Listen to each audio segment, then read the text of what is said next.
And finally, uh, around 4:30, we'll conclude this webinar with the concluding remarks from Joint Organizing Secretary.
धू धू कर जल रहा खेतों में जो पुआल है, जरा धरती माँ से पूछो उनका कैसा बुरा हाल है।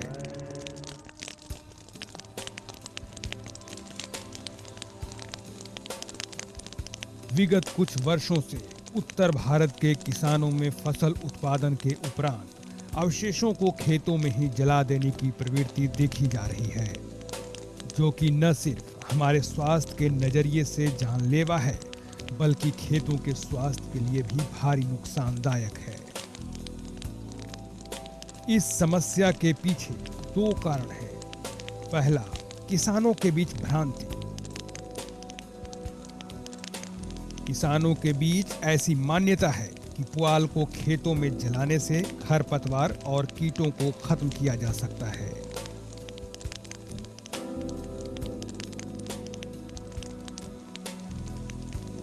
लेकिन सच तो यह है कि इस क्रिया से फायदे का कोई वजह नहीं, सिर्फ नुकसान ही नुकसान है।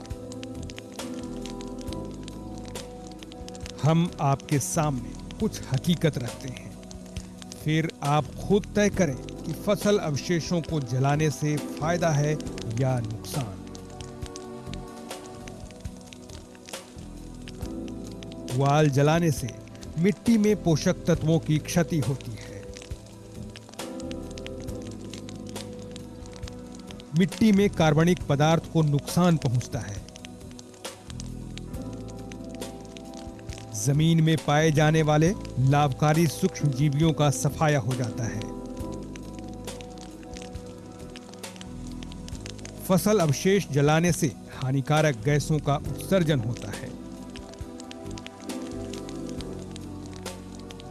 फसल अवशेष जलने से एरोसॉल के कण निकलते हैं, जो कि हवा को प्रदूषित करते हैं। अक्सर गांव में फसल अवशेष जलने से अगलगी की समस्या देखी जाती है। 1 टन पुआल जलाने से 3 kilogram particulate matter, 60 kilogram carbon monoxide, 1460 kilogram carbon dioxide, 199 kilogram राख, 2 किलोग्राम सल्फर डाइऑक्साइड उत्सर्जित होता है। इसका असर क्या पड़ता है, आइए देखें। नाक और गले में समस्या होती है, आंखों में जलन होती है, हमारे फेफड़े प्रभावित होते हैं। किसानों द्वारा फसल अवशेष जलाने के पीछे दूसरा कारण है अगली फसल के लिए समय की बचत करना। यानी किसान इतनी जल्दबाजी में होते हैं कि पिछले फसलों के अवशेषों को उचित प्रबंधन के बजाय जला देते हैं। लेकिन क्या आप जानते हैं कि जिसे आप निर्ममता से जला देते हैं, वही पुआल आपकी खेती में कितना काम आता है? 1 टन फसल अवशेष जमीन में मिलाते हैं तो इतनी मात्रा में पोषक तत्वों की प्राप्ति होती है। नाइट्रोजन 10 से 15 किलोग्राम, पोटाश 30 से 40 किलोग्राम, सल्फर 5 से 7 किलोग्राम, ऑर्गेनिक कार्बन 600 से 800 किलोग्राम। पुआल कूड़ा नहीं, खेती का गहना है। इसे मिट्टी में मिलाना है, कभी नहीं जलाना है। आज कृषि की कई ऐसी तकनीकें और मशीनें हैं जिनकी मदद से फसल अवशेषों को प्रबंधन कर खेती को टिकाऊ और लाभकारी बनाया जा सकता है। Zero till seed cum fertiliser drill. इस मशीन द्वारा गेहूं की बुआई के समय धान की खूंटी को जलाने की आवश्यकता नहीं पड़ती, जिससे भूमि की उर्वरा शक्ति और संरचना अच्छी बनी रहती है। हैप्पी सीडर कंबाइन मशीन द्वारा काटे गए धान के खेतों में बिना पुआल जलाए गेहूं की बुआई सरलता से कर सकता है। मल्चर धान के पुआल एवं खरपतवारों को काटकर मिट्टी में मिला देता है। इसकी सहायता से धान की कटाई के बाद गेहूं की तुरंत बुआई की जा सकती है। स्ट्रॉ बेलर यह यंत्र खेतों में बिखरे पुआल को एकत्रित कर ठोस वर्गाकार बना देता है, जिससे कि एक जगह से दूसरी जगह ले जाने में आसानी होती है और इसे लंबे समय तक सुरक्षित रखा जा सकता है। स्ट्रॉ रीपर यह यंत्र भूसा बनाने के प्रयोग में आता है। इसकी सहायता से 1 घंटे में लगभग 2 एकड़ क्षेत्रफल की कटाई की जा सकती है। रीपर कंबाइनर यह धान एवं गेहूं की कटाई का आधुनिक यंत्र है। इस यंत्र की सहायता से कटाई के साथ साथ बांधने का काम भी साथ साथ हो जाता है। इससे किसी तरह के फसल अवशेष खेतों में नहीं बचता। हे रेक इसका उपयोग फसल अवशेषों को एकत्र करने के लिए किया जाता है। इस मशीन की संरचना इस तरह तैयार की गई है कि अवशेषों को सुखाकर एकत्र भी किया जा सके। फसल अवशेषों से कंपोस्ट खाद बनाएं। सरल विधि से फसल अवशेषों में यूरिया का स्प्रे कर खुले स्थान या गड्ढे में फसल अवशेषों को डालकर एक बढ़िया खाद बना सकते हैं। सजावटी सामान बनाएं। फसल अवशेष विशेषकर धान के पुआल से बेहतरीन सजावटी सामान बनाए जा सकते हैं। बिहार के जहानाबाद जिले की महिलाएं पुआल से बना रही हैं तरह तरह की सजावटी सामान। इससे इन्हें अच्छी आमदनी और सम्मान प्राप्त हो रहा है। फसल अवशेषों से इस प्रकार के खाने की डिस्पोजेबल थाली बनाने की शुरुआत कर चर्चा में आए आईआईटी दिल्ली के इन छात्रों ने फसल अवशेष प्रबंधन के लिए एक नए युग की शुरुआत भारत में की है। इस क्षेत्र में युवाओं के लिए अभी असीम संभावनाएं हैं। हरियाली है, खुशहाली है, इस मिट्टी से ही हमारी दुनिया निराली है। आइए इन अनमोल मिट्टी को बचाएं, फसल अवशेष प्रबंधन को अपनाएं, एक बेहतर कल की ओर कदम बढ़ाएं।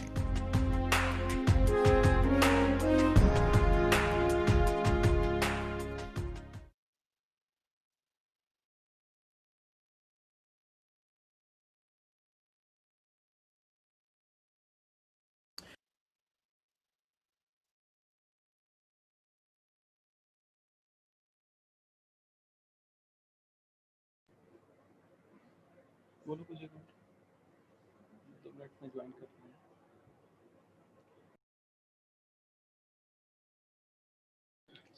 अगली क्लास में कुछ बात करूँ।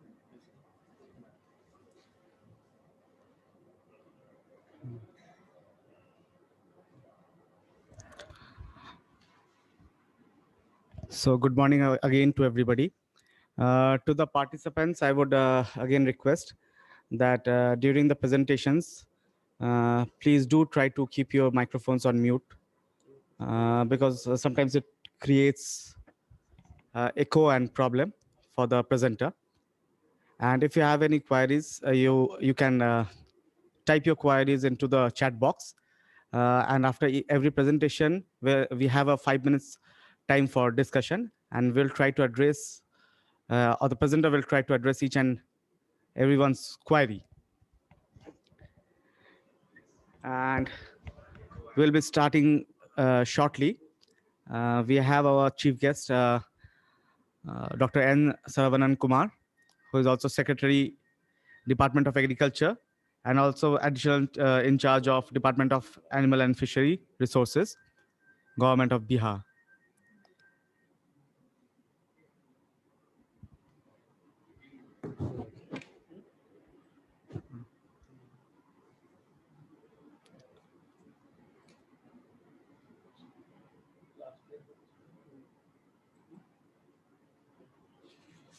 जरूर जाता है म्यूट करते रहें म्यूट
जलवायु बदल रहा है।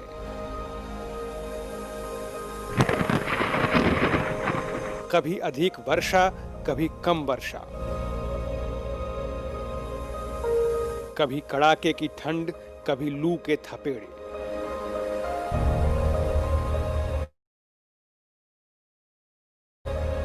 जलवायु परिवर्तन आज संपूर्ण मानव समुदाय के लिए एक बड़ी चुनौती बन चुकी है। बदलते जलवायु को देखते हुए अब खेती को भी बदलने की जरूरत है।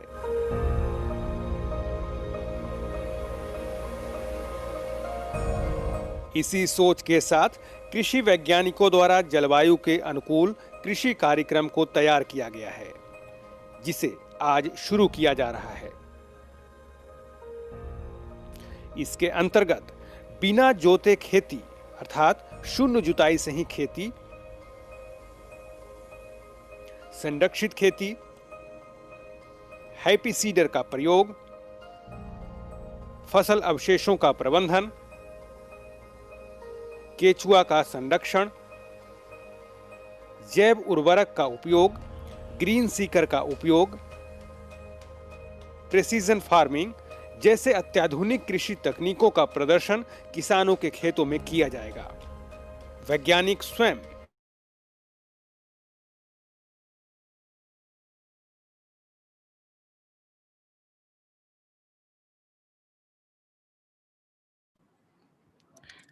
Good morning, everybody. Again, and I'll again welcome back everybody. So, starting with today's webinar, uh, as we know that India is one of the key producers of agricultural commodities, and through this increase in production over time, we have also increased the considerable amount of crop residues that are being produced, and sometimes we also consider this leftover residues as trash. So, keeping this in mind, the webinar was composed for converting that trash into treasure through different management opportunities. And as we all know that this crop residue burning, it's a buzzword in today. And every day we continuously read about the different kind of news that is coming up regarding air pollution or environmental pollution. And we are also aware that the kind of harm that it is providing to the agricultural sustainability. And often what we do in this regard is that we try to penalize the farmers, which has not proven to be a significant solution for crop residue management. So in this webinar, we have tried to bring together different pioneer workers who have both national as well as global experience. And we have tried to bring their experience in a common platform for knowledge sharing as well as sharing the new ideas. Welcoming today our chief guest as well as our main guidance, Dr. N. Saravanan Kumar, Honorable Secretary, Department of Agriculture, and also additional in charge of Department of Animal and Fishery Resources. And he has been guiding us towards implementing sustainable agriculture in the state of Bihar. He is the main visionary behind the mega project Climate Resilient Agriculture Program that is being run in this state. And he has continuously guided us as well as the state in different policy development regarding crop residue management. We have today with us Dr. A.K. Singh, who is ex-DDG NRM and also ex-Vice Chancellor Rajmata Vijay Raje Scindia Krishi Vishwavidyalaya, Gwalior. And he has more than 3 decades of experience in the field of agriculture, soil, water, plant, nutrient, and atmosphere interactions, and also irrigation water management. We have with us one more pioneer, Dr. M.L. Jat, who is principal scientist as well as system agronomist working in CIMET. He also has more than 2 decades of experience regarding conservation agriculture and sustainable intensification and climate smart agricultural practices.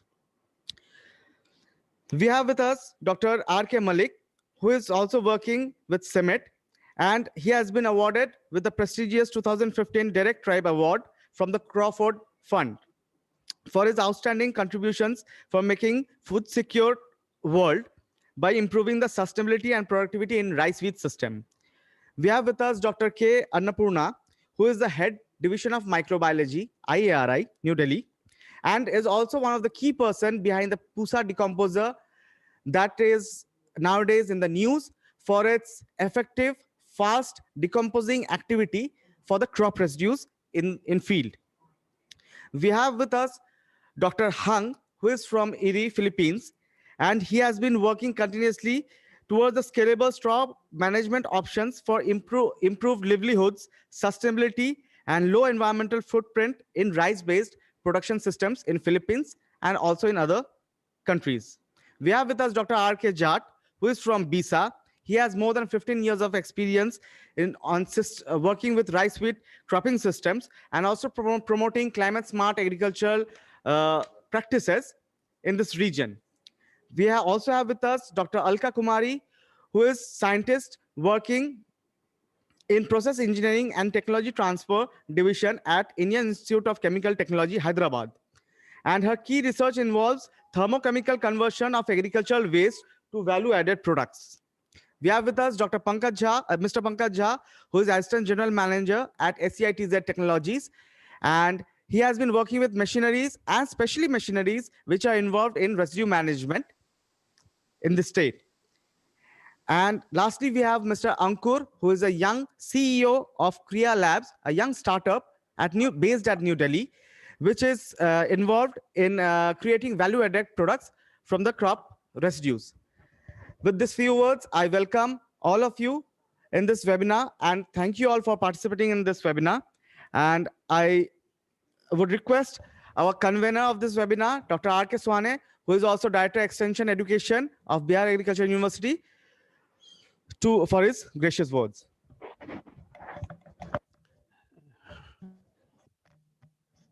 Good morning, everyone. First, I would like to welcome Dr. N. Saravanan Kumar, Secretary Agriculture and Animal Husbandry and Fisheries, Government of Bihar, and who is the chief guest of this two-day webinar, Trash to Treasure, Managing Crop Residue into Winning Investment. Besides this international renowned expert on crop residue management, Dr. A.K. Singh, sir, ex-DDG NRM and ex-Vice Chancellor Rajmata Vijay Raje Scindia, University Gwalior, Dr. R.K. Malik and Dr. M.L. Jat, both from CIMMIT, Dr. N.V. Hung from International Rice Research Institute, Philippines, Dr. K. Annapurna, Head Department of Microbiology, IRI. Madam, I would like also thanks to you providing the Pusa decomposer to Bihar Agriculture University for dissemination to the our KVKs. Dr. Alka Kumari, Dr. R.K. Jat, Mr. Ankur, Mr. Pankaj, Dr. Sanjay Kumar, Dr. Suraj Datta, and other scientists from Department of Agronomy. Besides this, more than 20 participants who have joined from abroad, as well as more than 480 participants across the country. Besides, large number of farmers, extension functionaries also joined through YouTube, because this program is also running YouTube channel of BAU Sabor. The webinar was thought of intentionally at this time, because as the rice field are getting harvested, last year we have also organized international conference on crop residue management during this period. So the problem is not limited to northern India, but also spread to the eastern part of the country. Bihar is one of the unique Indian states to have initiated the need for residue management at very early stage, with the immense support from government of Bihar. And this university is executing a mega project on climate resilient agriculture in the entire state. One of the major focus of the program is to provide the farmers with sustainable and remunerative options of residue management. In this regard, BAU, in collaboration with different government as well as international agencies like IRRI and CIMMIT and private partners, is working on in situ residue management options through conservation agriculture based sustainable agriculture practices.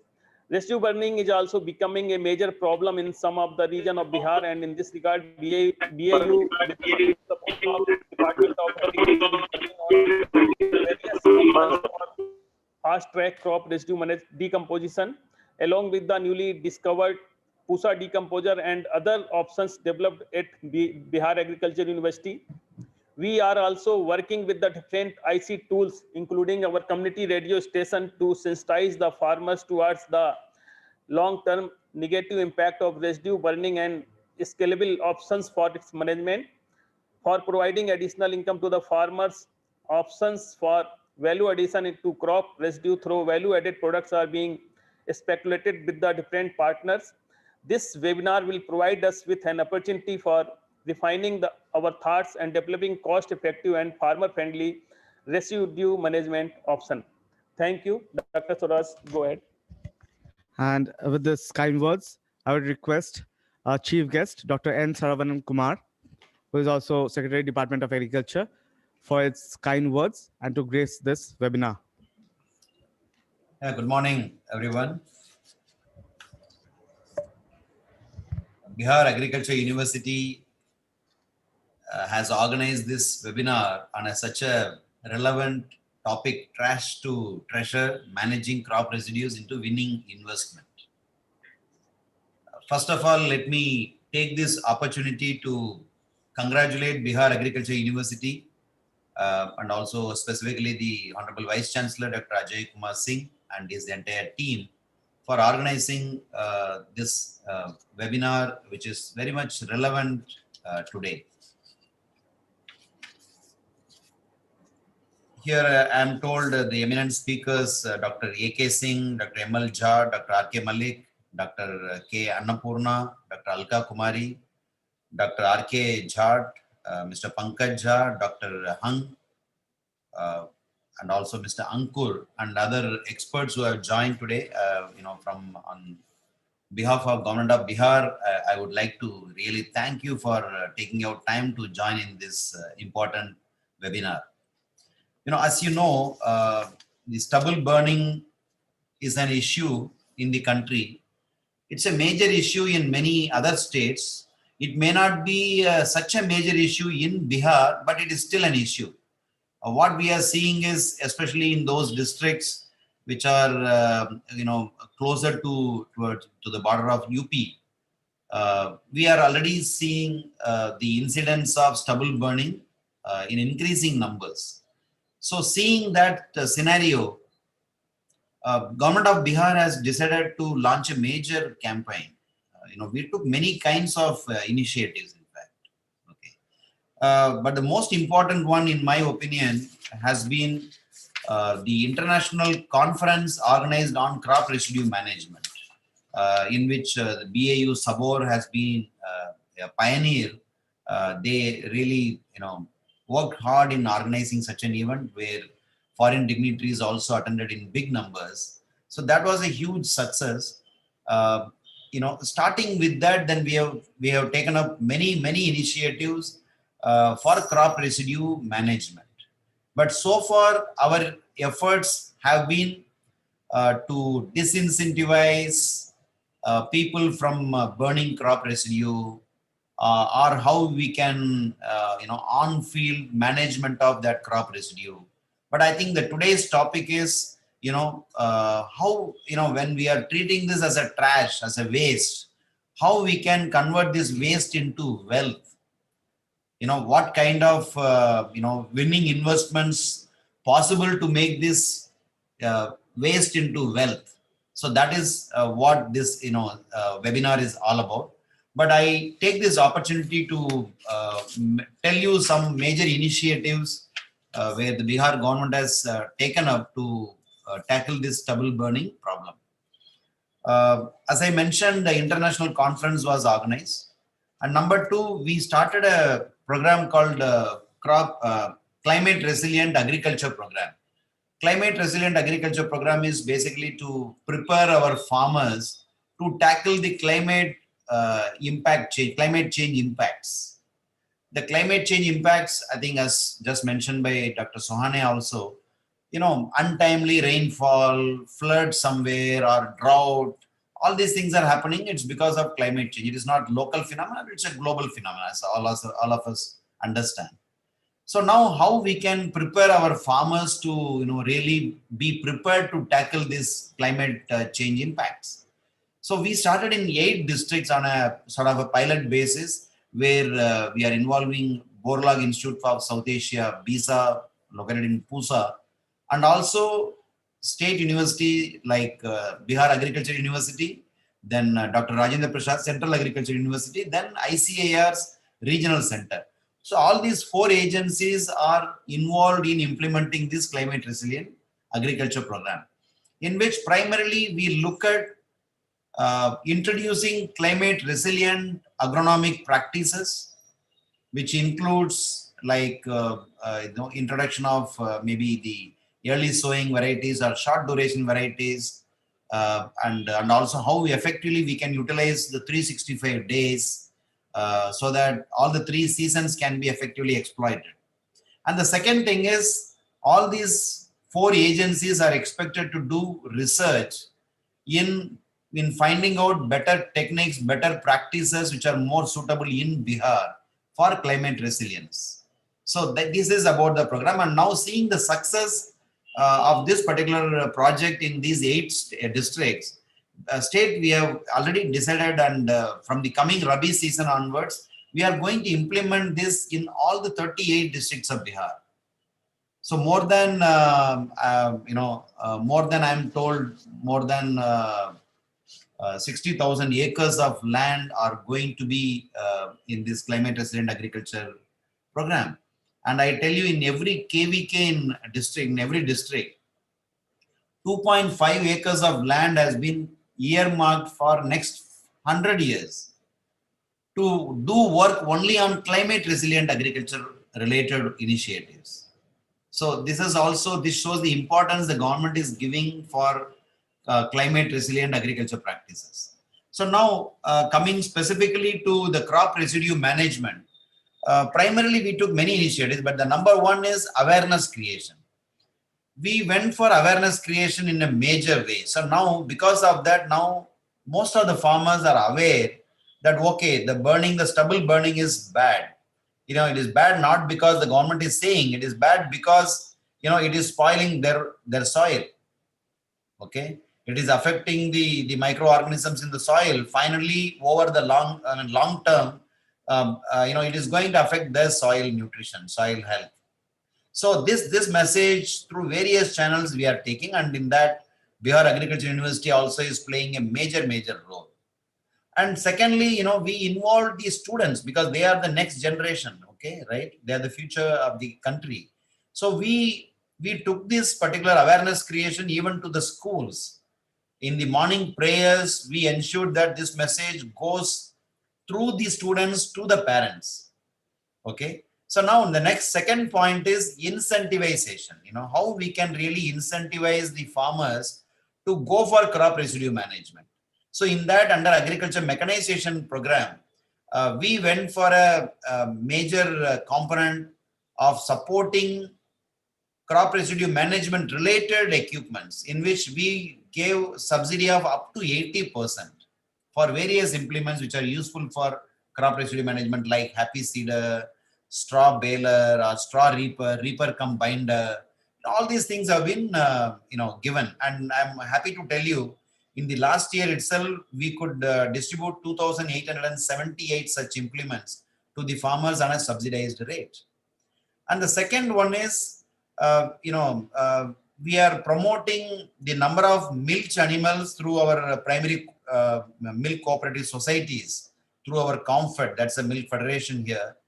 We are promoting maximum number of milch animals to be distributed, especially in those districts where the crop residue, burning is a major problem, so that the crop residue doesn't become a trash, but actually it becomes a useful thing which can be fed to the animals. So this is being done at a major scale. And the third is, government wants to promote decomposers also. Last year also we could distribute some of the decomposers. I'm extremely happy. I also came to know about this Pusa decomposer, which was recently appreciated by Delhi government and many other governments. So in fact, I had a discussion with Dr. Sohane also sometime before. So we are very keen. If that is very successful, we should be promoting this decomposer for on-field management of crop residues in a big way. So this we really want to promote. And the fourth point is the value addition to this so-called waste. Whether it is a briquette unit or whether it is like the disposable plates, as Kriya has been already doing in it's a startup from IIT Delhi, or agri residue including ethanol or biofuel based biogas manufacturing units.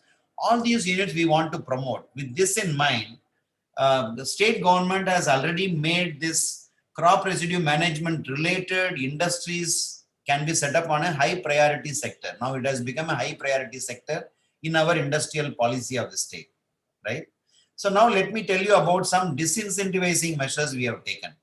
Wherever we are finding crop residue burning, so there actually we want to send a very clear message, government will be very strict in taking some actions.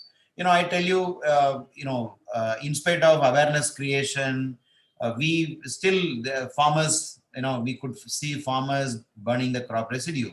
So such farmers have been identified, and I am telling you, since last year till date, more than 1,000 such farmers who are indulging in stubble burning have been identified, and their DBT registration in our state government has been blocked. So that means that those farmers cannot get any kind of benefit from Bihar government under any scheme for at least next 3 years. So this is also sending a message across, and this is acting as a good deterrent for the other farmers to, from going towards stubble burning. And secondly, we have now prohibited, the provision of any kind of subsidy for combine harvesters, because we could see the combine harvester has been the major reason for stubble burning. So we have prohibited this. We have taken this, combine harvester from the list completely, where we are providing subsidy. So no more subsidy will be provided for combine harvester. Simultaneously, we also made this condition wherever the combine harvesters are already there, or the farmers are purchasing on their own, we can't stop that. But we are telling the farmers, whenever they are going to use those combine harvesters in their field, we are promoting them, we are motivating them to have SMS also, straw management system also attached with that combined harvester so that this stubble doesn't remain on the ground. Secondly, we have instructed, last year also we have instructed the district magistrates, to take an affidavit from all those combined harvester owners, that they will give an affidavit. They have already given an affidavit last year. This year also we are going to take the affidavit saying that, okay, I am using combined harvester, but I will not be doing any stubble burning, right? So because of all these, initiatives, what we have seen is a considerable decrease in the stubble burning incidents, as reported by, the Bihar State Remote Sensing Application Center, BIRSAC. Through the satellite images also, they are also supporting, and the feedback which we are getting from the field also is proving the same. But nevertheless, we are not relenting in our efforts to stop this crop residue burning. So we want to, on one side, we are going to create awareness about the bad impacts of crop residue burning, why stubble burning should not be done, and all these things. But then, till the time we make this so-called crop residue waste into a wealth, so then it is not going to be a permanent solution to the farmers. Okay, the farmers are poor. They want to, they are doing stubble burning basically primarily because they want to get the field ready for the next season, and also they don't want to engage so many farmers in cutting that and all. That adds to their cost. So if we are in a position to make this waste into wealth, nothing like that. That will give a permanent solution to the farmers, and also a solution to this problem of stubble burning, and subsequently the impact on pollution and other things. So with this regard, in this context, I really find the BAU's initiative in organizing this webinar on trash to treasure, managing the crop residues into winning investment, very, very important one. And I'm extremely happy, and I again congratulate BAU for organizing this. Let me tell you one thing. Of course, you are involving CEMET, IARI and all, and also IRI also. IRI Varanasi unit, I have been in touch with them. In our climate resilient agriculture program also, we are involving IRI. And I'm sure BAU is already in touch with IRI also. IRI has got many models in both on-field management of crop residue and also off-field. Okay. So similarly, many other stakeholders will be having different ideas. What is possible and feasible in Bihar, we can really think of. So I wish this webinar a grand success. And by end of the webinar, like it has been done in the international conference, I request the BAU to come up with some concrete actionable points, okay, where actually, a government needs to act. So I will be very happy to get those details from BAU support, so that we can really act on it. Okay. I again wish this webinar a grand success. And I again would like to thank the external experts who have come, who are participating in this webinar from different parts of the world. I really thank them for taking this opportunity, for taking time out to be part of this webinar. Thank you. Thank you very much, sir, for your encouraging words. And we'll definitely keep that in mind. And we'll try to come up as soon as possible with those actionable points. Thank you, sir. So with this, we move on to the main webinar presentations. So I would request Dr. A.K. Singh, sir, to kindly begin with your presentation, sir. Dr. A.K. Singh.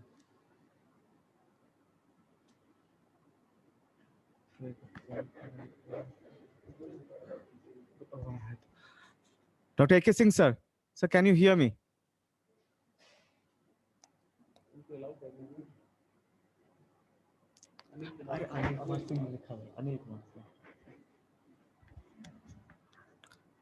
So could you please unmute your microphone? A.K. Singh, sir? Can you please unmute your microphone, sir? We can't hear you.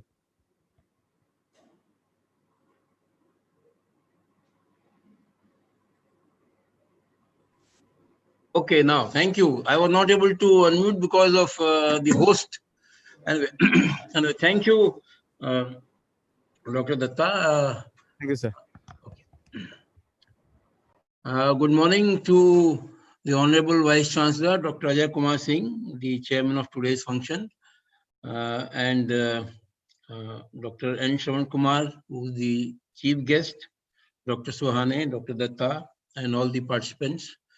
First of all, I would like to thank the organizers to give me an opportunity to share some of our views. I must first congratulate the Secretary Agriculture, Dr. Shravan Kumar, for taking so many initiatives that will certainly go a long way in converting the stress to treasure.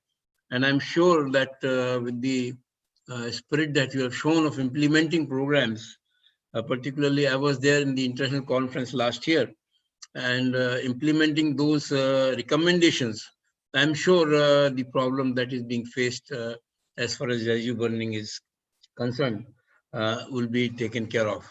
So I'll just share my presentation, if you allow me.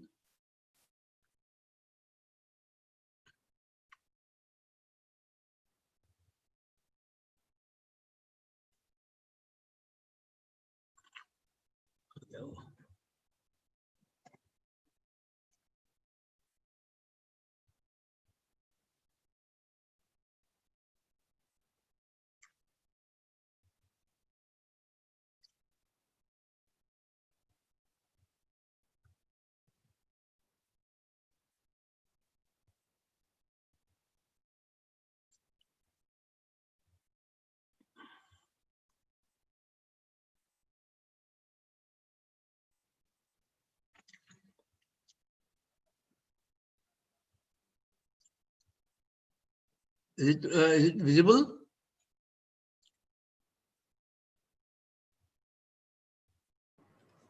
Yes, sir, we can say it. You need to put it on full screen, sir. Okay. Slide share. Okay, just a minute.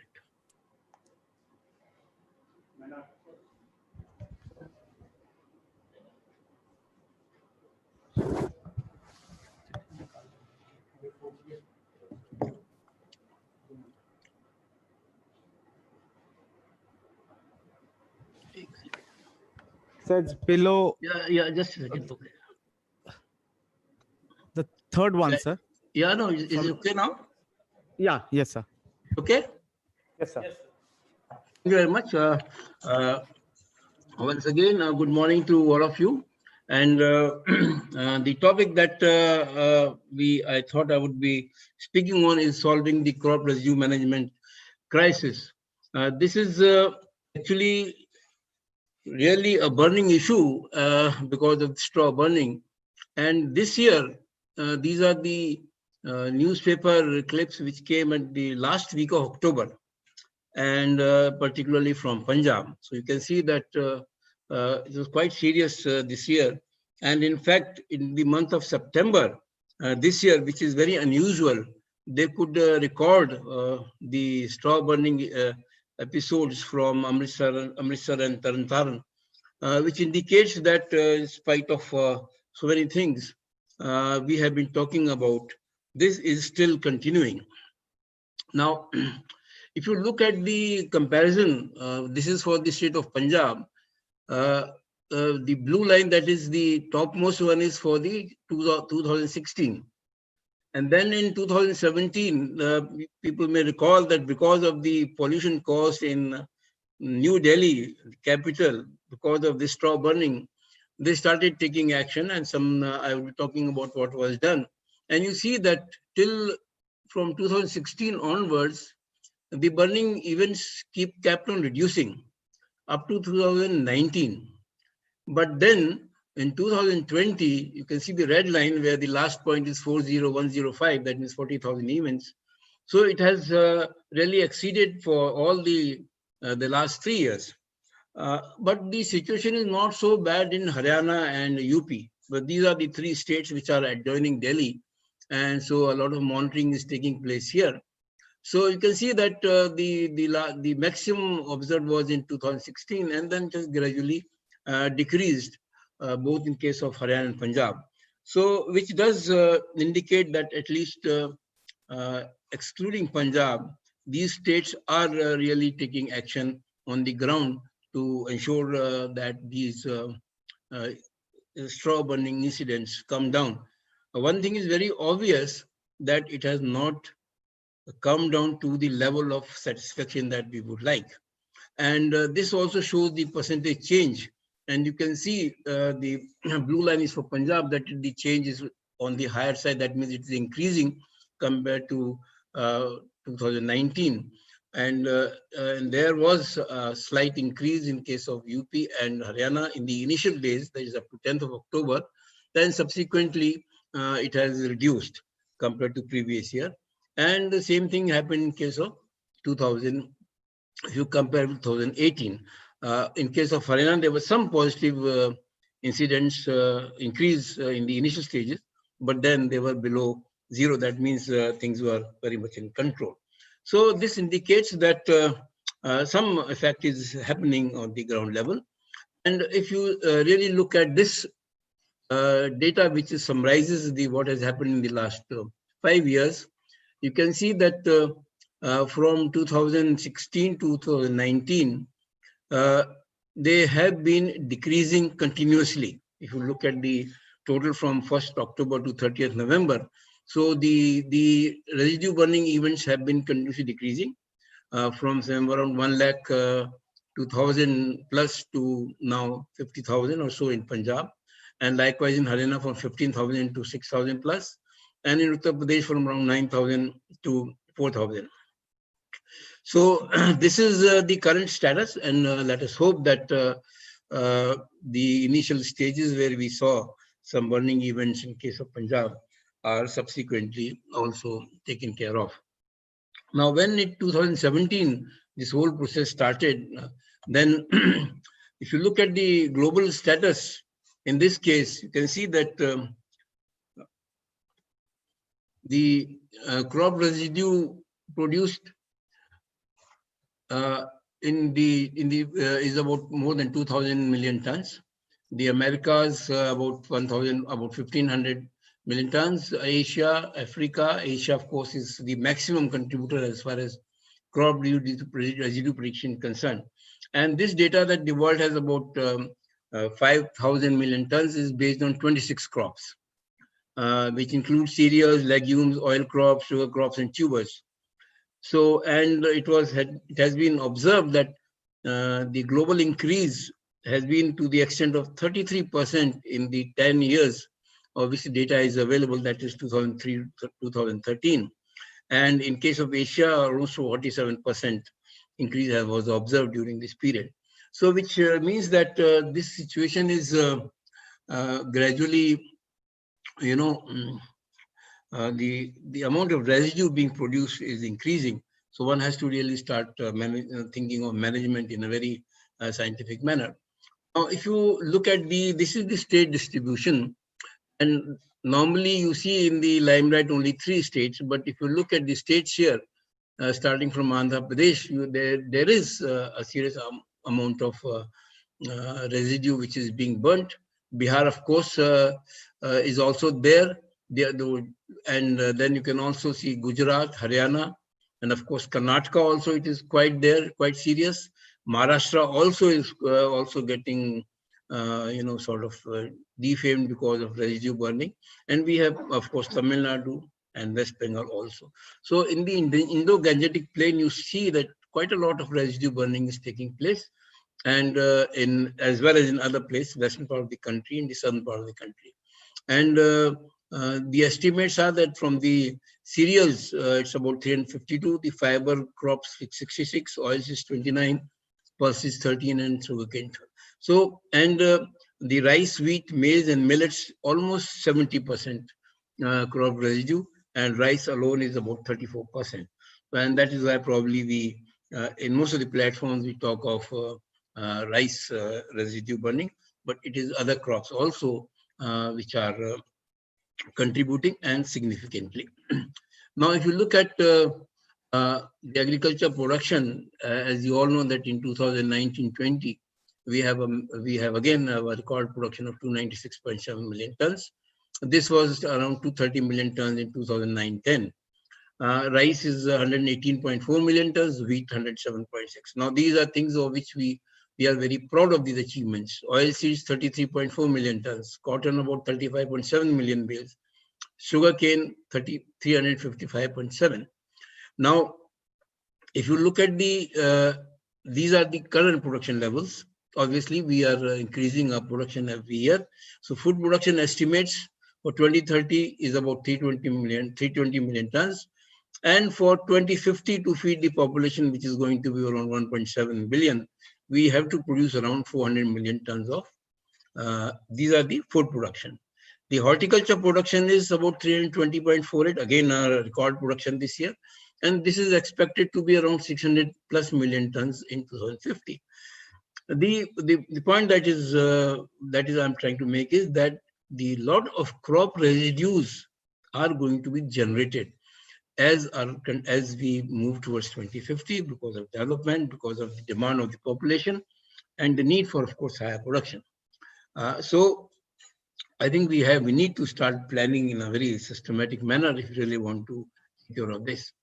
Now, to look at the data which is there for crop residue, there are different figures available.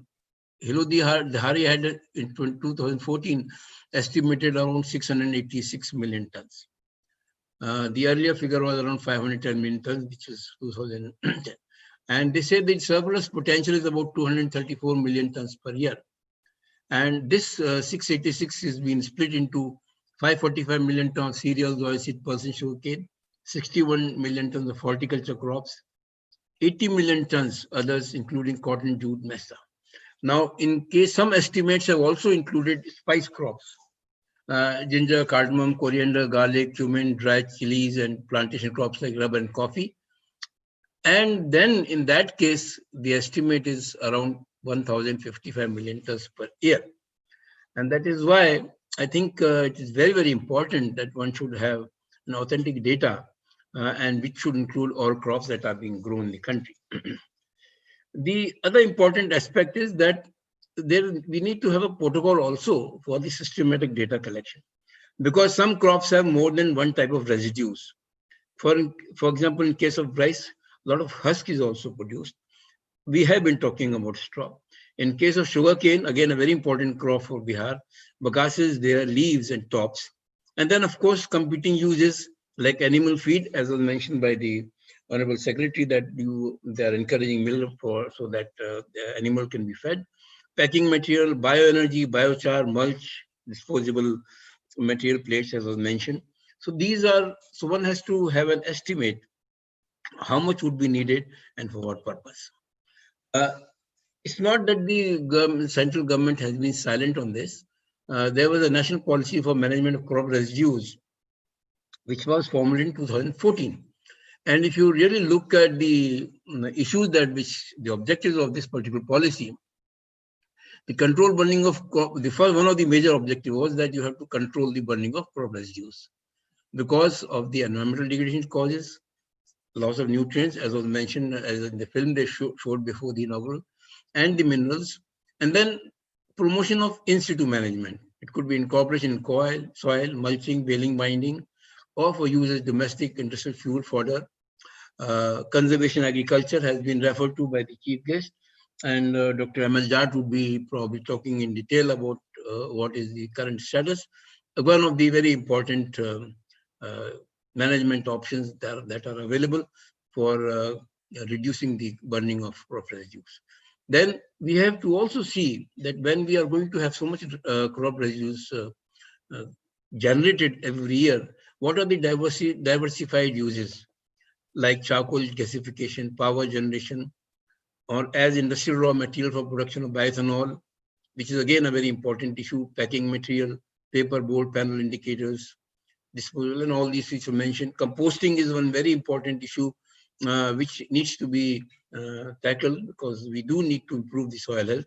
Mushroom cultivation, again, an entrepreneurship idea which can, in a very small place, a farmer can have a very good income.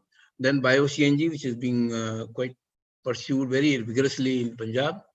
Then another thing which I think was mentioned by Chief Guest Dr. N. Shravan Kumar was the capacity building and the awareness of the adverse effects of crop residue burning, and then how to utilize it effectively and manage it. And then, of course, all this is only possible if you have a proper implementation of a suitable law and legislative policy measures to curb. And I think Bihar state government has taken some very good steps in this direction to ensure that those farmers who do in case of burning, unfortunately, it is not happening. Farmers are burning, and many times they complain that in spite of all those subsidies, because of the time factor, or because even if they have to hire something, they say it costs around 8,000, something which a 2 rupee matchbox can do. So that is one of the reasons why the straw burning is still continuing. Dr. Emil Jart is there in this problem, and as I mentioned, it came up in 2017. The National Academy of Agriculture Sciences, where I am right now, we developed this policy document, which is our policy brief number 2. And in case the Dr. Shravan Kumar or Dr. Ajay Kumar Singh want, we can provide it. It's also available on the Academy website. So this was a policy document which was prepared and based, which was entitled Promotion of Agriculture Mechanization for In-situ Management of Crop Residues in Punjab, Haryana, Uttar Pradesh, and NCT Delhi. And this was, this policy, this scheme was approved in 2018. This document was prepared in 2017.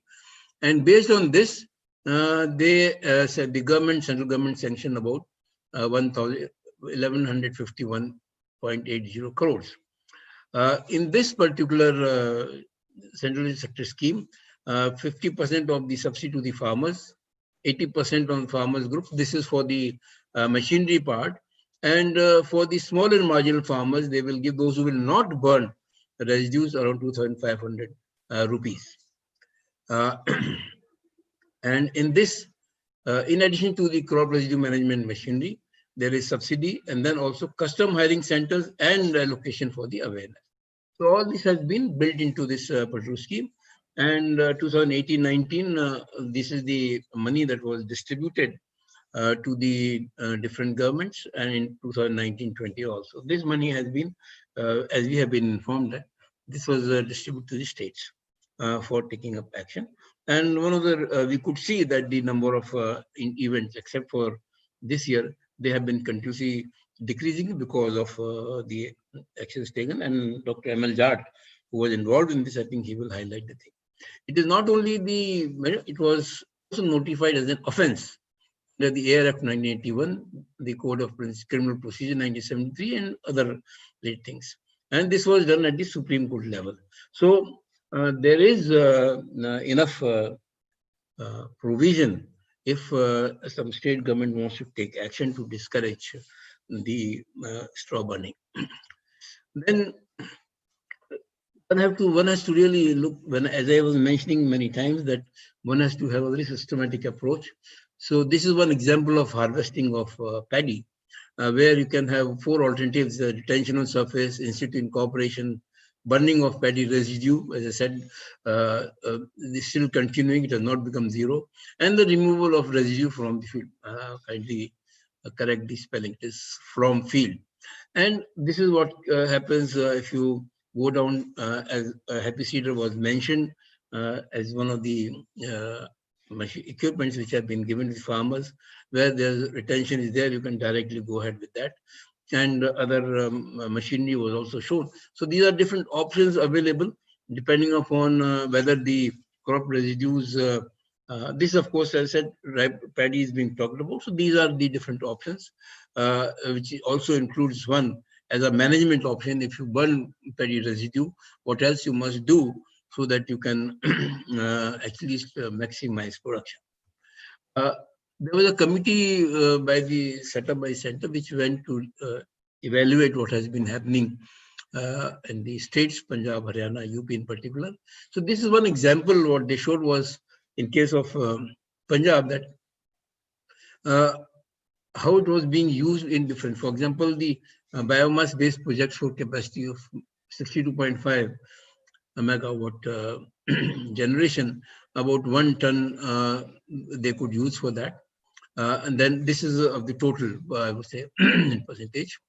And then paddy straw, this is for a case study they have taken of where 10.21 million tons of straw was produced. Paddy straw was also being used by paper and cardboard mills, and also for animal fodder, and also as for residue management through the machinery like happy seeder or all those things. And they said that about 2.889 million tons was partially burnt or taken out of fields. So about 50% of the total paddy straw generation was they could account for in which the burning was not done. So about still 40-50% was there. So this is what has to be done, and they are monitoring this other states also. Similar. This is just to show that there are other options in which straw can be used. Dr. Inshonkub also mentioned about ethanol. Now, the government of India also has a target that we must have a renewable energy capacity about 175 gigawatts by 2020. And also the reduction in energy because of greenhouse gas emission intensity by 33 to 35% by 2030, which means that share of non-fossil fuel base has to increase by 40% by 2030. And, and all this also fits well into the government's program of Atmanirbhar Abhiyan, Bharat Abhiyan. And these were the, if one remembers in 2008 or 2009, 8 and 9, then it was a target that by 20%, by 2017, we'll have 20% blending. We are nowhere near that. But the latest target show that the government plans to have 10% blending in petrol by 2022 of ethanol. Currently is about 5 to 6%, and 20% is by 2030. So how do we go about this? Now, if you look at the crops, some of these crops have a very good potential for ethanol production. Sugarcane, of course, is there, and sugarcane industry is having some problems because of the sugar prices. Sugar beet, sweet potatoes, cassava, maize, rice, barley, wheat. In fact, in the West, the maize is being generally cultivated mostly for ethanol production. So you can see this is the amount of production which is possible by using the residues of these waste. So, and very recently, the Cabinet Committee on Economic Affairs has also increased the basic price of ethanol produced from these C-heavy, B-heavy molasses and sugarcane juice by these rates. So this is with the intention that the industry which is involved in ethanol production would be incentivized, and probably they will do it. How can we probably increase this ethanol production or encourage it? We had one brainstorming session on this, and they said that when you're fixing the fuel ethanol pricing, the transportation cost from the production to the blending depot must be included. I think this is quite justified. And if you want to have a proper sustainable production, you should have a minimum 5-year contract. This is what the industry people feel. And then the formula for white sugar and ethanol production need to be fixed and rationalized for fuel ethanol production and long-term pricing policy. Again, something which is very, very important. And then, of course, you need infrastructural and funding support for capacity building and augmentation of new projects for fuel ethanol production. Dr. Kumar mentioned about the priority given to the straw management industry in Bihar. And it is also very clearly indicated that sugar industry should go in for ethanol production during low recovery phase. And closed sugar mills may be reopened and converted into ethanol production units in the different states. And then also we need varieties, sugarcane varieties, probably which can have more ethanol production per unit ton or something like that. So this is some of the policies, because Bihar is also an important state where sugarcane is produced. Probably they can also think of using this as there. Then the adverse impacts of crop disease burning, I think one doesn't have to really talk much about it. Basically, in why the whole issue was highlighted was because of PM10 and PM2.5 particles, which affect the health of the human beings, and that is why the whole issue is there. Details of different nutrients are there, and of course they affect the soil properties. Now, how can we do something about this? There's a simple, very simple model where you can have this shows 5 villages which can be involved, and you have one farmers producer organization which is CRC or crop residue cooperative or whatever one can name, or an SSG or and then they can be, and then you have one cold storage which again can utilize some of the residues, which will serve all these 5 villages. And then from this central place of cooperative, the crop residue, briquettes, chars, which are to go to different industries like ethanol, power plants, brick industry, or the hotels where they use briquettes for burning. So one can have a sort of flow diagram like this and accordingly plan for a cluster of villages, because the distance is very, very important, because it adds to the cost and then it discourages. One of the reasons why straw burning takes place is because farmers don't have labor, they don't have time to remove the straw and take it somewhere else. So this is a simple model and this needs a lot of refinement. You can have, depending on the requirement, other industries can come in. Why it is important that crop residue management? I think we all know that soil organic carbon is very important for soil health, and we lose a lot of carbon when we burn.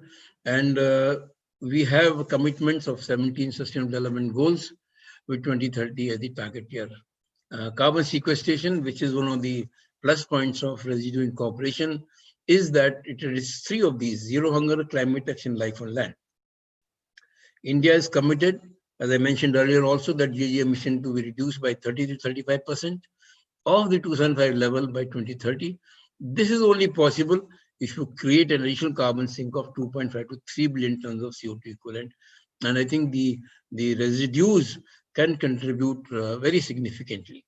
Another initiative that was taken in 2015 was the 4 per 1000 initiative, which implies enhancing carbon storage in soils by 0.4% annually as a mitigation measure. How can this be executed on the ground? I think management of these crop residues is one of the key things. There are other issues also which we talk about human health and all those things, but there are other environmental services which are provided by the crop residue retention or incorporation in the soil. I'm talking only of one specific issue. One is that the nutrient recycling. So it was mentioned about the amount of nutrients which are returned to the soil. It enhances the soil biodiversity. It takes care of erosion control because it reduces the impact of raindrops, increase infiltration. By reducing runoff, water conservation, and minimizes the direct insolation, and of course the air pollution. But there is need for a methodology for evaluation of these benefits, so that you can put a monetary value, and then only probably it's easy to implement. Otherwise, it's very, very difficult. Some attempts are being made for trying to value the valuation of these environmental services, but I think we are very, very far behind as far as when it comes to as a policy issue. What is the way forward? And, I think we have to first consider this as a very vital bioresource for the country. If you unless you decide that it's a bioresource, a vital bioresource, only then proper planning can be done. First important thing is that you need an authentic database. I think I mentioned about this because different figures are coming. And then you have to have a planned use,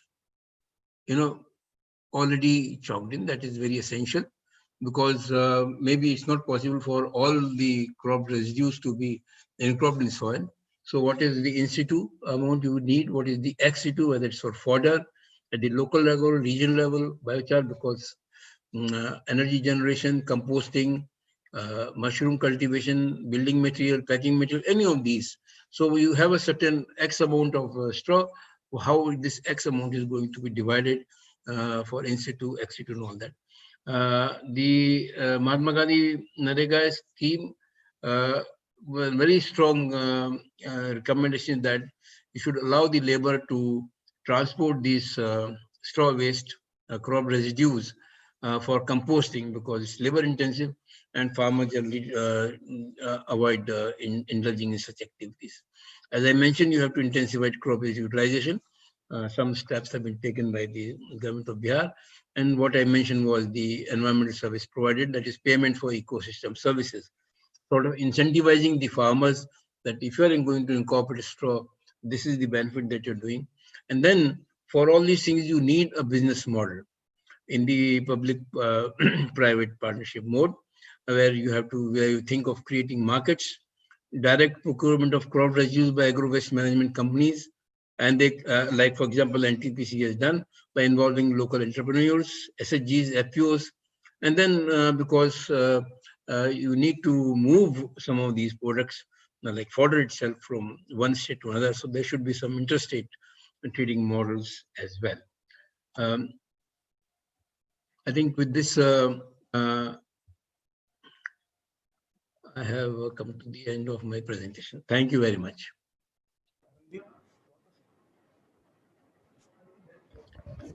Thank you, sir. That was a very nice and brief presentation, especially that model that clearly explains that how we can gather and then utilize the residues in different avenues. Thank you very much, sir. Participants, if you have any questions, you could please post your questions in the chat box.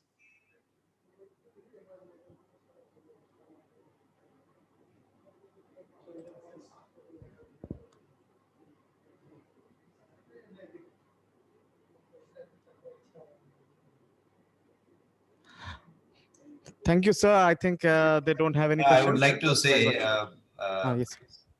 Yeah, Dr. A.K. Singh, it was a wonderful presentation. Thank you very much. In fact, it gave a overall perspective what's happening in the country also. But one thing I wanted to say is, like, the government of India has the central sector scheme, no? So that's not applicable in Bihar. That was actually, as I mentioned, when we in 2017, Delhi went through a very heavy load of pollution in October, November. So at that time, it was basically formulated with that in mind, how to take care of that. So that is, as I mentioned, for Punjab, Haryana, UP and NCT. But states can develop their own, taking that as a cue, that the measures which they have done can be done. And I really like the last slide, the way forward slide. So I request Dr. Sohani and his team to look at the actionable points, primarily on these points. Okay. Thank you. Thank you.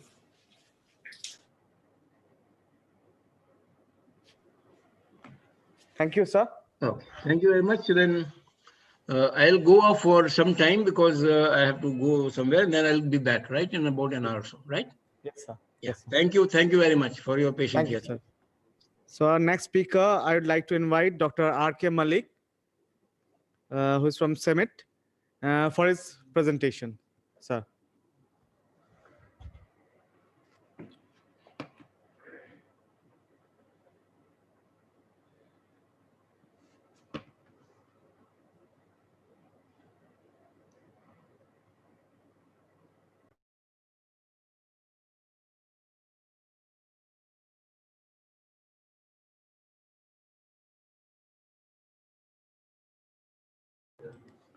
Sir, we can't hear you, sir. Dr. Malik, sir. Yeah, now. So we can hear you now. Yes, sir.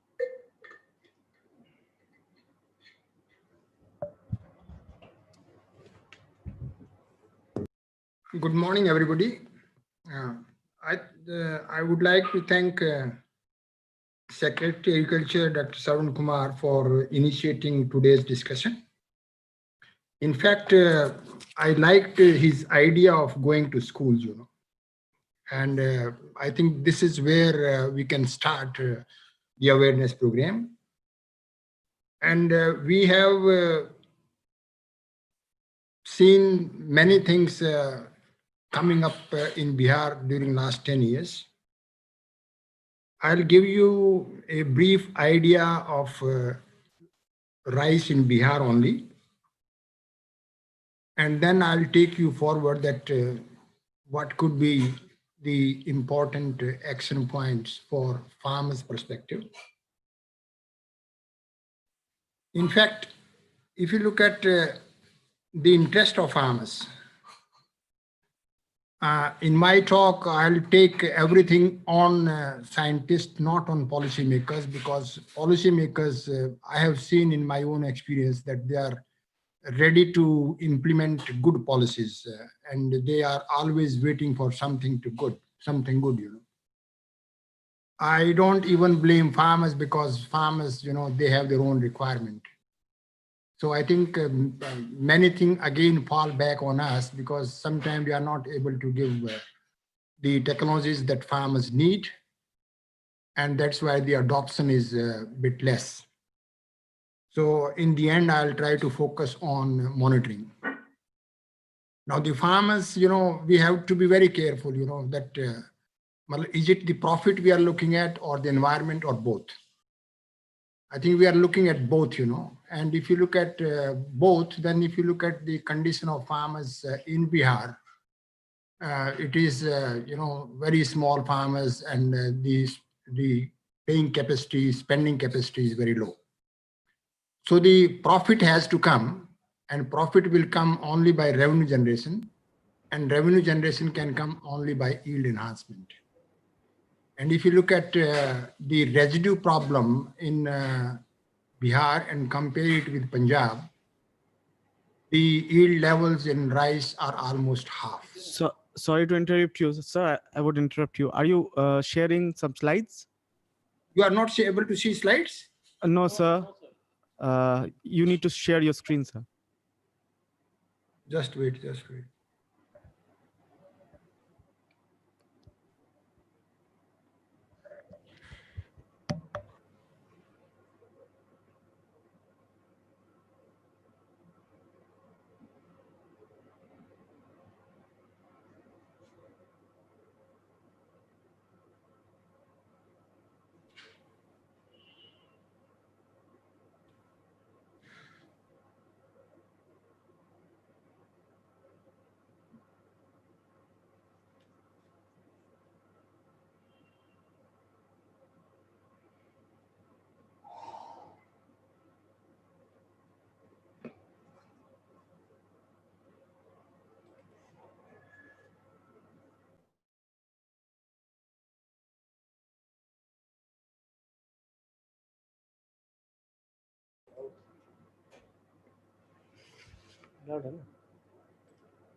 Hello.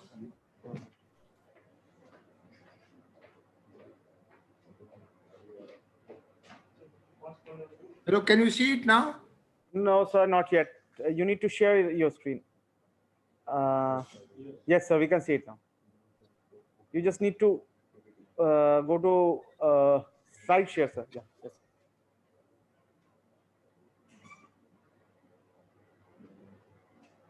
It's okay? Yes, sir. Can you see it now? Yes, sir. I'm sorry, you know. Anyway, Yes, sir, I let can me see it. start. I'll be focusing on most of the issues which are related to Bihar only. Yes, sir. And here, in fact, if you look at overall scenario in Bihar, our farmers are smaller than most farmers in Punjab and Haryana, where the issue of residue burning has come up. And I think when we look at the implementation of our strategies, we'll have to look at the profits. The farmers must have some profit. And if you are looking at both profits and environment, I think it's important that we first consider that whether the technology we are introducing is profitable or not. Now, in this case, there are two issues. One is the technology as such, whether it is improving the productivity or not, or machine as such, whether there is a, case for business model or not. So I think we'll have to look at these two issues. And the revenue generation can come by two ways, either by improving the productivity of rice alone, or we have to increase the sustainability, or maybe a farming system approach or cropping system optimization. So if these two or three things do not happen together, I think we'll have to look residue burning in the whole perspective. Now, first is in case of rice, if you look at the varietal spectrum, and in case of Bihar, if you look at, only this is the survey that we have done from Bihar and from other rice growing areas. And you'll find that which are dominating varieties. You'll find that the first case, if you have a stake, we have staked varieties according to states, and number one variety throughout rice growing areas except Punjab and Haryana is MTU 7029. This variety was evolved by Andhra Agriculture University in 1982. So this is number one variety and matures in 155-60 days. And this is most dominating in Bihar. It is more than 28% areas. And then we have, hybrids. Fortunately, I think Bihar probably, I think one thing which has happened in Bihar in last 10 years is the evolution of, the hybrid program. And there is, I think Bihar is dominating or topping all other states as far as adoption of hybrids is concerned. And then BPT 5209 is another variety which was evolved from Andhra. And this again occupying more than 10% area in Eastern IGP. But if you look at these four scenarios, you'll find that throughout our system, we have varieties which are maturing in 140 plus days. So that would mean that, farmers have very limited window of managing residue, because the harvesting is in the close of November or in the beginning of December. In many cases, it goes even up to end of December. So I think we need to look at this issue that, this is a fact, that you will have to have these varieties. And we have data which shows that the productivity of short duration varieties is very low. And we have seen that all those varieties have not been accepted by the farmers. So this is one fact in Bihar, that you will have, even in future, you will have 140 days plus varieties, which are liked by the farmers or which are giving high productivity, not less than that, or hybrids, And hybrids are generally, they have been adopted in the middle part of Bihar, especially where there is upland or medium land ecology. But you don't find adoption of these varieties in the Bihar, the Rohtas pocket, or in the northern part. Now, another important part is that if you look at the line, you'll find that, the harvesting in Bihar, that is extended up to December. And there is a correlation, if you have, very late harvesting, then the productivity of both rice and wheat, that goes down. So system productivity goes down. If you look at the last right-hand side or left-hand side in your case of the bar, you'll find that there is a strong correlation, from the week when you harvest rice crop and the yield of the system. So I think we'll have to look at, this system where you have, rice harvesting done sometime in the end of October or in the middle of, up to middle of November, so that wheat comes early and then goes. So in that case, you will have to, produce enough residue so that it can, because I'll then take you to animals. So in order to feed the animal population, you will have to produce residue which is, which you feel can spare. Now look at the livestock residue balance in Bihar situation. And if you look at this, you'll find that we'll have some probing issue. We'll have to look at some of those issues and how it is happening. Now we have done survey, and this was done in 2020. And you'll find that in Rohtas, Bhojpur, Nawada, Buxar, and Kaimur, you have a combined user. In rest of Bihar, you don't have combined user.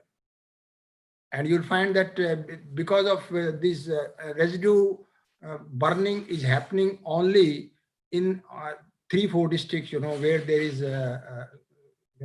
residue burn, this combined user. And it is not more than 31% maximum in Rohtas, and it is followed by Bhojpur, Nawada, Buxar, Kaimur, and Lakhisarai. These are the areas where you have residue burning. Other areas you don't have that much residue burning. If you look at animal population, we have for each district we have the animal population per household. You'll find that overall Bihar has relatively more animal population than Eastern UP. And here you have average 2.75 animal livestock per household. So that would mean that we'll have to look at this population as far as the residue is concerned, and for maintenance of residue. And you'll find the population of animal is mostly in the upper range. You'll find that in some districts is very high. You can have in Nawada, for example, it's very high. In Saharsa, it's very high. So some of the areas you have very high population. And if you compare with the Bihar, UP, the animal population mean is 3.2. But if you look at the eastern part, it is 1.8. And here the animal population is less. In Punjab and Haryana, the animal population is even larger. But in order to feed the animal, they have almost double the residue production. The average yield of 10% top farmers in Punjab is 8.9, and top farmers in UP is around 6.1. But the bottom farmer is around 2.1 compared to 4.0. Now, if you look at rice harvesting method in Bihar, you'll find that 87% farmers, are harvesting manually. And combined plus manual, it is around 9%. And combined harvesting is only 4%. So if it is only 4%, then you'll have to look at, that figure, that how, we are looking at this figure as such. And then if you look at, 7 districts, where you have the mix of harvesting, it is both manual and combined. So wherever you have the combined harvesting, Rohtas, Patna, Nawada, Lakhisarai, Kaimur, and some part in Gaya and some part in you have combined harvesting and manual harvesting. Now, if you look at residue burning, our data shows that 3% respondents reported that they burned the residue, and all of them were combined user. And highest number was in Buxar, Rohtas, and Kaimur, and Lakhisarai. Patna and West Champaran also reported residue burning. It was quite small. And 45% farmers reported residue burning, but they didn't have animals.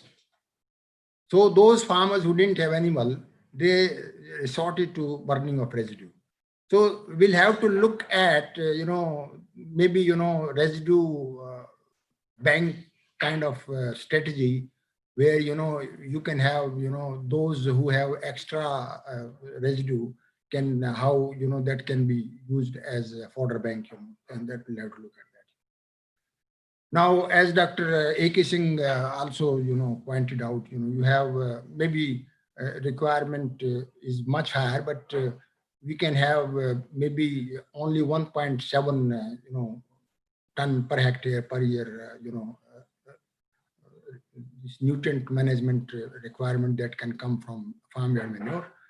Crop residue around 650 million ton, and out of this you have, only 66% is alternate use. And I think in Bihar it is much larger, alternate use is much larger, as I told you in case of livestock. So, and then total is around 3.8 ton. Now, if you look at the trials that and the research that we had been doing, you'll find that when we did the research in Karnal, we found that the zero tillage with the happy seeder or turbo seeder, that provided around 6.5 ton average yield of wheat, And then you have, net return was much more when you have turbo seeder, around maybe $100 more, and then the cost is also reduced. So there is a case, if you look at the whole scenario here, there is a case for, residue retention, and there is case for, how 100% loading of residue in the happy seeder or in the turbo seeder kind of machine. Now that 100% residue is a case, and we'll have to bring back the same technology in Bihar, and then we may look at that. Now, when we conducted similar trials in Eastern UP and Bihar at farmers field, and we found, that anchored residue, not 100% loading, but anchored residue, had highest yield, ranging from 5.7 to 5.9 ton in case of wheat. But when you had full residue, 100% residue, the yield was, we cannot call it significantly less, but it was around 0.2, 0.3 ton less than anchored residue. But wherever there was no residue, yields were much less, So that means we definitely need residue, but we'll have to keep a balance, how that residue is to be maintained, and what to do. So that means we have to, still do some work on the quantity of residue that need to be maintained. Because if you look at the row to row space between happy seeder and zero tillage machine, so there is a difference of 2.5 centimeter. So the population is reduced, and we don't expect higher yield than the zero tillage machine. But look at that what may happen. Now the issue is that the effect of residue, the effect of zero tillage is more positive, is more visible when the seeding is done on time. Generally, there is a wrong philosophy which says, that zero tillage is for late sowing. I think which is not true. Zero tillage effect is best visible in a situation where the seeding is done on time, because this is where you can harness maximum out of the system, and this is where we have done in Bihar and Eastern UP, and see from 0 to 15. And I think this has definitely impacted productivity in Bihar and in last 10 years. That the argument that late sowing is best fit for Bihar is wrong, and I think people have started accepting it. The state has started accepting it. The university have started accepting it, and I think 1st to 15 November is the best time, and that is where you will find the best response of zero tillage or residue retention in the system, and this. So that's one issue. And we have seen that number of households who have adopted this is much higher in that case. Now, many areas in Eastern UP and Bihar, especially this case is in Bihar, the sun drying is very important issue. And the sun drying is happening in the Eastern IGP. Now, that is where, I think we have to have special awareness, campaign where, farmers can stake, rice residue at one place near the, farm or near the village, and then they can thresh it later on. But immediately after rice harvesting, they can go for seeding of wheat. That can save, lot, because if you look at this slide on the left side, you'll find that some farmers, they still keep the residue, and some farmers, they stake the residue at one place. Now, some of these things have started happening in Rohtas, Ara, Buxar, and those areas, but in many places these are still not happening.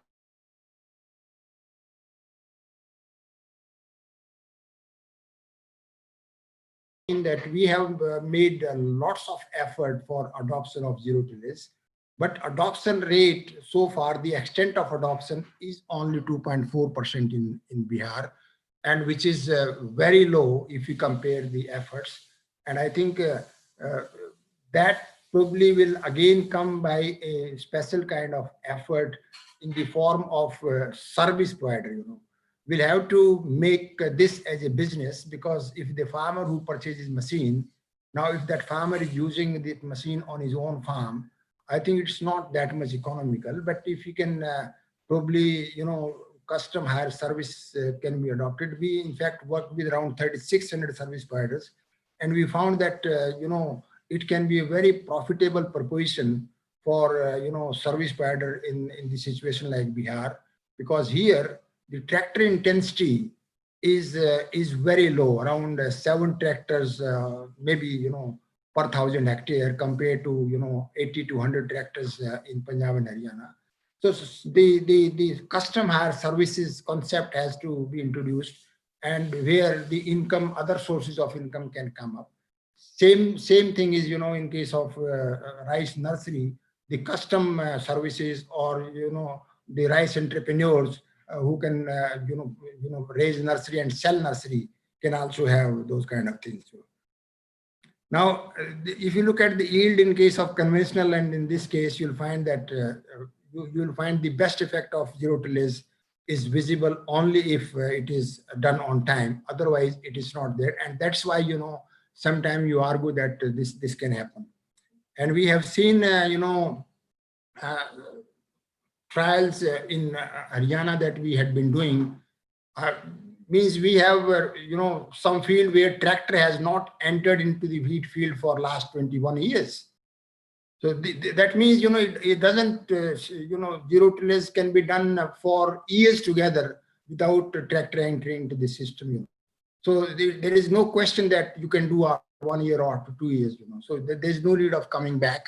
And that is the only way, if you have residue retention on the surface, not incorporation. Because the best effect of residue comes only if it is retained on the surface. And then if it comes on that, then you can have 3 crops, or you can definitely have 2 crops with the yield of 13 tons. So it's important. So if you have rice, mustard, maize, that these are some rotations. And if you have other rotations, you'll find the harvesting is done on time. If the wheat seeding is done on time, you can get high productivity.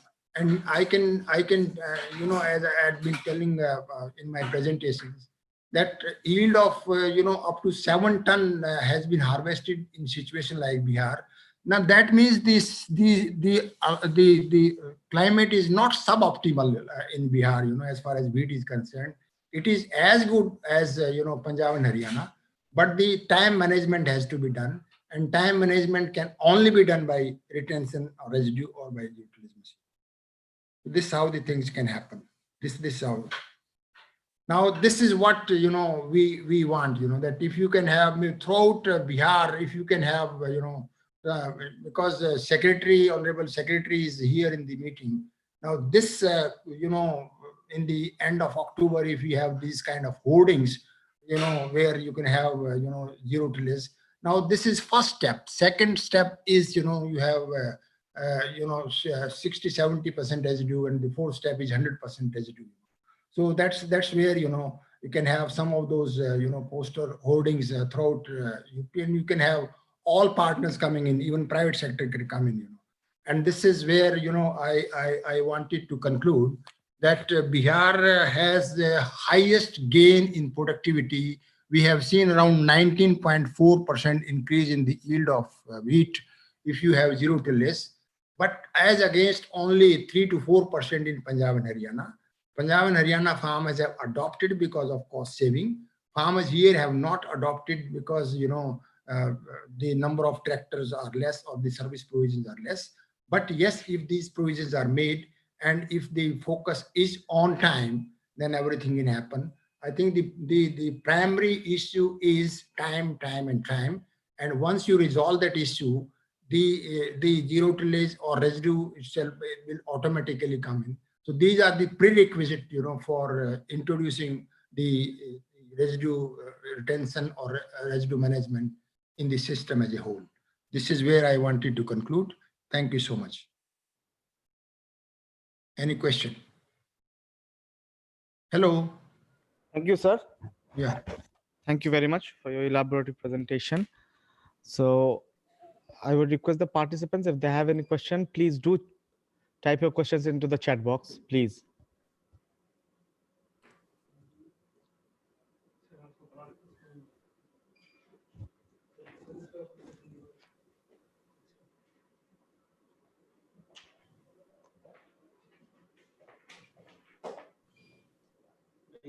I think, sir,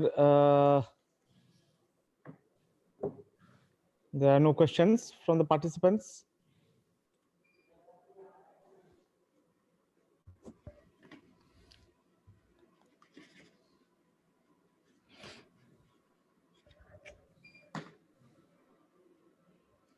Thank you. Yeah, I think, sir, there are no questions from the participant side, sir. There is one question, sir. Yeah. So Dr. Samal is asking that generally 30% residue is recommended for retention. Yeah. Kindly discuss the basis. He just wants to know the basis, like why 30%? 30% residue, you have, almost 15% residue is in the roots, And if you are machine hand harvesting, that means you'll have to have at least 15% residue on the surface, because if you don't have even 30% residue, now that is a, condition for zero tillage, that if you have 30% residue, then you can have, better effect of zero tillage. If you have zero residue maintained, then the effect of zero tillage is not that visible.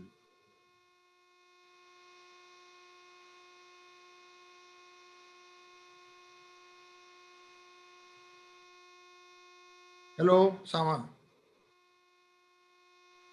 Is that okay?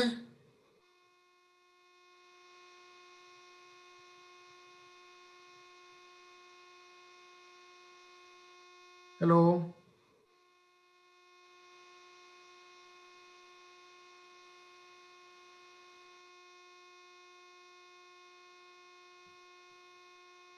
No question?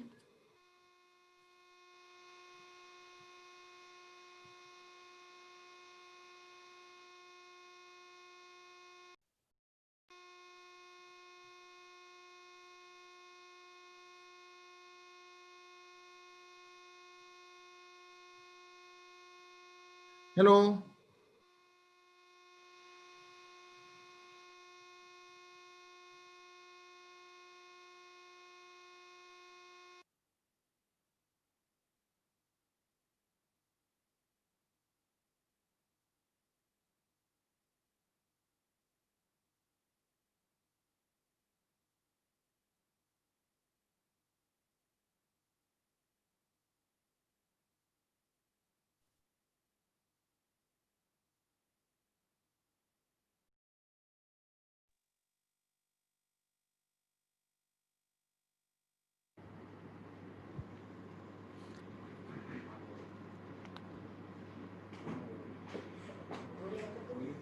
Sir, can you hear me now? Sir, your mic is on mute. Malik sir, your mic is on mute.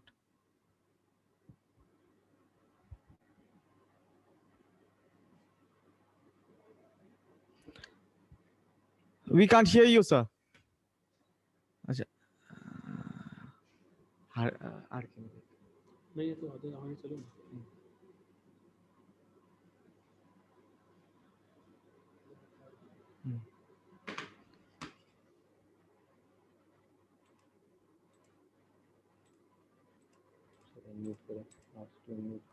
Hello. हो गया. Yes, sir.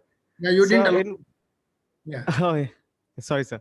So, actually, in one of your slides, you mentioned that if we retain 100% residue, there is yield reduction as Yeah. compared to lower residue retention. So, is there any uh, reason for this?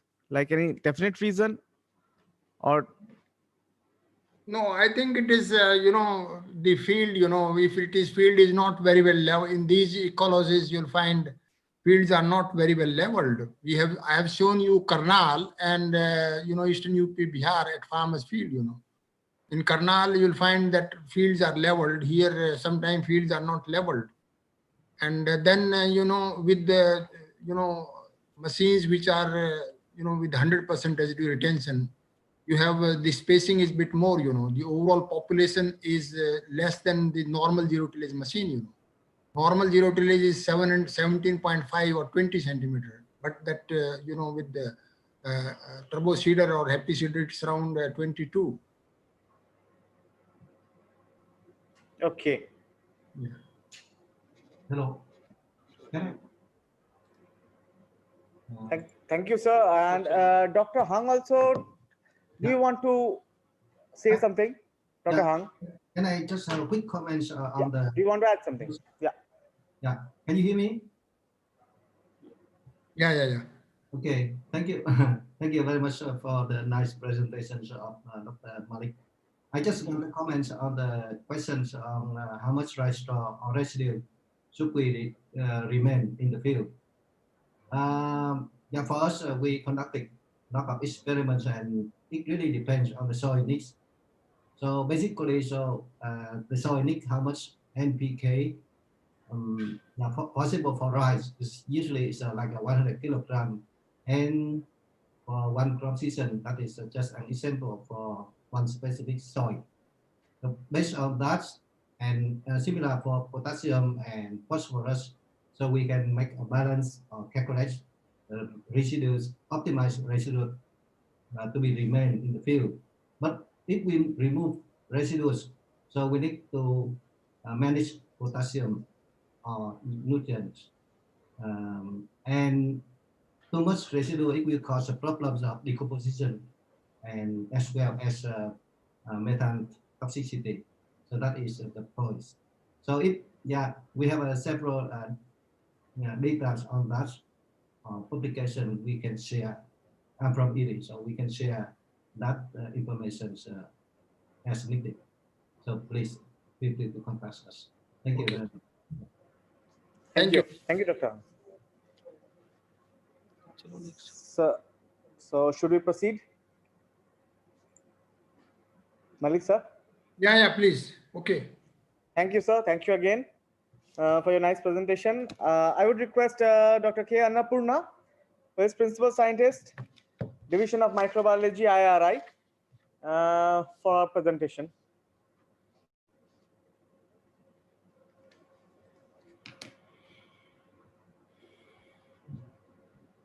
Mahendra को बोलते हैं join करें ये है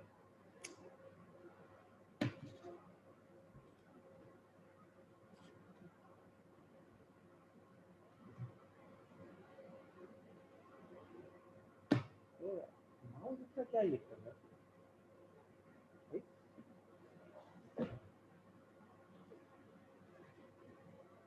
unmute करना madam just a second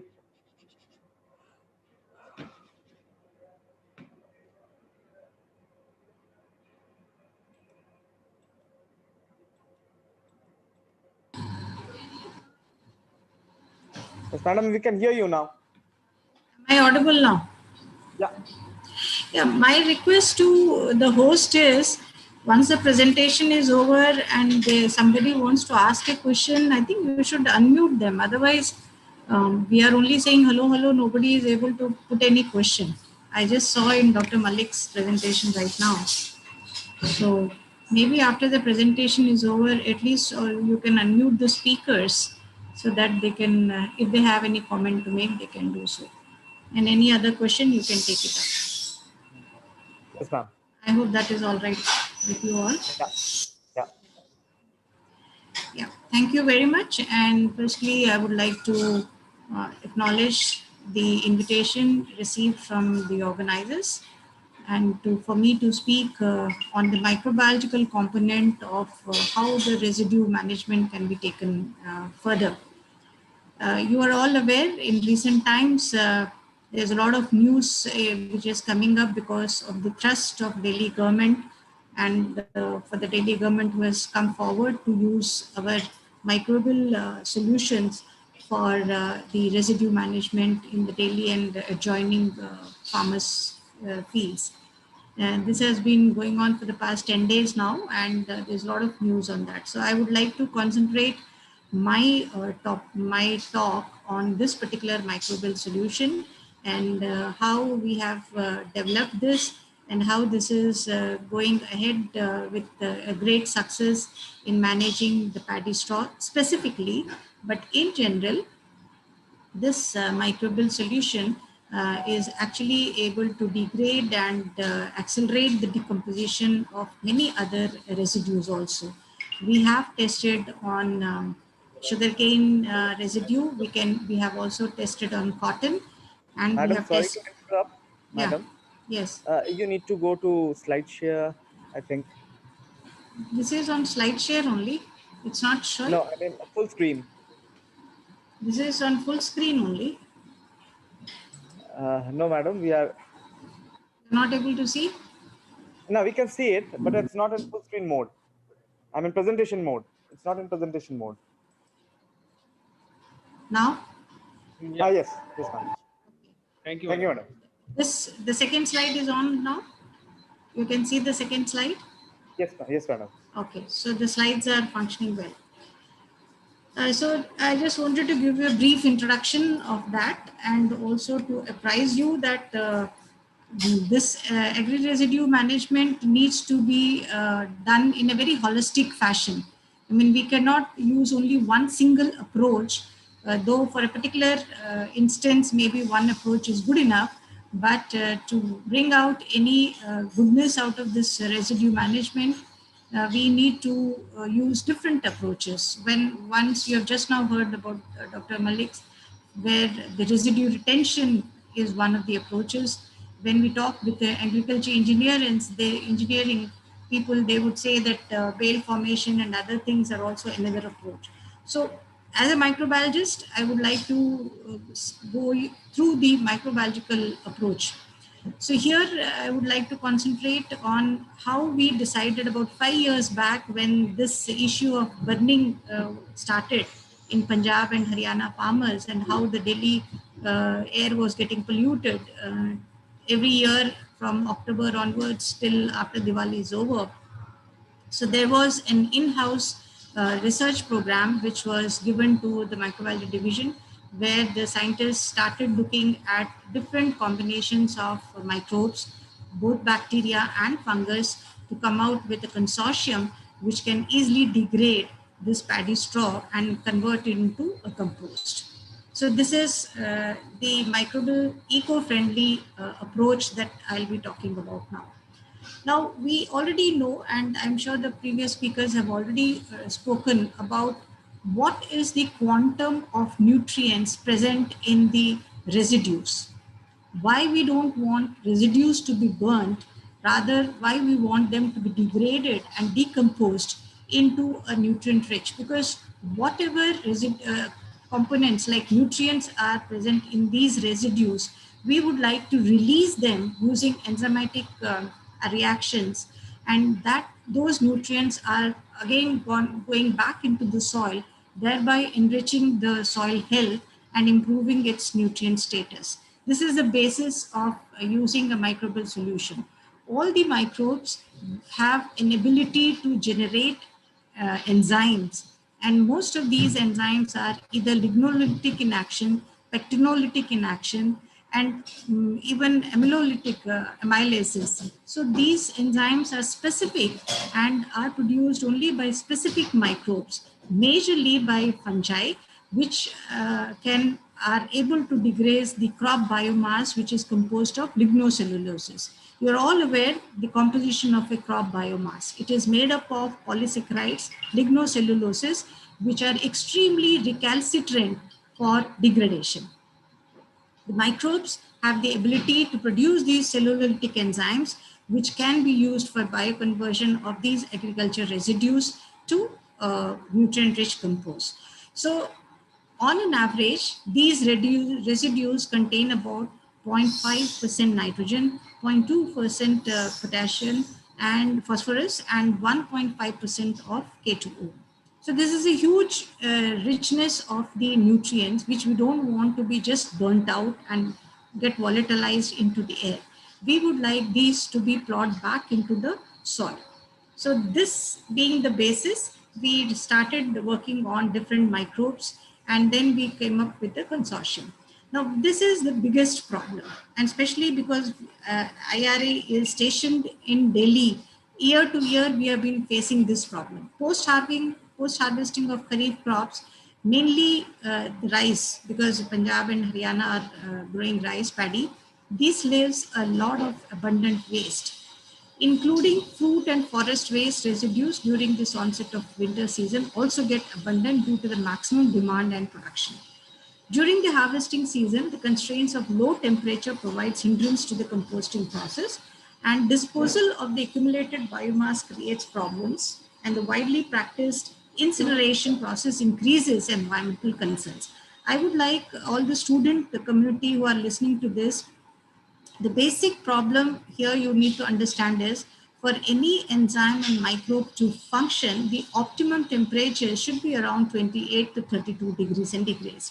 As paddy is harvested in the northern belt, by November, the temperatures start decreasing, and you will have, by November end, you will have the temperatures pretty low. And if this temperature, low temperatures, will actually hinder the decomposition process. We do need an optimum temperature of about 28 to 30. So whatever paddy is harvested by the end of October or in the first 2 weeks of November, that straw can be easily decomposed and degraded into a manure very fast. You must have read our CM's tweet also, where on trial, we have sprayed our decomposer, and in 15 days, 90% of that straw and stubble got decomposed because the temperatures were optimum, and there was a very good moist soil there. So the decomposer worked very well. Now, this microbial intervention is what we developed at Division of Microbiology, and this is a very low cost, eco-friendly technology. We haven't put into the expenses of our manpower and other things, but as of now, this year, we are promoting this technology at ₹20 only for 4 capsules, which is sufficient for degrading 1 hectare of the paddy straw. So this is a very low cost friendly technology, and very importantly and attractively, this can be used as an in situ on the farm. Previous speaker has already talked to you about retention of residues. What I'm talking about is, if your residue is in large quantity and you would like to actually use it to enrich the soil with nutrients, I would say that about in an hectare, if you have about 5 to 6 tons of paddy straw coming up, farmer need not take that straw out to the outside of the field. Within the field, just spray the decomposer and run 1 rotavator. That will ensure proper mixing, and you will have a decomposition process starting up. We also have an approach where the ex-situ pit or heap method can be used. Many times, farmers take out the straw and put it outside the farm. They can either use it a pit or a heap method, And most of the small and medium farmers can use this method also for developing compost, and this can be done at a community level.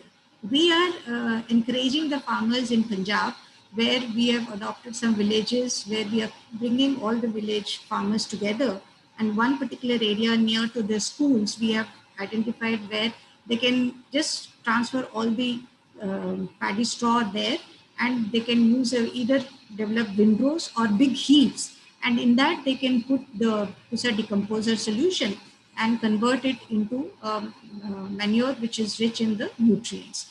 So this either an in situ approach where the farmer need not do any operations, need not use any labor, except that you need to use labor, or they themselves can spray the pusa decomposer on the straw directly. And one run of the rotavator is important because that ensures proper mixing of pusa decomposer solution to the straw. Or if they can come as a community, as a group of farmers, they can take an ex situ approach also by making pits or by heap method and use pusa decomposer spray for degrading that particular the straw and convert it into compost. Either of the two methods the farmers can adopt. A little more detail on the what this pusa decomposer is. It's we have developed this capsule for the simple reason that this is very easy to carry. There is no spillage, and also for transportation, this becomes the most optimum method. We did develop a liquid consortium also, and this we have developed for 100 ml and 1 liter. All those RWAs, that is um, the communities, the housing societies where they collect the vegetable or household waste, they also have they have come to us and they wanted at in lower dosage, so that we have developed this 100 ml solutions for them specifically. And especially in Delhi and surrounding Gurgaon areas, we have large number of societies where they take these solutions and they collect all the societal wastage, and they use this solution for decomposing, and the same compost which get developed, they use it for their growing vegetables or even in the landscaping. So they are enriching the nutrient status of the soil by using this. But majorly we developed this capsule for the simple reason that when we are giving these capsules to the farmers, they are able to regrow from this capsule solutions of almost to 25 liters. What we have optimized and developed the technology is that 4 capsules of our decomposer can be scaled up to 25 liters of the liquid inoculant.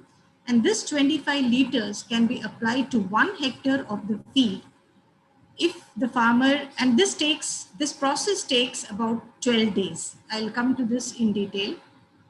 But what I want to say here is once these 4 capsules are scaled up to 25 liters, this can be easily sprayed on the straw which is left on 1 hectare of land. So that is the beauty of it. And the only expense which the farmer has to have is buy these 4 capsules for 20 rupees. Of course, small holding farmers with 1 acre or 2 acres, they if they have to spray themselves, they need to have a knapsack sprayer, which, or if the farmer has large holdings, then they can take a tractor operated sprayer. When they use a tractor operated sprayer, obviously at the back, there should be a 500 liter tank through which the spraying can be done. So this is the major expense which the farmer have to incur. But if the tractors are again on custom hire, if the farmers do not have their own tractors, they can again make a group of farmers or custom hire the tractors, and the same day the tractor can be used by at least about 5 or 6 farmers at a time, and the whole field farms can be sprayed. So this is the easiest, most eco-friendly, and one of the cheapest technologies that we have developed at IRA. And here I'm just giving you the pictures where this is the whole field where we have the straw already present inside. You can use, like I said, a tractor driven machine, so that at the back of this tractor there is a tanker in which the solution is kept. Now this 20, how do we go about using just 4 capsules? Now this 4 capsules has to be multiplied to 25 liters, and this 25 liters have to be diluted with another 500 liters of water, and that 500 liters of the solution is to be sprayed on 1 hectare of either standing stubble or on the straw. Within 15 days, the temperature, if the temperatures are around 30-32 degrees, almost 90% of this straw is degraded. This is exactly what we have shown to the Chief Minister, Mr. Kejriwal. He did the spraying himself on 13th of October, and I sent my team on 28th of October to assess the situation. And the farmer was very happy because almost 90% of the straw degradation has taken place. And only yesterday, Mr. Kejriwal again went to assess the situation, which is 21st day. And in 21st day, they have seen that everything was completely degraded. So we have given a time of 25 days, because sometimes if the temperatures dip a little, the degradation process goes slow. So the optimum conditions for the Pusa decomposer solution to work effectively is that it should be sprayed immediately after the harvest of paddy within a day or two. And it should be ensured that a rotavator is run, because a proper mixing of the spray with the straw will be ensured. And also to ensure that the soil must be moist. In case the soil is dry or your straw is very dry, a light irrigation is recommended for proper decomposition. We have done farmers' field trials at various villages in Amritsar, Mukerin, Hoshiarpur, Sonipat, Shamli. Last year also we have validated, and I don't know if I put these, we have the recordings of the farmers who have used these Pusa decomposer themselves, and where we have gone and also done the demonstration. However, this year also we have done the same way. We have gone to different villages in Punjab and Sonipat, and did the spraying with Pusa decomposer. And within 20th day, all the decomposition has taken place. So these are some of the field shots of how we can apply the Pusa decomposer. Both if you have small farm holdings, you can use a knapsack sprayer and just spray it. And if the field or farms are larger, you can do this. Now, after doing all this, what we also did was to make the farmers aware of this particular technology, which is eco-friendly and which is cheap. And I must say, the farmers in Punjab, where the Punjab government is very strict on the burning issue, the farming community responded to our appeal and request and allowed us to use this Pusa decomposer in their farms. And after last year, they were very happy, and all those farmers with whom we have made this connection, they came back to us to do it for this year also. We have now also done the soil analysis before the Pusa decomposer spray and after the Pusa decomposer spray. And what we found that in the 3 components, whether it is the nitrogen or the carbon, we found that there is an overall improvement. I don't say there's a huge improvement. The improvement in various fields ranged between 2 to 8% in the carbon percentage, and the improvement in the nitrogen kilograms per hectare ranged between 1 to almost 12 or 13%. So there is a variation in this in these values, and this year again we are doing the soil analysis. So what we would want to emphasize here is that the decomposition process is not a standalone process, in the sense that the decomposition process also benefits the soil nutrient status. And if we do this over a period of time, by the complete degradation of the straw, the nutrients will be released into the soil, And over a period of time, the soil nutrient status will be improved. And with that, the succeeding crop, whether it is wheat or mustard or whatever rabi crop the farmer has to sow, there the inputs of chemical fertilizer can go down. In fact, we have farmers in Punjab who do not use any chemical fertilizer now for wheat. They are just using Pusa decomposer, and they have in the first year they have reduced the application of chemical fertilizer urea by almost 25 to 30%. And this year, at least one acre they are using without any application of urea at all. So our initial preliminary analysis of the soil status show that soil organic carbon and available nitrogen was increased by 2.86 to 8% and 2.7 to 13% respectively with the Pusa decomposer treated plots and they over the initial content. And also we have measured the EC and pH. This year we are analyzing some other nutrient P and K also in these soils. We have done extensive short workshops and farmer awareness programs with all these farmers where we are going, the scientific team is going and personally interacting with these farmers and requesting them not to burn this and to allow us to decompose this straw so that their fields will be not devoid of nutrient over a period of time, rather they will be enriched with the nutrients. So these are some of the snapshots which I would like to bring it to the audience. These are the farmers. We have more than these, but these are the farmers whom we have also taken on a last 3 years basis. We are regularly using our Pusa decomposer with these. And he is the progressive farmer. He is Mr. Gurmeet Singh, and he has been using Pusa decomposer for the last 3 years, and he has completely stopped using any chemical fertilizer, he says. And still the yields are showing at par with chemical fertilizer usage. These are some of the other demonstration plots and some cuttings which we could get from all the newspapers. This is where all the demonstration of Pusa decomposer has been done last Rabi season and this year also. So I would like to conclude my talk on Pusa decomposer, which is a microbial solution for management of agri residues.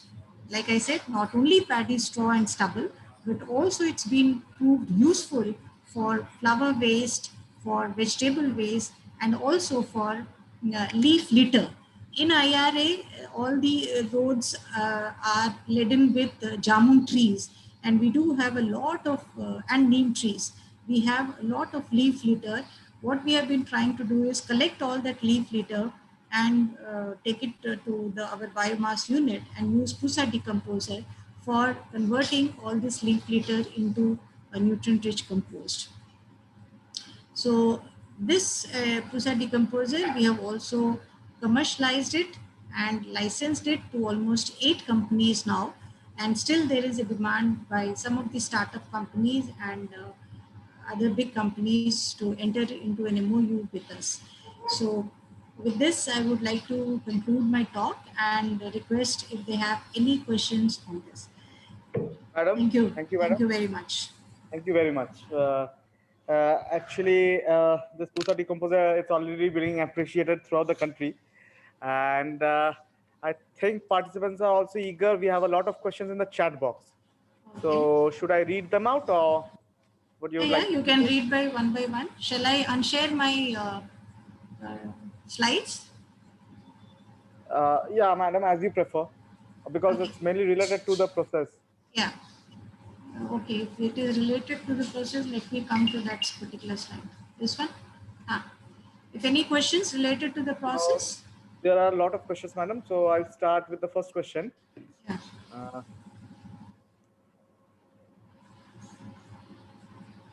Okay. So what is the window for large scale composting? Large scale composting. Yeah, this is the question. I mean, there you mentioned it takes about 25 days for the entire process.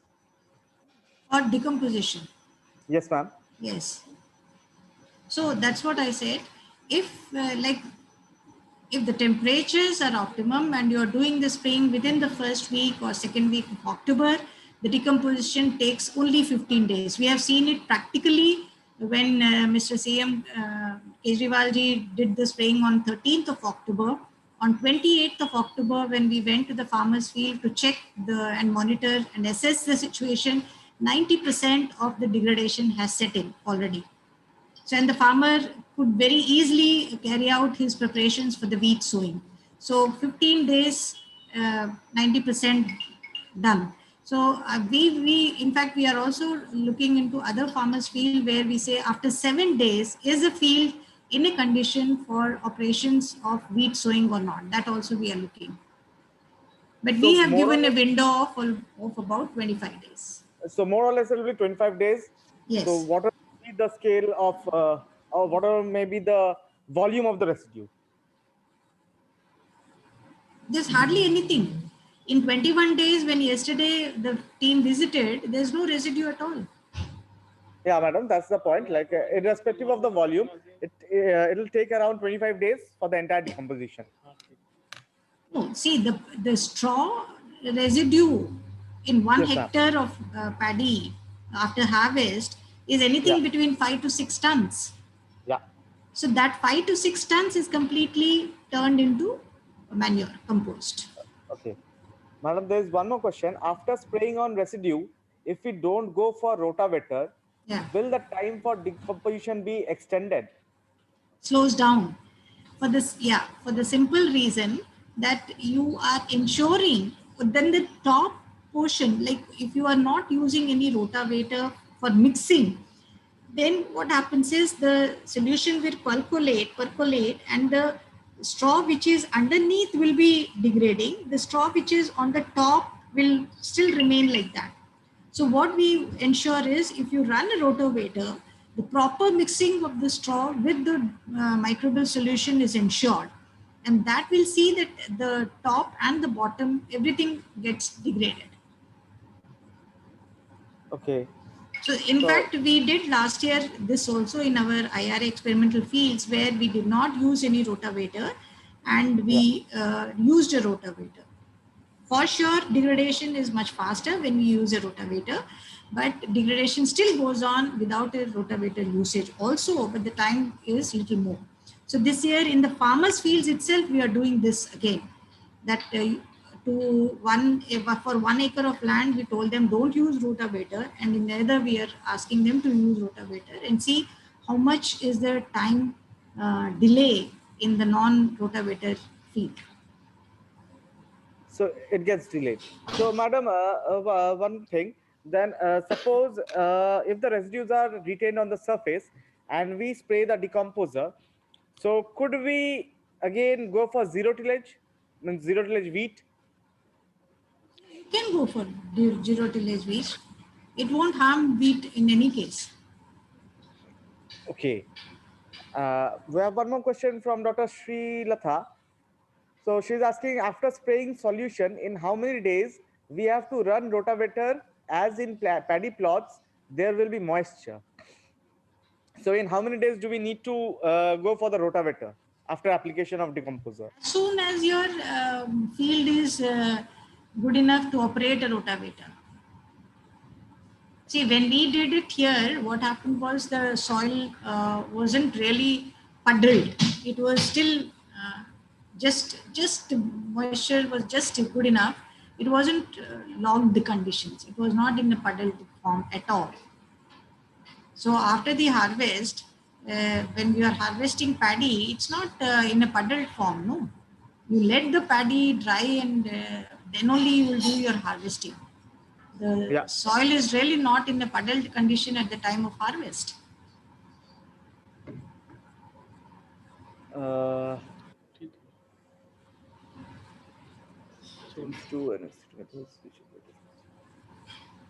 And I think rest of the questions, basically they are all regarding this in situ and ex situ decomposition. So yeah, if we incorporate under ideal conditions, the decomposition is faster. Definitely. Otherwise also the degradation will take place because See, after all, we are using the microbial resources who are very effective in their enzyme production, which are necessary for the cellulose degradation processes. And with that, there is always an accelerated degradation. However, the point here is with these enzymes to be on the most optimum effective functioning, you need that optimum temperatures. So if you are putting your pusa decomposer at the end of November, in southern parts it's fine, but in northern parts the temperatures go down. Yeah. The soil temperatures will be lower also, but if the soil temperature remains around 28-30 degrees, even then also in the north part the degradation will take. It's the upper air which goes down, but the soil, if they remain around between 28 to 32, the degradation will take place. So, We have madam, seen that even when we are in the first week of December also, when really the temperatures go down in the Delhi and the northern part, even then the degradation is going on very nicely. madam, we have one question from Dr. Han. Yeah. This is because he is basically asking that the decomposition is affected by CN ratio, inoculant and microorganism, and the moisture content of the soil, pH, and temperature. So for this technology, how can we control pH and temperature? He's asking. No, we haven't tested in acidic soils. Northeast belt we have not seen where rice is grown under acidic soils. But in all our prime focus was in Punjab and Haryana, this area, Indo-Gangetic area, UP also. This was what our agriculture AM minister and our DG ICR focused on, that we must concentrate on this particular area. Certainly, but then, like I said, Pusa decomposer has fungal component strains as a consortium, and fungi, you know, already function pretty well under low pH conditions. So, in our case, we don't envisage, but we haven't tested under low acidic conditions. We don't envisage any problem, but we haven't tested in acidic soils. So maybe this year, northeastern, we will test this Pusa decomposer and see. Okay, madam, there's one more question. Somebody, Mr. Abhay is asking, can we use the decomposer in sugarcane fields? Yes, you can. Once again, I would like to say that 2-3 farmers from the Maharashtra, Nasik belt and other areas, Baramati and all, where sugarcane is grown, they have used Pusa decomposer, and they have, in fact, we were not very sure because we were concentrating totally and solely on paddy straw management. But these people have taken Pusa decomposer capsules and they have used it for their sugarcane, and they found out it's working perfectly well. Maybe I made a mistake. I should have included those farmers' video clippings in this. Then it would have been very, very relevant. It was there in another PPT of mine, but I do have those farmers' clippings also, where they have spoken themselves. They have shown me the sugarcane fields, they have shown me the rice fields where they have used our Pusa decomposer, and they have also shown the wheat field, which is grown after the paddy straw management, and they've shown that everything they have found it in a very good this thing. So sugarcane, it works. In fact, this year again they have asked, and we have sent them 100 kits for sugarcane management also. Thank you very much, madam. And there are a lot of questions coming up regarding how to get this Pusa decomposer. So Well, as you said that yeah, we need to get an MOU right now. No, see, for governments, this year, our government, Delhi government, we have supplied 2,000 kits. Punjab government has been in touch with us. Haryana government, we have written. UP government has taken for 10,000 kits. So we are actually directly trying to supply to the government because that's our prime motto right now. But we haven't ignored the individual farmers also. We are sending to different farmer communities people also. We are sent to West Bengal government also, by the way. Telangana government also has approached us, and hopefully we'll have enough capacity to produce those capsules and give it to us.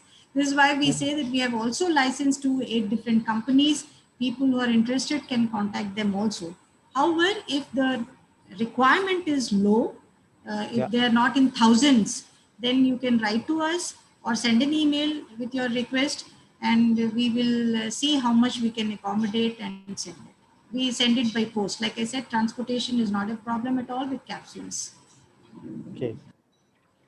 So thank you, madam. Thank Thank you you. very much for your time. And this was a really informative presentation. I think we are all benefited from this. And we also hope to work with you in the future. And I think after this, you'll be getting much more. You're already getting, but you'll be getting much more queries. And if anybody wants to reach to you, madam, so they You can can mail you, right? Yeah, they can mail me, and in chat box I'm putting my email ID, so that Yes, thank you, if madam. anybody wants to have any more queries or wants to know any more details or just wants to have to purchase these Pusa decomposer capsules, they may write to me and mail it to me. Okay, Thank you. thank you, madam. Thank Thank you you very very much. much. Thank you so Thank you, madam. much. So after this, we'll be moving to our next presentation of this webinar. So it'll be delivered by Dr. N.V. Hang. He's a post-harvest and byproduct management expert working at Erie, Philippines. Dr. Hang. Thank you. Can you hear me? There's one more thing, Dr. Hang. Could you please increase your volume? I mean, or maybe you could keep your mouthpiece a bit closer. Okay. Okay. Thank you. Can you hear me now? Yes. Okay. I will speak a Yeah, little. we can hear you clearly now. Yeah. Okay. Thank you. Yeah. My name is Ong. I'm from the International Rice Research Institute and working on mainly on rice straw management. I will share my presentation now.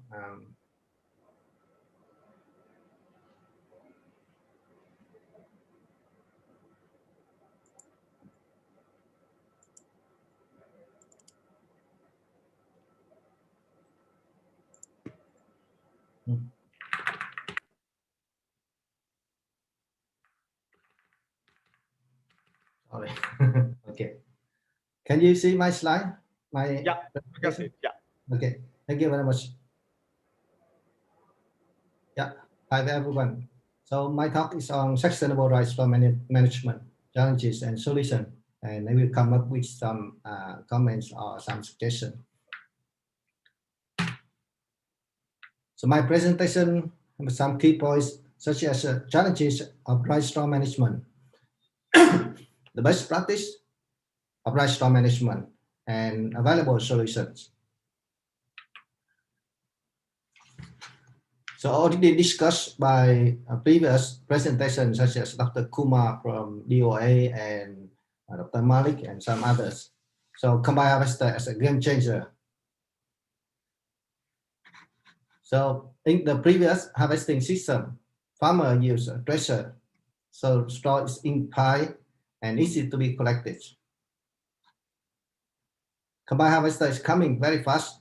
I saw the picture, the diagram of Dr. Malik is most of the states of or the province has more than 50% of combined harvester used for paddy harvesting.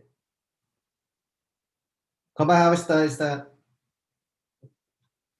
fastly adopted because it has a lot of advantage, such as reduce 50% of harvesting costs and reduce post-harvest losses. However, on the other hand, it spread rice straw in the field, like you see on the right picture. So it hinder or hamper straw collection.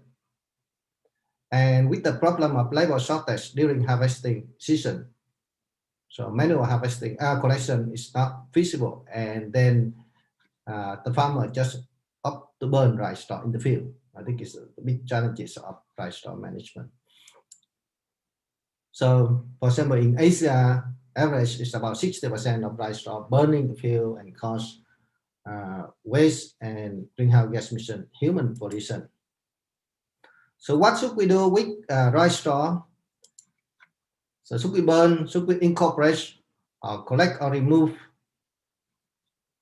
So here is some basic information. So 1 ton of rice straw contain about 6 kilograms of nitrogen, 2 kilograms of phosphorus, and about 20 kilograms of potassium. If we burn rice straw in the field, so we lose all nitrogen, 20 to 25% of phosphorus and potassium. We can use also this data to balance of nutrient needed for the soil, as many questions come to Dr. Malik's presentation. So rice straw can be used for many options. For example, it's in-field option and off-field option, or you call in situ and ex situ option. So in situ option is such as burning, mulching, incorporation, and we can collect rice straw for the off-field options, such as for agricultural use, for to produce biochar, mushroom, compost, or cattle feed. We can use rice straw to produce energy such as heat, electric power, biofuel through thermal and biochemical conversion, and also to use to produce industrial materials such as fiberboard bricks or high-end materials such as silica biofiber. However, so what are the best practice for farmers? Because this is just theoretically, but what are the economic feasible? And incorporation is the best, or happy seeder is the best in terms of happy seeder is recently promoted strongly in India. I just give here some example. And another question is how much price are need for the soil or retain in the field. So for example, rich rice, does it need more rice? So I would say no, it does not need more rice because it is already too fast or fed of rice. Similarly, the soy, some kind of soy, it does not need more rice straw because of too much, not a good balance. For example, we can balance like the technologies of presented by Dr. Putna between CN ratio or some other kinds of rich nutrients medium, and no time to digest rice straw. So we can say that one solution does not fit all. It depends on the soil, on the harvesting cropping system, on how do we want to manage properly of our crop. To answer the question, what are the best practices? We conducted a life cycle assessment experiment or field experiment. Look at the whole life cycle of rice, from land preparation to the end after harvest. We have grains and we have byproducts. For rice straw, we compare 4 practice: incorporation, burning, complete removal of rice straw, and partial remove rice straw. And we use for 2 channels is mushroom and bioenergy. So we measure. So this experiment was conducted from 2015 to 2018, about 6 seasons. We measure greenhouse gas emission, pollution, and energy, etc. And here's a resource. Here are the main factors to compare among different practices. So the yield, the grain quality represented by headright recovery, the net energy balance, the greenhouse gas emission, and the human toxicity represented by the discolor benzene factors. So here you can see the black line represented for the practice of complete incorporation rice straw. It caused highest greenhouse gas emission, about 7 tons of CO2 equivalent per hectare. This is for the case of irrigated rice or flooded field. Burning rice straw not only cause high greenhouse gas emission, but also highest human toxicity, and we lose nutrients contained in rice straw, so we lose energy. So from here, we can conclude that incorporation is not the best option in terms of greenhouse gas emission. Burning rice straw is the worst option. It's cause high greenhouse gas emission, human toxicity, and also lose energy balance. This is scientific based evidence for policy to encourage farmer. So here's some scalable option. Mainly we conducted or promoted or tested under our projects in Southeast Asian country. First one is in-field option, or you can call in-situ option. So the first one is a combined harvester combined with straw chopping, spreading, and trichoderma spraying to hasten rice straw decomposition. Incorporation of rice straw, straw shredding, and urea spraying, or happy seeder in India. Another solution for in-situ management is using inoculants or trichoderma to hasten the decomposition speed of rice straw. And this one we just conduct experiment at Erie. So the implication of this one is the inoculant just have effects on hasten the decomposition speed when it is incorporated with rice straw under the ground or under the soil. And after 3 weeks, at the week 4, you can see the significant difference of carbon decomposition and nitrogen increase.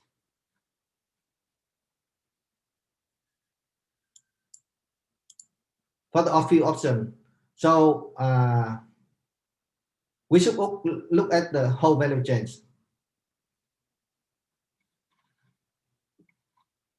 Here's in the case of Southeast Asian country, but I also believe in India as well. So at the moment, collection is technologies is available there, but we should also address the bottlenecks of logistics, like a combustion, storage, and transport. Like Dr. Malik already mentioned that is a rice straw just burn in the field when the farmer don't have a livestock or cow raise. So that is because transportation of rice straw is a high cost and consists or contribute to about 60% of rice straw price or cost. So if we address these bottlenecks and the market, for example, is a compost with high value or high price, and other products like a biodegradable products, so we can upgrade or improve the value chain of rice straw. So the first stage or first practice is a mechanized collection. So here is we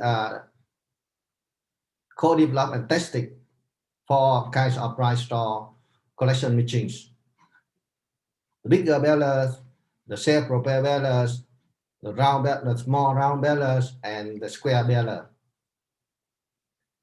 Depends on the demands on the cropping system, the field. So we can identify the best practice or best technology fitted into the system. For example, in Vietnam, the self-propelled baler can work in the wet field, and the small round baler also work well in the wet field. So these 2 options are fastly adopted in Vietnam. In the Philippines, the square baler is adopted better than the round baler because store imply and store and for the farmers in the Philippines, they prefer the square baler because it has a higher capacity.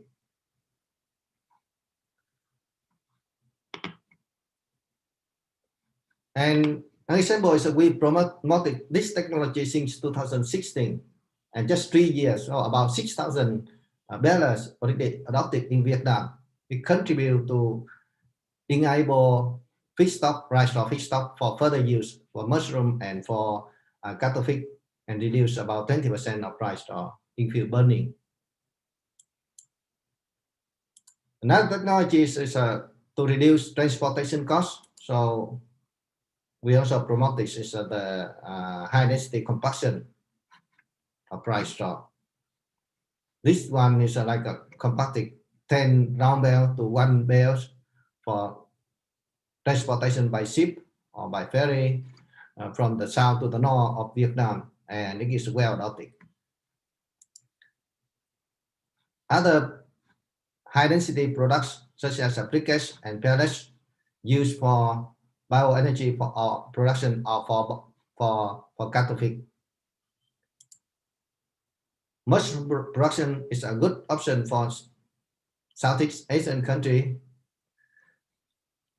It can add about 50 to 100 US$ per hectare of rice production. And for rice straw, for using rice straw for cattle feed, so we have two practice. One is for small scale or farm scale with several cows, and one for the industrial scale. For example, this one is have more than 30,000 heads of dairy, the dairy farm.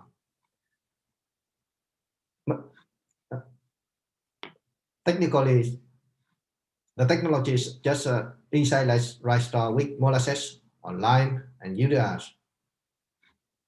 But I understand that is the technology is presented by Dr.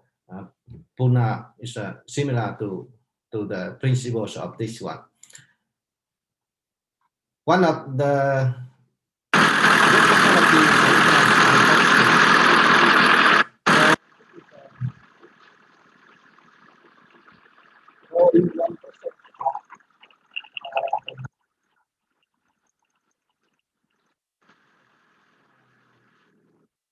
this is for in one question to Dr. Malik is in some previous presentation is what is a windrow for large scale. This is a nice technology for large scale and consume a lot of rice straw. With this technology, so we can optimize decomposition or compost products of rice straw by 4 integrated technologies: physical, biochemical,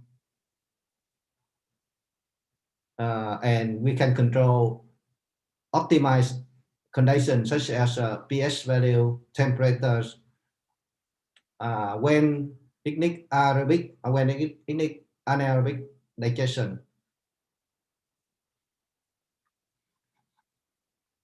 So this one is to produce compost products about within 45 days. For the farmers or conventional practice, so it needs around 90 days to produce compost from organic composting. So here is the compost products we piloted these technologies in the Philippines under BMZ funding projects. So just with a tractor about 30 horsepower, so it can operate 25 to 30 tons per hour.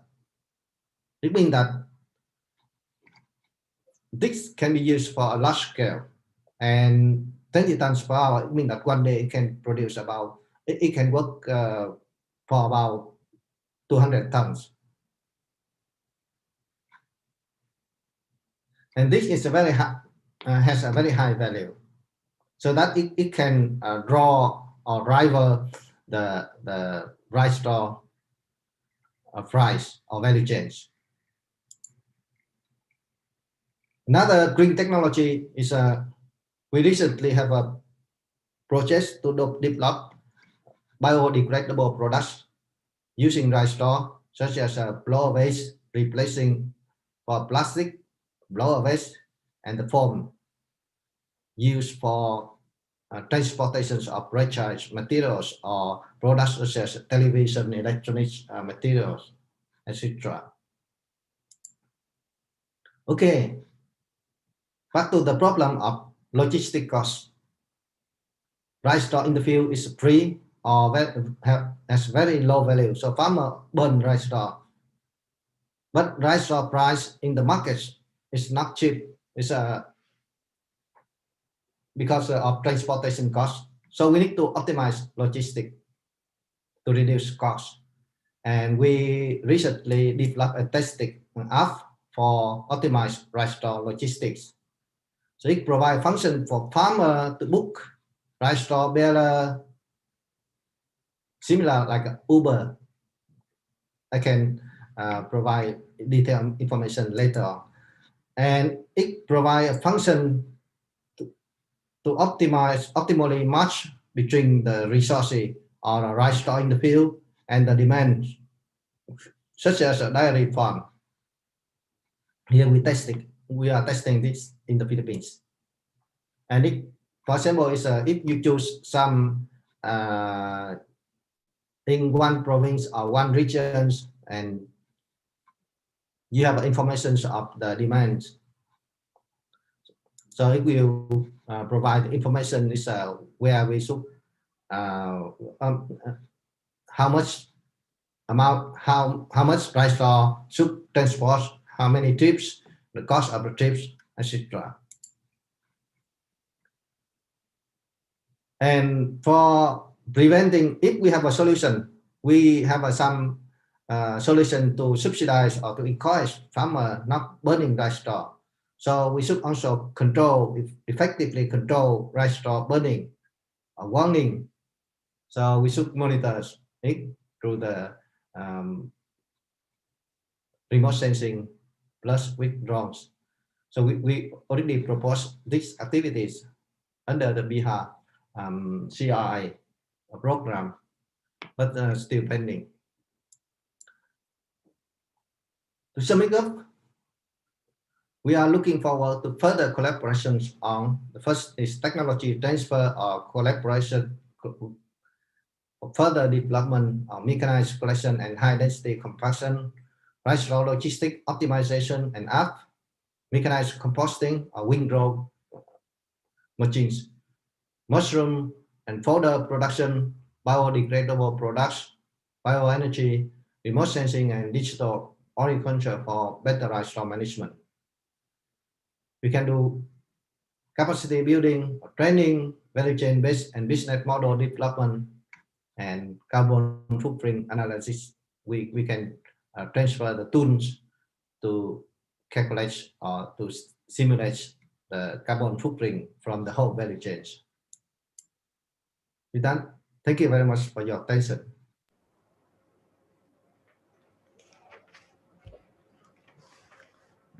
Thanks, Han. Thank you very much. Actually, we had a very elaborative presentation regarding especially regarding how to manage the residues, like starting from its collection to its management. Participants, if you have any questions.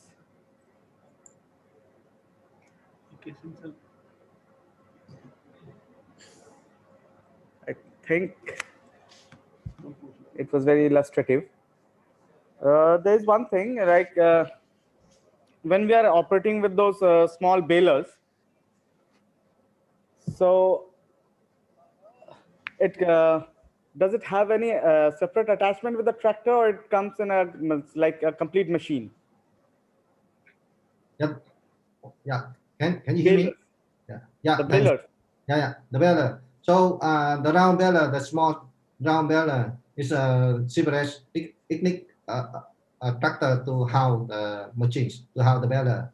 So for that one, the capacity is around 1.5 tons per hour, and we need the tractor with capacity is about 25 to 30 horsepower for the small one, the small tractors. Yeah. So in that case, it will be very useful for the small holders. Yes, in Vietnam is around. So in the Mekong River, the data of Vietnam is around more than 6,000 barrels. So around 4,000 barrels is that kind of barrel. Yeah. Because a small holder. Yeah. Okay. I have a question. May I ask? Yes, yes, ma'am. A couple of things. Doctor, you said that there is a machine where you are simultaneously chopping the straw and then spraying the inoculum. Hello? Yes, yeah. Yeah. So have you done any research on what size the chopped straw should be for a faster degradation? Yes, yeah. That one we have a publication as well. That one is a Hudson decomposition. That one is also obviously, but the problem is the problem is for on the chopping, not on the size of, because of that physical treatment. So it will surely hasten the decomposition. The problem is energy for Yeah. chopping, and with combined harvester, if attaching the rice straw chopping combined with combined harvester, it will cause the combined harvester much heavier. And if heavier, so in the wet field, it will not work. Like in Vietnam, that one is still testing, because in Vietnam is that one is in Vietnam is most all the field are wet, because we have an irrigated field. Yeah. But I mean, one solution does not fit all. For highland rice or crop, it will work. Yeah. Because in our institute, along with the agricultural engineering scientists, we are also trying to optimize the size of the chopped straw for faster degradation. That's why I asked whether you have actually optimized the size of the chopped straw or not. Because when we are doing that, the efficiency of the machine also comes down. So only about 60 to 70% is the efficiency. Yeah. And like you said, the horsepower requirement will be more combined to without any chopping. That's why. Yeah. I actually visited your IIR in New Delhi, and yeah, actually I support to get in touch with you later on, maybe tomorrow or sometimes to talk about to Sure. maybe we should have a meeting further with BAU as well. So this Definitely. how to go further for collaborations. Yeah. Right. With some small money first. Thanks. Yeah. Thank you. Yeah, that would. Yeah. Thank you. And just one more question. Why trichoderma you have used? Why trichoderma is used? Okay. So that one is okay in Southeast Asian country like Philippines and Vietnam and also Cambodia. They buy from Vietnam. So they tested different inoculants. So they realized that the trichoderma is the cheapest one, easiest to produce, and also best for rice straw management. And that is not harmful for the environment, soil environment. So that they use trichoderma mainly. So it's only because it's easily available. Yeah. So? Yeah. Okay. Thank you. Thank you. So thank you, Hang. Thank Thank you very much for the information. So can we move to the next presentation then? So the next presentation will be from Dr. R.K. Jha, who is a system agronomist working at BISA who has more than 15 years of experience in working on rice feed systems and rice-based cropping systems for its sustainable intensification and also as well as the residue management. So Dr. R.K. Jha? Yeah. So Are you getting my voice? Yeah, yes, sir. Okay, so let first share my screen.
So, are you hearing me? Yes, sir. So, good afternoon to all of you. First of all, I would like to thank Bihar Agricultural University and especially Honorable Vice Chancellor Professor Dr. Ajay Kumar Singh Saab for organizing a webinar on trace to treasure managing crop residues into winning investment. And I would also like to thank Honorable Secretary Agriculture, Government of Bihar, Dr. N. Sarvana Kumar ji for giving his valuable time out of his busy schedule and gave good suggestions for improving the livelihood of small and marginal farmers of Bihar. I would like to thank Dr. R.K. Sohane Saab, Director Extension Education, Bihar Agricultural University, Sabor, for giving me opportunity to share my experiences in this wonderful webinar. I would like to thank respected Dr. A.K. Singh Saab, ex-Director DDG ICR and ex-Vice Chancellor. And I would like to thank my mentor, Dr. R.K. Malik Saab, Dr. ML Jha Saab, and from CIMIT and other key speakers present in this webinar and all the audience. So my presentation outlines are mainly in three components, mainly what are the major challenges to Indian agriculture and what are the BISA activities we are doing. And the second, conservation agriculture and role of crop residue in improving the soil health, weed and crop yield. And third one, the machinery for in situ and ex situ crop residue management. So we all know that water, labor and energy sources are continually in the agriculture in India, and since long we are seeing that our crop yield is stagnant. There is no increment, but at the same time we are using more and more inputs like fertilizer and other resources. So that's why declining the factor productivity.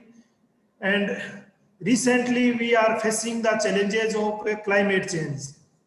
So BISA to deal these challenges, working on developing and the climate resilient germplasm for maize and wheat for Eastern IGP, strategic research for sustainable intensifiers for smallholder farms, developing climate resilient agricultural cropping practices, and capacity development of the farmers, scientists and students, catalyzing and strengthening the partnership with the state government and NARS and agricultural universities and infrastructure development.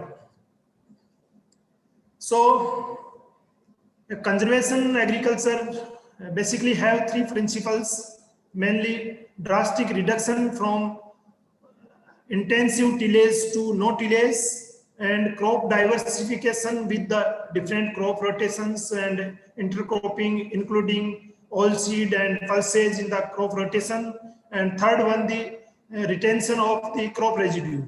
So if we shift from conventional intensive tillage-based crop production to conservation agriculture based production system, our total scenario will be changed.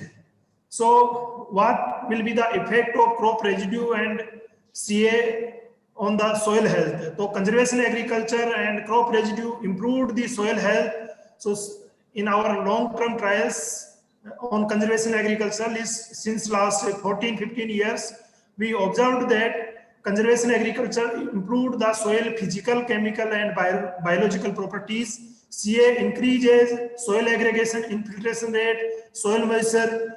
Conservation agriculture reduce soil erosion, runoff and temperature moderation, soil cracking and crusting. Conservation agriculture improved soil organic carbon, cation exchange capacity and nutrient availability in the soil. CA alter the nitrogen cycling, stratification of nutrients like phosphorus and potash by changing the chemical and biological environment. So in our long-term research trials, you can see that continuous keeping the crop residue as compared to conventional. In yellow highlighted, you can see the conventional tillage rice followed by conventional till wheat, and the another treatment, that is zero tillage direct seeded rice followed by zero tillage wheat with residue plus R means residue retention. So you can see that the bulk density that significantly reduced. It means that we have low bulk density, then we have more aerobic condition and we have more water holding capacity in the soil.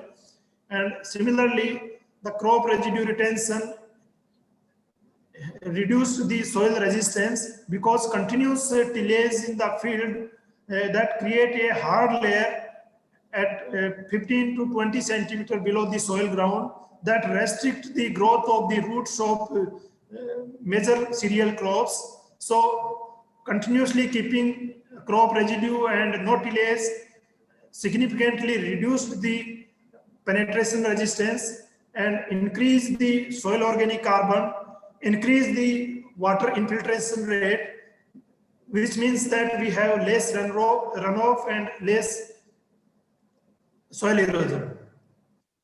Similarly, keeping the crop residue in the field also reduced the weed problems that we have observed in our long-term research trials, because CA modified the soil environment by minimum disturbing the soil, so that also affect the distribution of these weed seeds and exposed to the extreme soil environment. Because if we are not tilling our field, most of the weed seeds are on the surface ground that exposed to high temperature and biological predators. And crop residue retention also alter the soil temperature, soil, sunlight quality and soil moisture availability, soil pH, beneficial insects, so that reduce the weed seed bank and ultimately reduce the weed population. And the third principle, that is crop rotation, that generally we recommend that because in pulse crops, mainly in chickpea and lentil, we don't have option to control the weeds in as post, there is no herbicide to control the weeds in as post emergence. So we recommend to have a crop rotation with cereals with pulses that reduce the weed population. So these are the major benefits we have from the conservation agriculture. Conservation agriculture and crop residue retention also improved the crop yield. So you can see this is our long-term trial we have started in 2008 in Pusa. So this is the rice maize cropping system, and this rice maize cropping system have 4 treatments. That is PBDSR means permanent bed direct seeded rice, plus R means residue retention, and then PBDSR minus R means permanent bed direct seeded rice without residue, and puddle transplanted rice followed by conventional till maize, and zero tillage direct seeded rice followed by zero tillage maize. So you can see that where we have crop residue on in permanent raised bed with residue or zero tillage with residue, you can see the significantly higher crop yield of both rice and maize. But the benefits are much more in case of maize, keeping the crop residue in the field. So this is our another long-term trial we have established in 2006. So you can see the effect of, in this experiment we have 8 different treatments. So if we compare the conventional till puddle transplanted rice followed by conventional till wheat and zero tillage direct seeded rice followed by zero tillage wheat with residue retention, we recorded significantly higher crop yield both in rice and maize, and similarly also improve the soil health. So these are some of the machineries that help in keeping the crop residue and planting the crops in the previous crop residue. So I will share you the video with you. So this is the happy seeder we generally used for planting the rice and wheat and maize under CA. And so, and this is super seeder. This is a super seeder. And this is happy seeder for small tractor.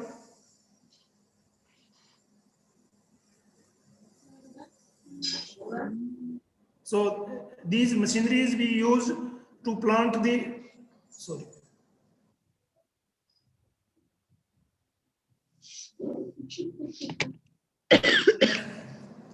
So these machinery is generally used for no-till or crop, no-till, we can say zero-till in the residue retention. And similarly, we have developed the technologies for permanent raised bed. We introduced narrow tires in the tractors and we modified the surveils to introduce the permanent raised bed, because in the Bihar situations, in most of the cases we have lowland, midland and upland soils. So in lowland and upland, it is not possible to grow the upland crops like maize, soybean and other crops during the rainy season. So by introducing the permanent raised bed, it can be possible to diversify some of the areas and we can manage the crop residue under permanent raised bed also. So permanent raised bed avoid the temporary waterlogging, which is the major issues in the kharif maize. So this is the long-term trial we have established at Bisa Farm, developing the futuristic cropping systems and climate resilient agricultural practices for Bihar and Eastern IGP. So in this trial, we have 8 different combinations of different cropping systems and different crop establishment methods. So mainly, you see this. This photograph is a kind of midland soil, and we are able to produce the maize and soybean after having the permanent raised bed. So we are managing the residue with the new machines, and it is possible to grow the maize and soybean during the rainy season crop by introducing the permanent raised bed. So you can see the results. If we so these are the 8 combinations. You can see the second treatment, that is PBM. PBM is permanent bed maize, kharif season maize, followed by permanent bed mustard, and followed by mung bean crop. So this is the yield. So you can see that soybean and mung are high value crops. If you see the net returns, so you can see the maximum net returns we have observed in permanent bed, followed by permanent bed mustard, followed by mung bean crop. It is about 2,000 US dollar per hectare per year. So these machineries are helped us in crop diversification and also the managing the crop residue during the rainy season. So these futuristic cropping systems we are promoting in different ecologies of Eastern IGP through different projects, and recently the Honorable Secretary Agriculture Dr. N. Saruna Kumar Saab mentioned that we have climate resilient agricultural program in Bihar, which is now implementing in all 38 districts of Bihar through the 4 partners, that is a Borlaug Institute for South Asia, Bihar Agricultural University, Dr. Rajendra Prasad Central Agricultural University, and ICR RCR Patna. So the another use of crop residue, this is the trials we are conducting since last 4 or 5 years, because in some of the areas in Eastern IGP, it is not possible to grow the potato because the soils have excess soil moisture. So farmers can put the potato seeds either in a permanent bed or under zero tillage situation, and they can put the crop residue over the potato crop, and then they can harvest the good quality and higher yield of potato under zero tillage, and efficiently can utilize the excess crop residue of the rice. So we also have developed the machinery for dealing the residue and nitrogen application, because in permanent raised bed, if we are keeping the crop residue and if we applying the nitrogen in residue situation, the losses are more, because there will be no soil to fertilizer contact. So most of the fertilizer either it vaporized, or so by this machine we can reduce the losses, increase the efficiency, and reduce the nitrous oxide emission.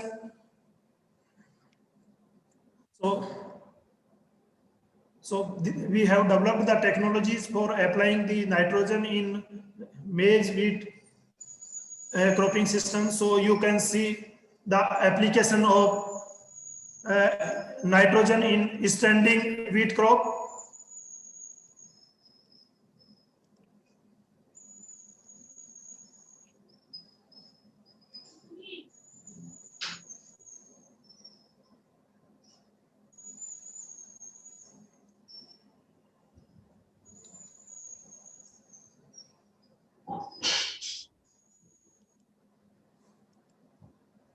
So for nutrient management in conservation agriculture or residue situation, we are using all 4 R's: right source, right dose, right time, and right placement methods. So in most of the cases, farmers as well as researchers, they are using 3 R's, but we have developed the technologies which can help in efficient managing the nutrient. So you can see in the graph that if the same amount of nitrogen, if we use through the drilling, we can increase the wheat productivity as well as the net returns. So you can see that if the same amount of nitrogen, if we use through this drilling machine, we can increase about 3 quintal of wheat per hectare, and or about Indian rupees 4,000 per hectare. If we superimpose a nutrient expert with the drilling, then we can increase the productivity by 6 quintal per hectare and the net return by 7,000 Indian rupees per hectare.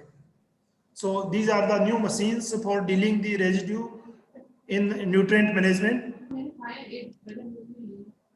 So we have also developed the machineries for seeding the intercrops under crop residue situations under permanent raised bed. So by introducing the narrow wheel tractor tires and the machineries and this kind of disc type seed placing system that help in seeding the crops under crop residue. So these are the other machines we are using and promoting for ex-situ crop residue management. So this is the kind of extra baler.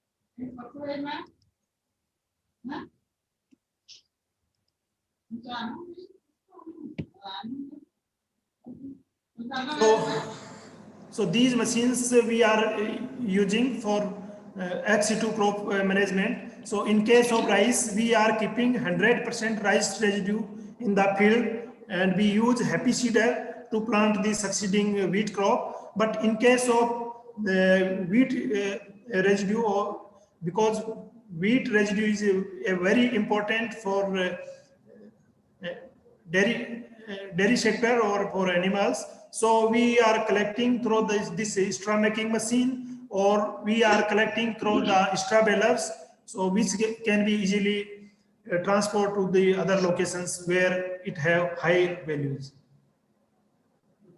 And the same time, we are also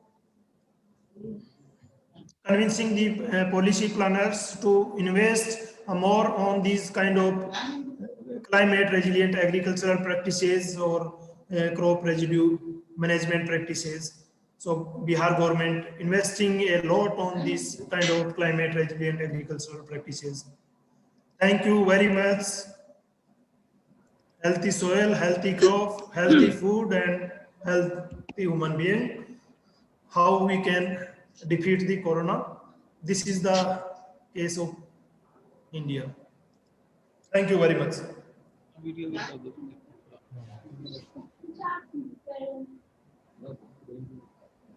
Thank you, Dr. Jat.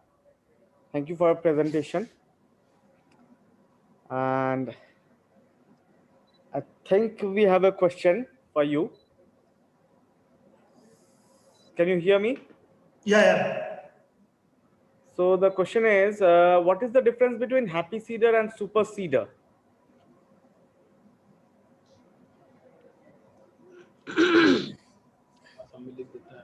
Basically,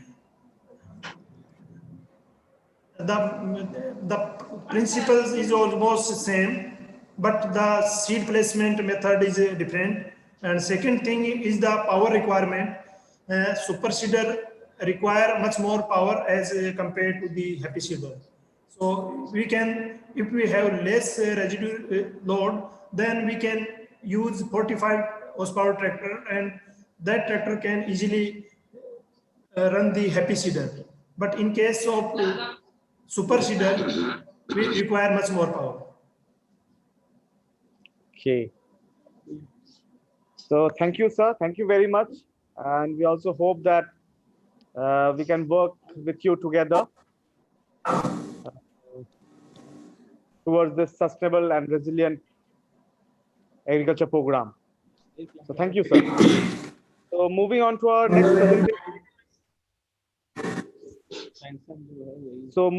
next presentation. We have a presentation from Dr. Alka Kumari, who is scientist from IICT Hyderabad. Dr. Alka, are you there? Yes, I'm here. Yeah, I will be sharing my presentations. Dr. Jat, could you stop your presentation, sir?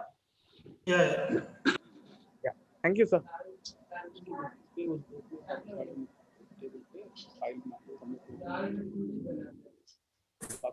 Can you see my slides? Yes, ma'am. Yeah. So, good afternoon, everyone. So, briefly, I will introduce myself. I am Alka Kumari, basically a chemical engineer, working as a scientist in process engineering and technology transfer department at CSIR, Indian Institute of Chemical Technology, Hyderabad. So first of all, I would like to thank Bihar Agricultural University organizers for inviting me as a speaker, and also especially Swaraj Datta for considering me for this webinar. And I must compliment earlier speakers for enlightening us with the adaptable waste management strategy. So the today topic of my presentation is on effective utilization of agricultural waste to value-added products. So in this presentation, I will be talking about the basics of agricultural waste, about biochar, and the thermochemical conversion of agricultural waste such as karanja seed cake and chili stem for the production of bio-oil and biochar.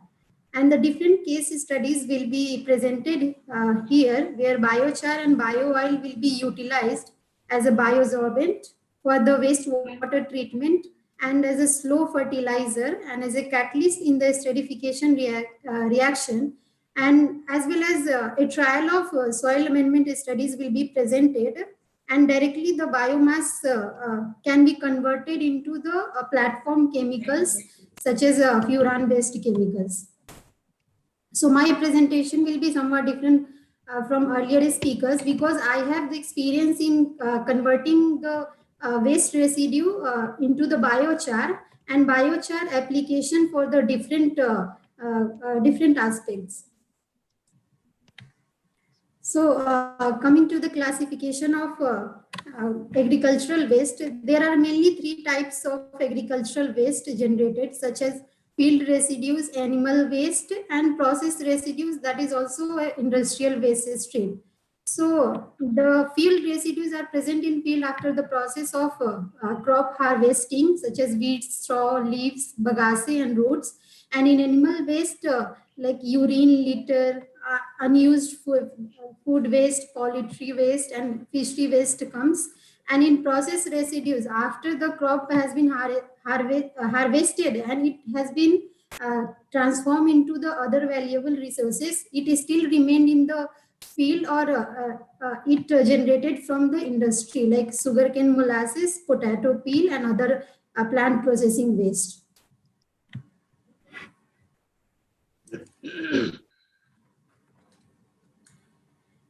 So in India, annually 500 to 550 million tons of cross residue waste are generated. Here the first pie chart shows the distribution of crop categories in the residue generation. Among that, cereals contribute major portion of around 58%, followed by fibers and sugarcane.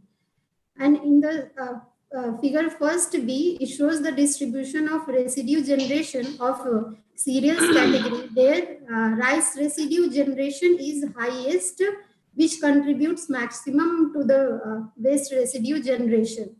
And the second figure shows the emission of different pollutants and greenhouses gases emission, which emit by the burning of crop residues on the field, and among that carbon monoxide contribute maximum to the greenhouses gases emission, and rice straw is the major contributor of this gases emission, which not only impact the soil organic carbon but also plant nutrients and cause adverse effect on the soil properties as well as soil flora and fauna.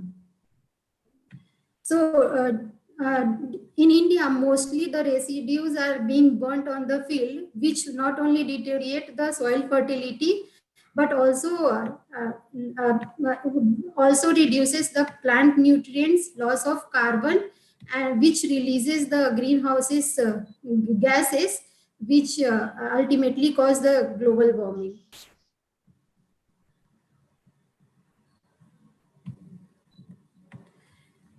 So there are some challenges and obstacles while using the organic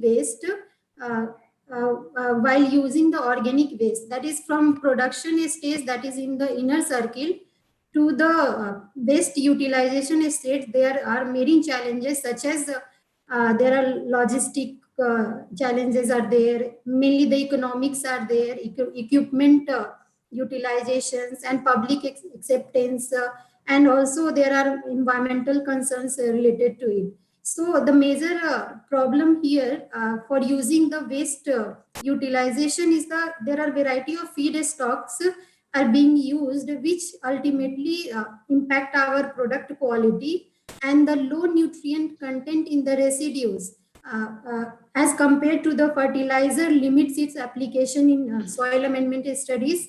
And also the pyrolysis process technology is costly, as it needs energy to initiate the process. So, and also the generally residues are having the very less bulk density, so it creates very high expenses during transportation. So coming to the first value-added product I will be talking about is the biochar. So biochar is a carbon-rich material which is produced in the absence or limited oxygen supply using the thermochemical conversion process, and it is being used from variety of biomasses like animal waste, forest waste, and etc. And the biochar properties mainly depends on the type of feedstock we are using and pyrolysis condition which we are implying, and the post pyrolysis treatment methodology which we are adapting for treatment of the biochar. Madam, sorry, just to interrupt you. Yes. Could you, before proceeding, could you please explain the process of pyrolysis, like Yeah. our participants are interested? Okay, so the pyrolysis is a thermochemical conversion where external energy is supplied to decompose our biomass. Generally, biomass is basically consists of cellulose, hemicellulose, and lignin. So that is not in pure carbon form. So to degrade those compositions, we need external heat treatment. So we'll supply the external heat and we'll degrade into the pure carbon form. And it is generally the pyrolysis is actually in further slides I will be talking that there are different type of pyrolysis where the conditions will vary. According to that, the biochar properties will also vary. Yeah, thank you.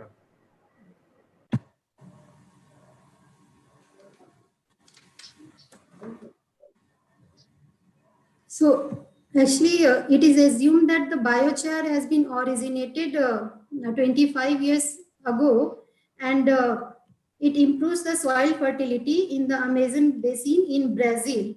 And right-hand side figure shows the fertile soil discovered in the Amazon basin.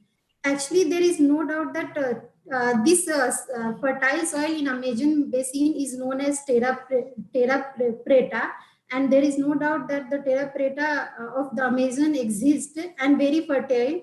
But exactly uh, uh, how this fertile land is originated is not known. There is maybe the chances that terra preta might be the consequences of slash and char practice, which are now not being practiced. Now the practice is generally the slash and burn agricultural waste residues. So there are different applications of biochar, as biochar having rich in properties.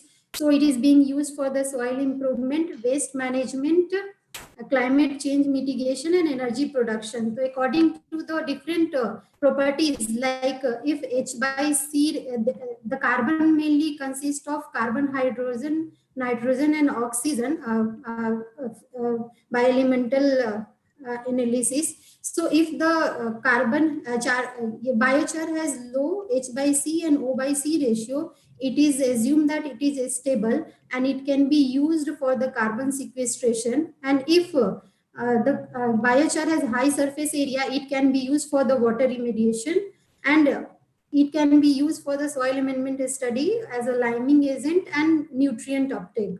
And it is also can be used for the bioenergy as it has high calorific value. And the other amazing uses of biochar includes nowadays it is being used in the toothpaste as a face mask and deodorant for shoe soles and all. So the left hand, this curve shows the stability diagram of biochar.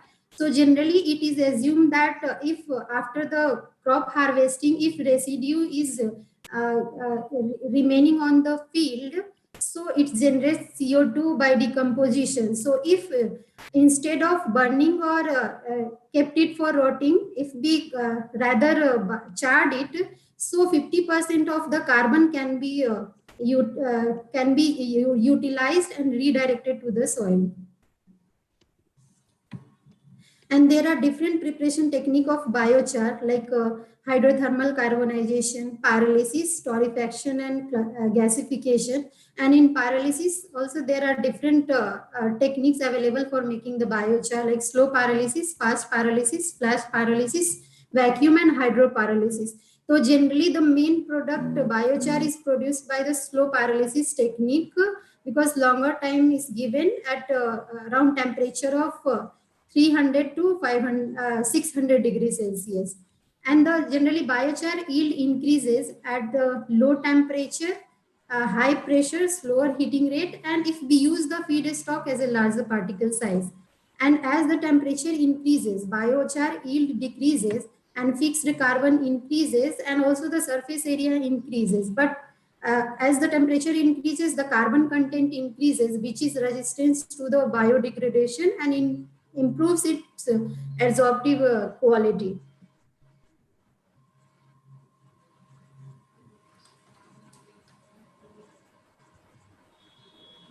And it is considered that the overall biochar preparation is an endothermic process, means to initiate the process, external energy is required. And for making the engineered biochar, there are different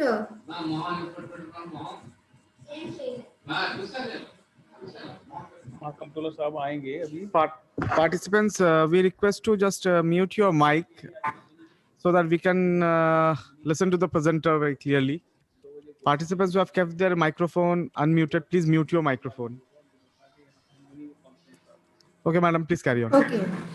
So actually there are different modification techniques which improves the functional group of biochar and also the surface area and pore size of the biochar, which ultimately enhances the biochar properties. And there are different characterization techniques available for its physical and chemical characterization, such as SIM can tell us the pore size distribution and BET analysis can say about the surface area. And also there are other characterization that is cation exchange capacity, and carbon stability is measured by H by C and O by C ratio, and lower this value is correlated with the greater carbon stability. So these are the different bioproducts which have been developed at CSIR ISCT. Our team is working in this area where earlier karanja seed cake have been used for as a basis for the biodiesel production. So during the production of biodiesel, for 1 ton of biodiesel, 2 tons of karanja seed cake as a waste is being generated. So apart from biodiesel production, we are using this seed cake for bioethanol production, and also the syngas has been produced, and we have prepared the biosorbent and bio oil for the wastewater treatment, and bio oil for the as a pesticidal activity, and for along with the biochar as a fertilizer is being used.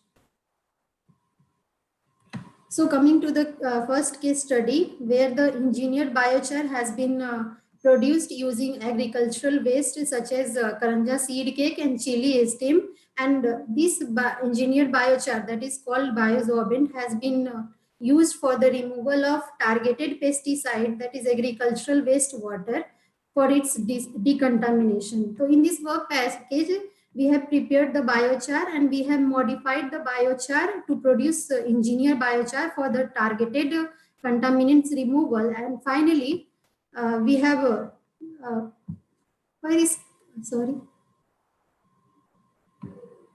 and finally a biochar and finally a biofilter has been prepared.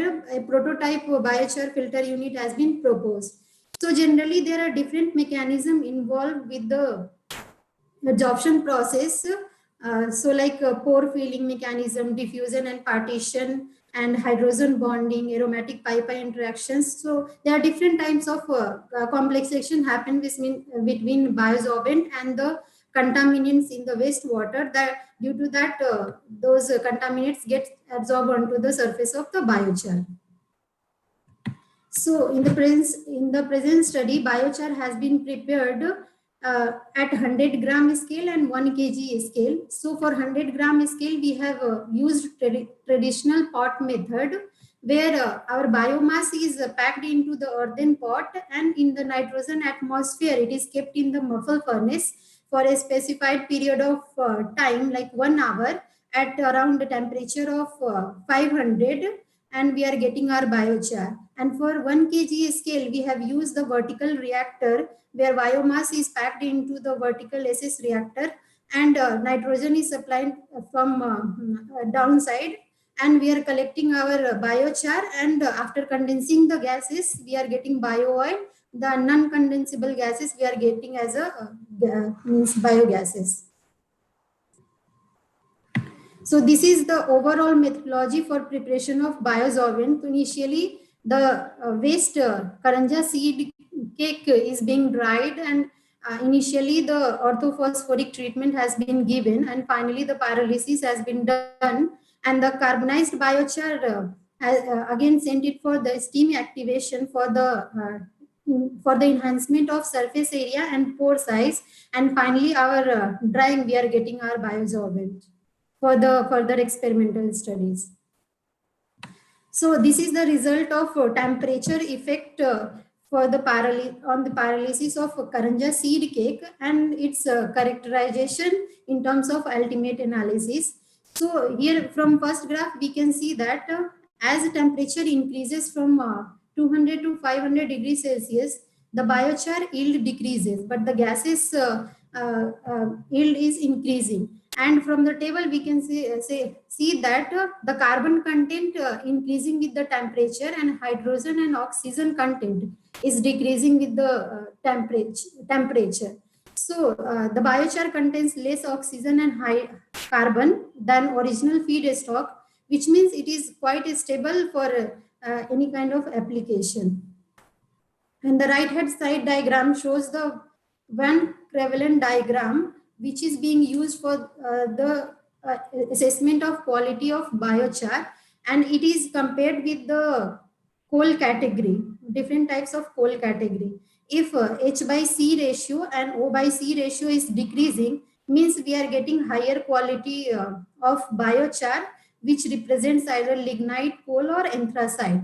So in our case, we are getting at around 500 degrees Celsius, we are getting our biochar quality of lignite type.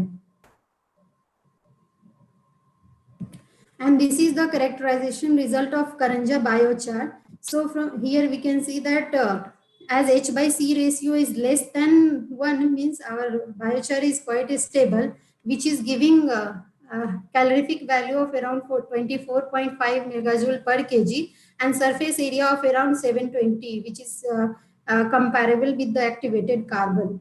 And the right hand side shows the same images of our raw karanja seed cake, and the after pyrolysis at different resolutions. So the pyrolyzed biochar having deep pores with repetitive patterns, which ultimately shows that the biochar can be used as an effective adsorbent for the removal of contaminants from the wastewater.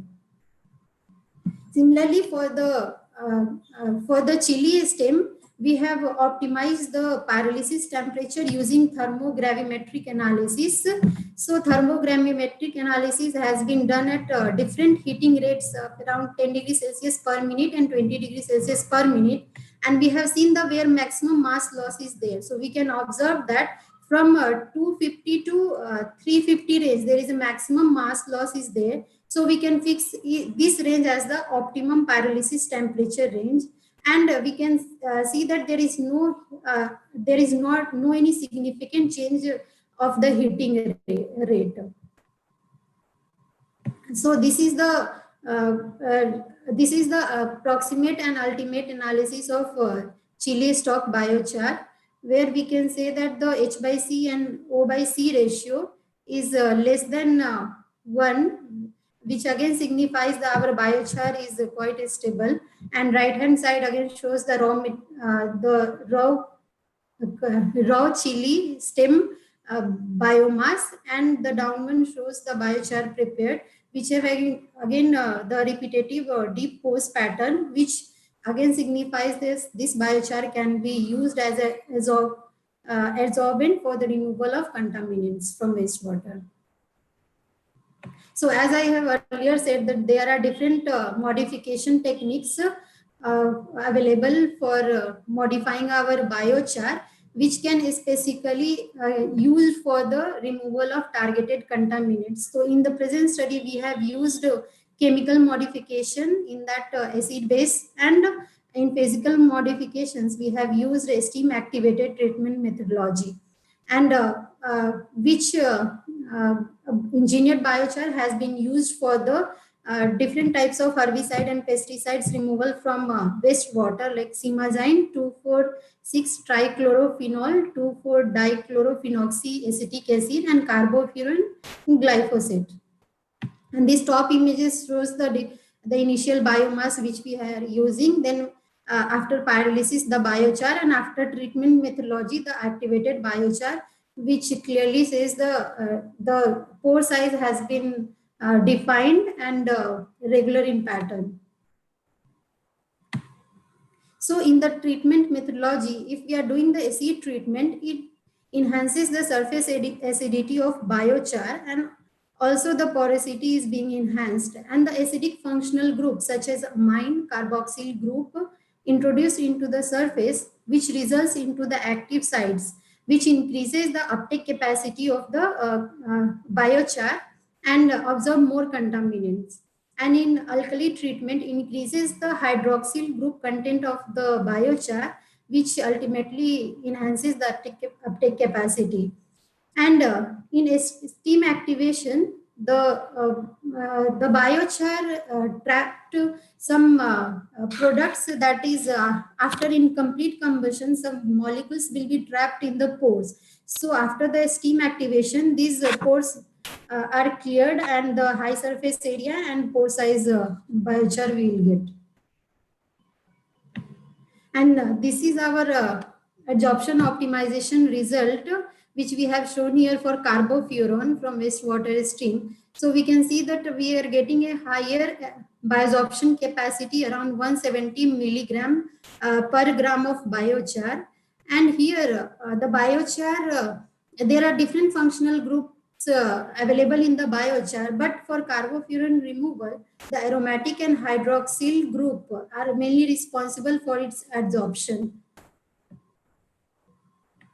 And this is the result of all the contaminants which we have studied in for the removal of these contaminants using our different types of engineered biochar. So we can say that we are getting almost more than 70% of efficiency except for the carbofuran.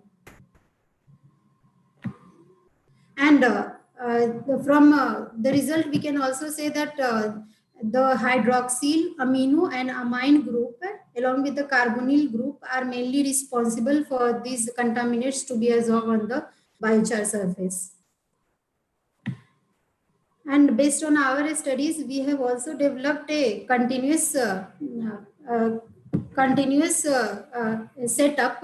So for the initial studies, we have used a small packed bed where we have packed our biochar into the column, and continuously we are sending our wastewater to that, and we are getting our breakthrough curves. And based on that study, we have developed a prototype biochar filter unit, which have been used for the glyphosate contaminant removal, and we are getting around 96 hours of the saturation of the bed, saturation time of the bed.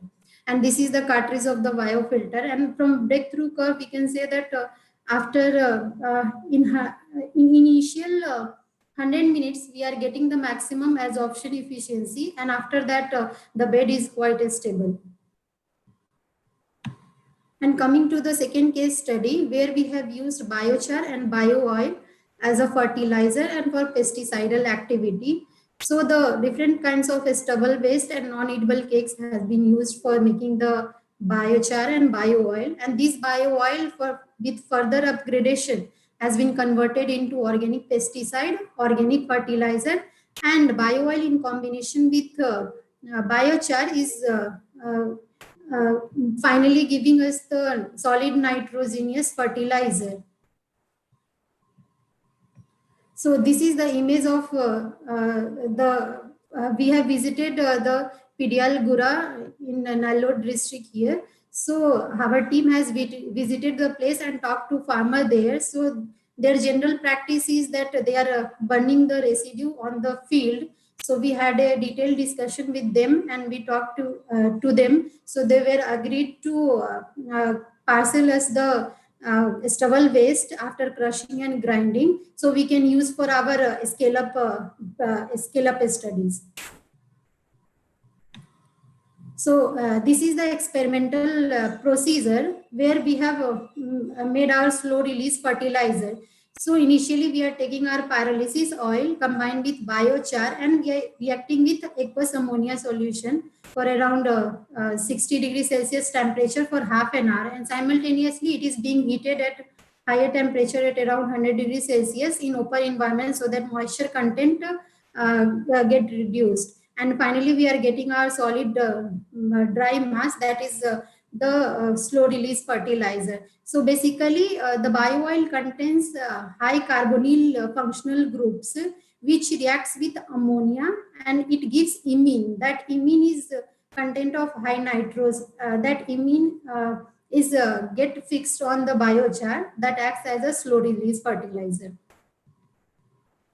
So this is the basic composition which we have used in our study. The biochar contains nitrogen of around 4.1% and bio oil contains 2.5. So ultimately what we have prepared, the biofertilizer contains 10.30 of nitrogen content.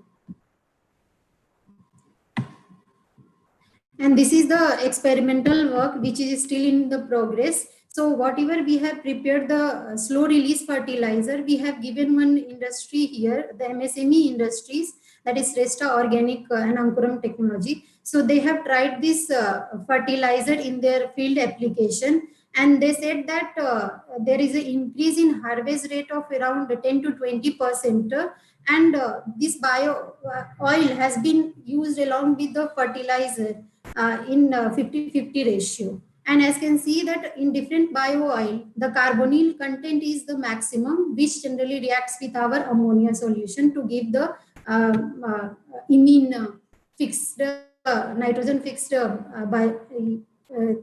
fertilizer. And right here shows the different crops on which the company has tested our fertilizer, and based on that study they have said the initial studies, based on our initial studies only, they were said that there was an increase in the harvest rate.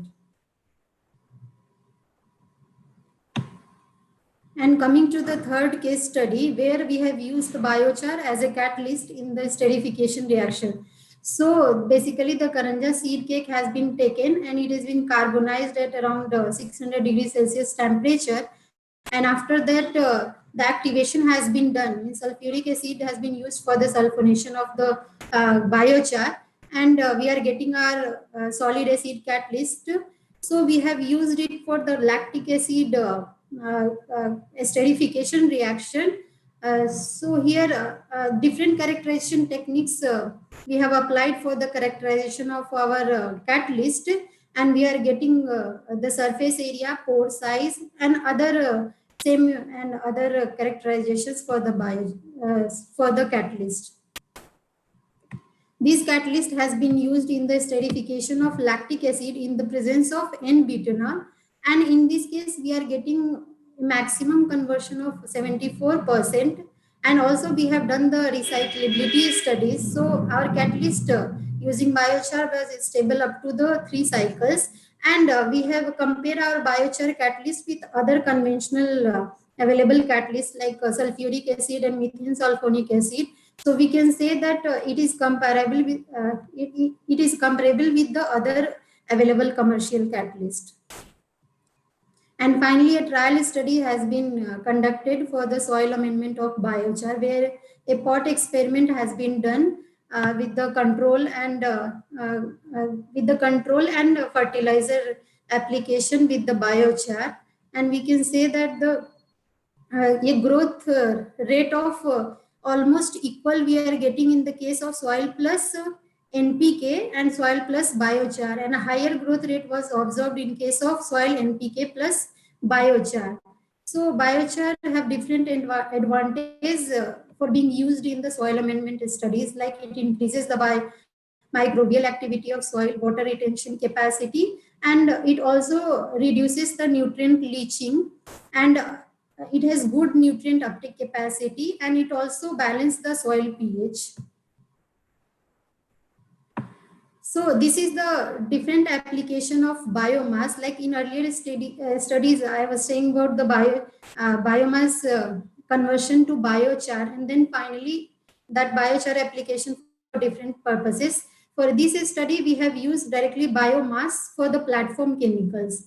Like there is a Hyderabad-based industries, Kusma Hanada Agrofural Limited.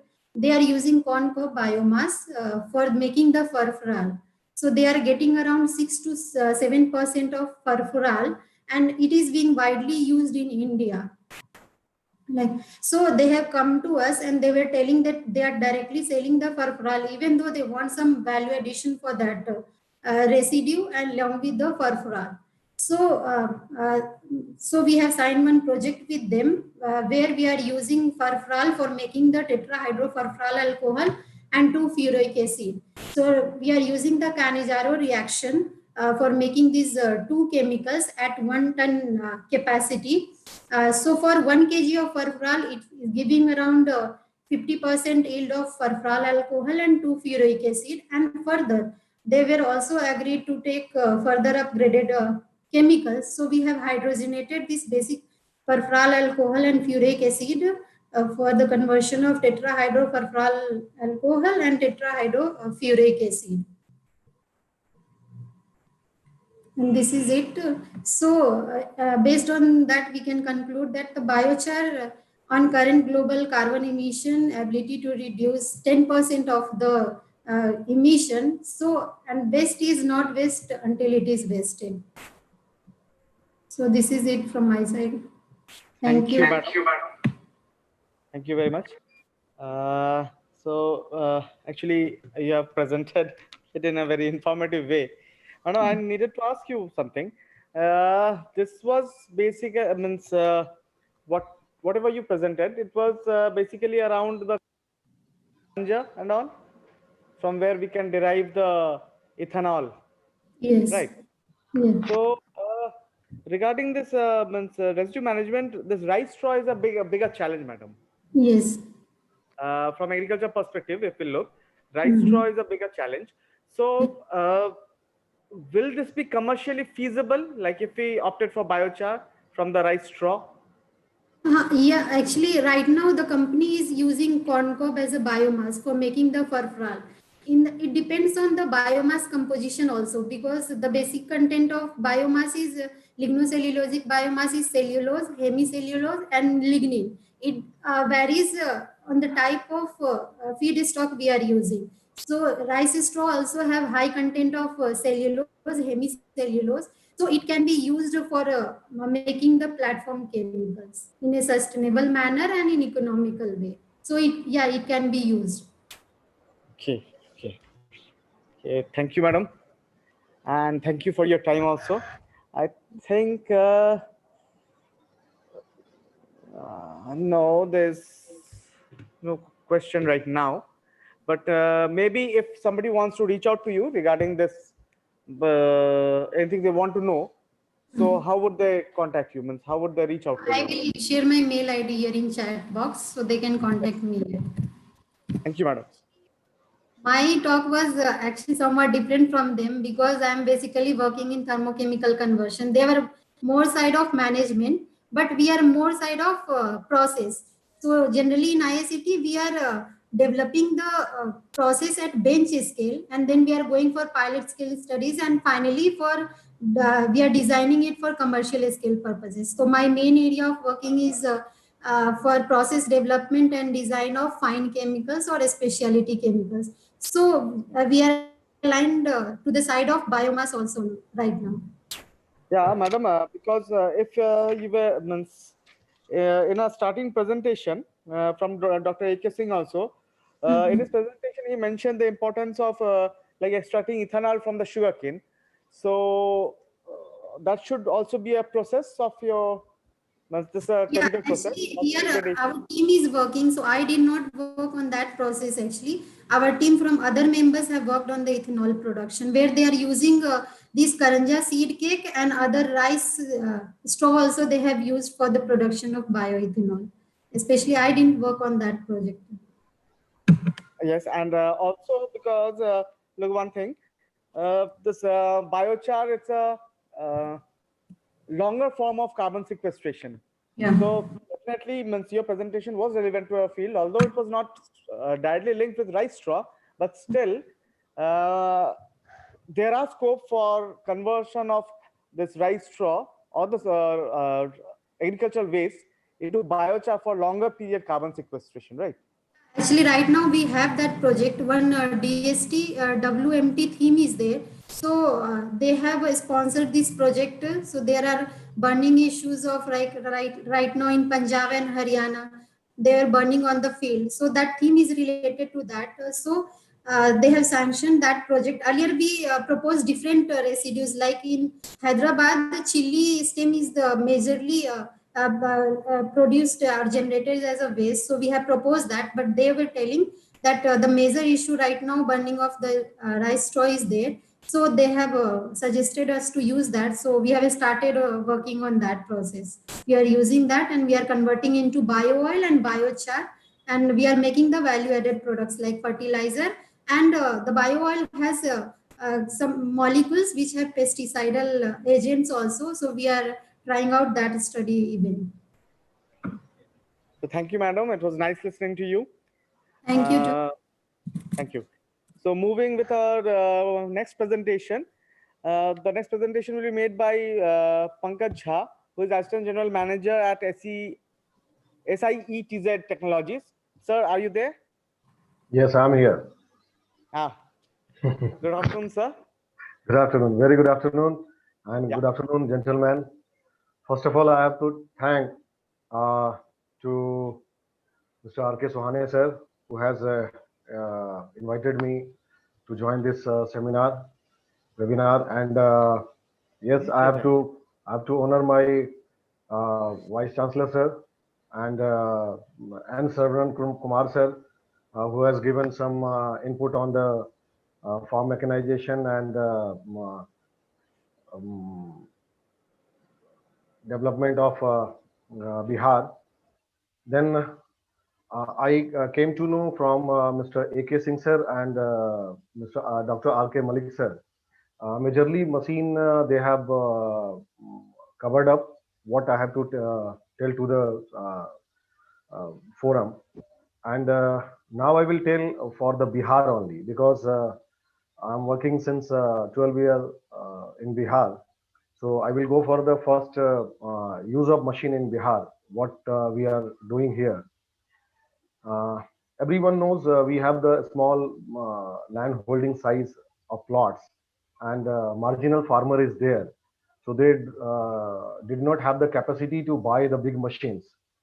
And for that, government is giving them the subsidy also. And at the same time, the scientists, the engineering scientists, they are promoting the right kind of machine to my farmer of Bihar. Now I will, if I will go for the according to the crop cycle, then multi machines are there. And when I came to the post harvesting, so now we are discussing on the post harvesting machines. So to reduce the um, uh, straw burning and all, mulching the residues. So several times we have discussed in the field with the farmers, with the departments, with the help of universities. Even though the farmer are not utilizing, not promoting, and not trying to utilize the right kind of machine to safeguard the residues, because this is more important. Some micro and macro, both nutrient are there, and they are very useful. But unfortunately and fortunately, farmer are burning it. So it is very harmful for our land also, and our atmosphere also. Here I want to say, in post harvesting, they are the few machines what we are using.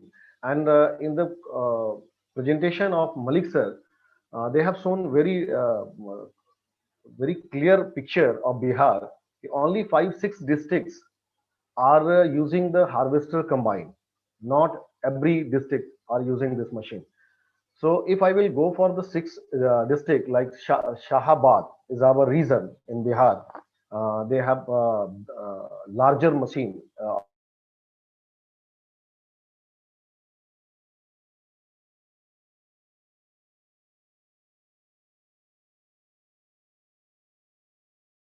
combine. So their side is very high. And when we will go for the mulcher and some other equipment, then suddenly within the 2 year, the different machine came out, like happy seeder. Then some demand created the super seeder. And you have asked the difference between the happy seeder and the super seeder also. I remember you have asked the question.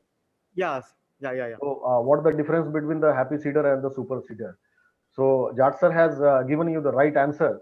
And because we have already worked, and we have supplied some machine to BISA for this, to reduce the residues in the field, and use the cattle, use that residues for the cattle feed. So some utilization of straw is there, and many of presenter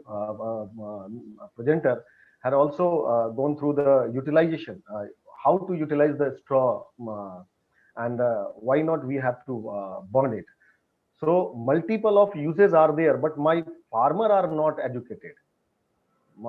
Collect the straw, to sell the straw, to keep the straw, to use the straw. These are the thing we have to promote. We have to educate to my farmers, and yes, we are doing it. But all across it should be done in the Bihar, not only in Bihar, in pan India. So government is doing, but somehow at the down level, ground level, it should be reached in the very fast manner. And for the education of farmer, we can tell only, because I don't have the presentation right now. So just I will tell them the farmer. So first, when you are cutting, we are harvesting the crop, means paddy. Then you have to use the first labor. So labor is not there in Bihar. Every labor is out of the Bihar. So we need the mechanism. We need the fast mechanism. So yes, reaper and binder is there. Straw reaper and binder is there. Harvester combine is there. After harvester, if you are buying the harvester combine, I will simply request SMS mechanism should be there in the harvester, because they will spread the paddy into the field, and that will be very easy to rack, very easy to collect from the in a single row by the hay rack. And after all, then you can collect by the baler should be in the two two type, that one is a round baler and another is a square baler. Round baler is a very small size of it is for a small size of farmer, but we are not picking up, we are not buying it. And a square baler size is for commercial use. If someone have the harvester, they push to buy, at least push to buy the square type of the baler, because they can collect the residues, and residues type, any type of residues will be there. from the sugarcane also, from the paddy also. So they can collect the residues and sell it out to the cattle within the village only. If they have the cattle, someone have the 20, 30, 40 cattle size of that, so they can sell it out, and that will be completely free of cost. No cost is there. If we have the harvester, and some of owner having the harvester, they can buy this machine and they can sell free of cost. They can distribute the mm, uh, mm, residues to the farmer. Then it's come to the cash also. Multiple of people are doing this commercial activities, like making a plates, food plates, food glass, some horticulture products. Then we can use in the this where we can produce the power, so we can use as a bagasse also. Many sugar mills are there. They can sell it out there. Them some medicine making machine, making company are buying this machine, buying this bale, and some cardboard, hardboard. That company are buying this straw. So multiple choice available in the market, but that education should be go to through the ground level to the my farmer. And for decomposition, yes, we can use some medicine capsule, like Anpurna ma'am has shown the capsules. But what I feel in the farm, uh, people are in very hurry. uh, Immediately they are cutting the paddy and not wait for the 15 days and 30 days for decomposition. They just try to use immediately seed drill, and so want to sow the wheat. So that is a big challenge uh, for the small holding or small land holding farmers. So they don't want to wait for the decomposition of the uh, paddy straw. So they hurry and worry. So then we have to use the seed drill. Now seed drill, zero till drill, that we are already using in Sri Vidhi method, and the farmer is very used to. Now the mechanization is going very fast to crop, and now seed is very costly. Hybrid seeds are there, so machine is required for the seeding of the hybrid seed. Is the costly seed. Minimum seed I have seen in 50 rupees one seed. So if I will put in the field, so it should be in very proper manner, in a qatar, in a row, in a parallel line. So then that will be sowing will be the challenge. So nowadays we are using the seed drill, zero seed drill, and now and not using the mulcher. Uh, for that, happy seeder and super seeder came in the market, but it is a costly side. So give government giving the subsidy to the farmer, but anyhow we have to go ahead. And yes, labor problem is there. So some commercial people who can buy this straw, that should be come into the Bihar, and they can approach our farmer. See, when we grow the mango, we grow the lychee. So multiple of processing unit and processing people are coming to the field, buying the fruits. Same, the rice mill owner are coming to the field to just get the good quality of rice, good variety of rice. Rice mill owners.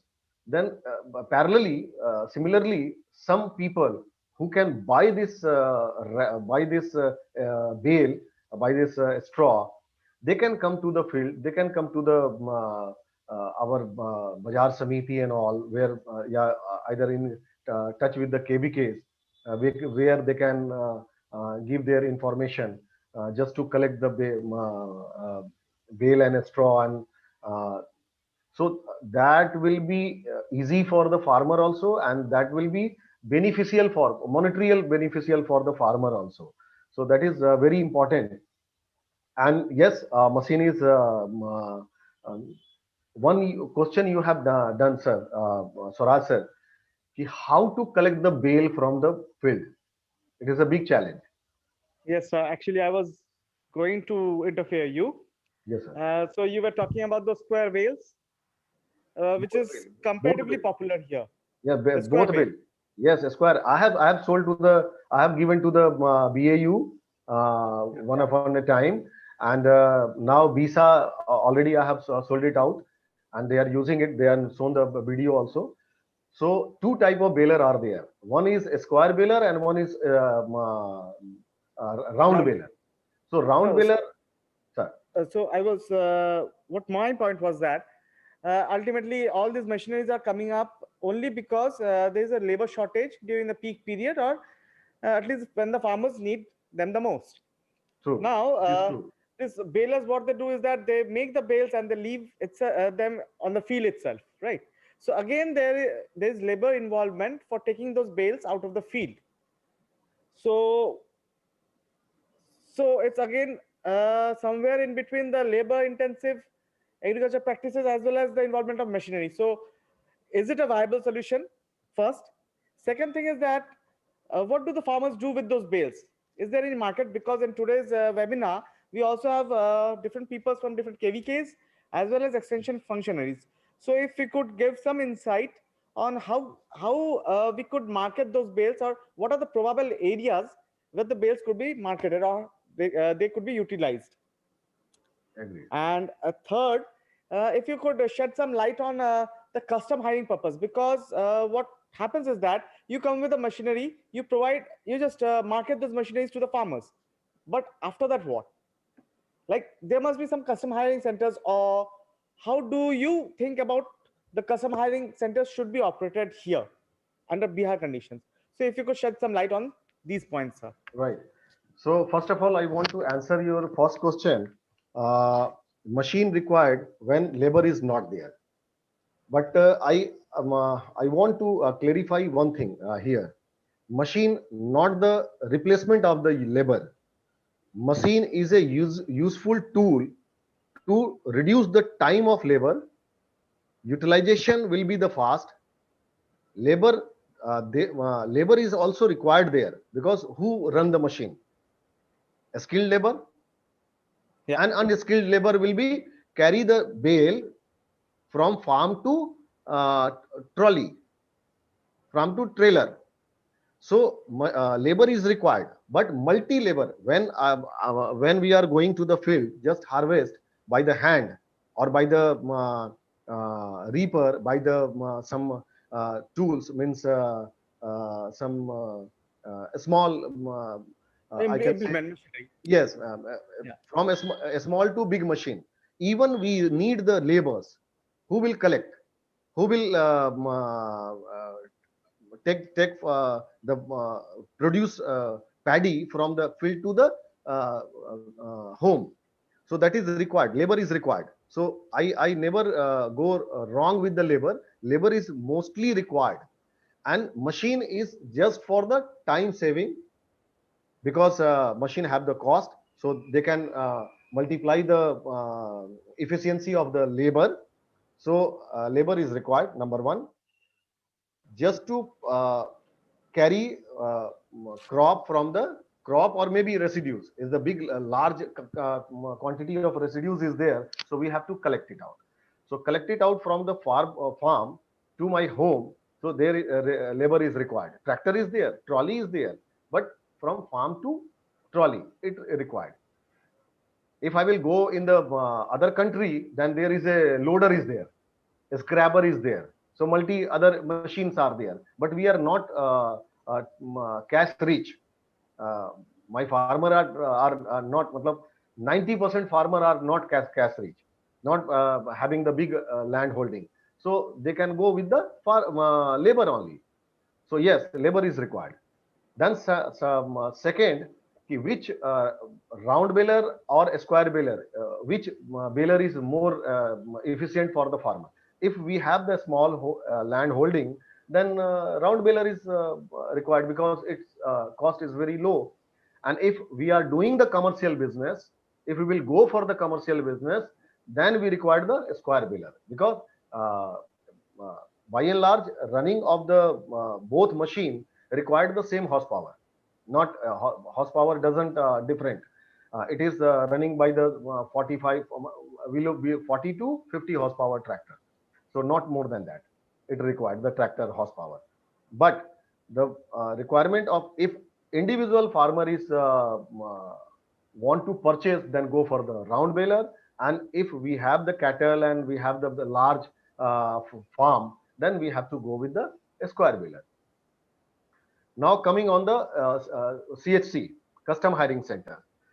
Already I have told you कि one of, if one have the harvester combined, multiple multi 100 harvester combine we have sold in the Bihar, in the Shahabad region, and they Punjab people are coming in the paddy time just to harvest the field, Bihar field. Now the people of Bihar is also buying the harvester combine. UP is there. UP having the East UP having the big volume of harvester combine. Now in Bihar also. So Bihar having the harvester combine, only thing they have to buy the uh, square baler and round baler and some other machine like happy seeders. They have to buy because already they have buy harvester. Now the time is, now the subsidy is utilization for the post harvesting equipment without harvester combine. Don't buy the harvester combine, already we have. Now the turn is to buy the baler, buy the happy seeder and super seeder where the farmer is required happy seeder, then okay. One big farmer having the 65 horsepower tractor, they can buy the super seeder also because use is very different. So that is more important in today's time. And already some people are doing custom hiring already running, but not in the proper manner, not in the business manner. Just I have the tractor, I can take the machine on the subsidy and I can use for the farmer. But for only for my zone, for my village, for my taluka, my panchayat, like that. But if have the someone have the harvester combine, they can buy 2, 3, 4 machine and they can run the post harvesting custom hiring center. Firstly, I have told you every farmer having the crop cycle mechanism, crop cycle equipment, but it is not possible to have all machine with a farmer. It is not possible. At least in Bihar, Punjab, everyone can buy, but in Bihar it is not possible. Being an Escortian, I'm working in the Escorts group of company. We have started the custom hiring center. Every farmer can buy rotavator, not buy, take the rent, rotavator, take on the rent 200 rupees per day. They can use their, they can earn money also, 1000 rupees per acre and something. So they can put the 200 rupees like Ola. What we are doing it, some driver is there, the skill, driving skill is one have. They can buy the, they can take the rent on from the Ola side, and they are doing the business, doing the daily work, and they are earning something. Like earlier in we have seen the rickshaw wala. Everyone doesn't have the rickshaw. They can buy the rickshaw. They can take the rent on rent, and they put the 40 rupees, and they are earning the 100 rupees. So 60 rupees is the profit of that labor, right? So same way we are giving the machines on rent. Escorts group are doing this. My team is doing this with the name of Farm Power. And yes, I have the some machine. We have just introduced the rotavator and all. So Anpurna ma'am has told, use the rotavator. but some part of people are not ready to use the rotavator because they want immediately seed drill. So rotavator and seed drill, both should be there. So happy seeder is there, right? And some people are crushing. Some people want to crush the residues and then seed immediately the wheat. Then it is required the super seeder. So we now just within the 2-3 months we are introducing the super seeder also from our side, from the Soil Tech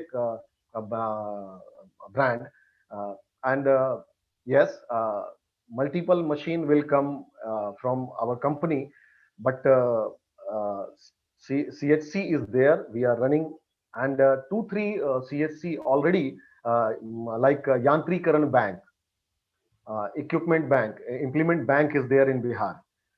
So multiple people, qualified people are in Bihar, and I will request them to just come in this segment, Implement Bank, and they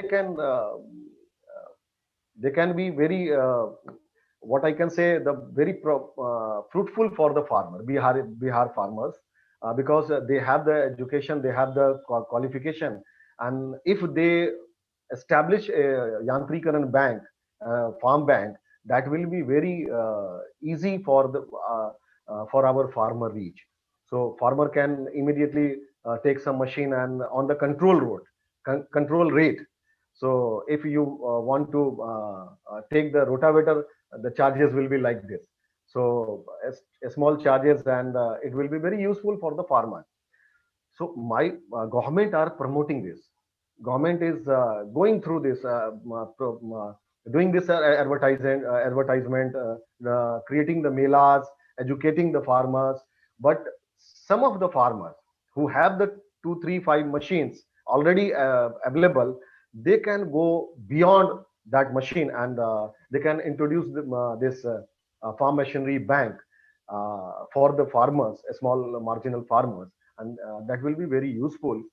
At the same time, if the group is there, self-help group is there, some PAX is doing it, and yes, I'm sure when PAX is involved with the directly to the farmer, directly with the farmer, it will be very useful. And I'm sure if we will give the 100%, everyone, self-help group, PSES, then CHC, everyone, government and university is doing this. Today, you are doing the same, creating the platform to introduce this machine, and so much informative information we received, because I'm not from the this segment, but Alka ma'am has given the very innovative ideas. Then everyone has given the unique ideas, and with the complete information. So that will be very useful for my Bihar farmers and Bihari farmers. And what my chief minister is dreamed कि बिहार की रसोई हर थाली में, हर दुनिया में, हर जगह पहुंचना चाहिए.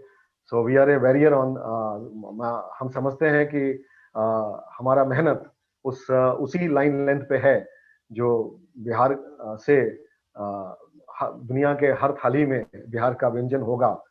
और मैं, not only me, my total government, total university, both university and all KVKs and all DAOs, सभी काम कर रहे हैं. फार्म जितने भी हमारे प्रक्षेत्र हैं वो भी काम कर रहे हैं. सो हमें पूरा उम्मीद है कि हम वो ड्रीम पूरा करेंगे. और फार्म मैकेनाइजेशन के ऊपर में जितना मेरा सहयोग है, या हमारे जैसे जितने भी कंपनियां हैं, वो सब सहयोग कर रही हैं इसको मूर्त रूप में लाने के लिए. तो मैं काफी कॉन्फिडेंट हूं कि हम उस ड्रीम को पूरा कर पाएंगे. और सेकंड हरित क्रांति जो बिहार में चल रही है, मैं तो कहूंगा ये जो चल रही है, ये मूर्त रूप से दुनिया के सामने आएगा, क्योंकि हमारे पास खेती के सिवाय और कोई इंडस्ट्री नहीं है. तो हम टोटली डिपेंडेंट हैं खेती के ऊपर में. सो ऑल इंडिया से जो सहयोग मिला, जो सपोर्ट मिलता है, वो भी अच्छा लगता है. और इसी तरीके से आगे प्रोग्राम होता रहे. अगली बार मैं कुछ बेहतर प्रेजेंटेशन के साथ आऊंगा, उसके साथ ही मैं अपनी बात रखता हूँ. Thank you, sir. Thank you very much for your time.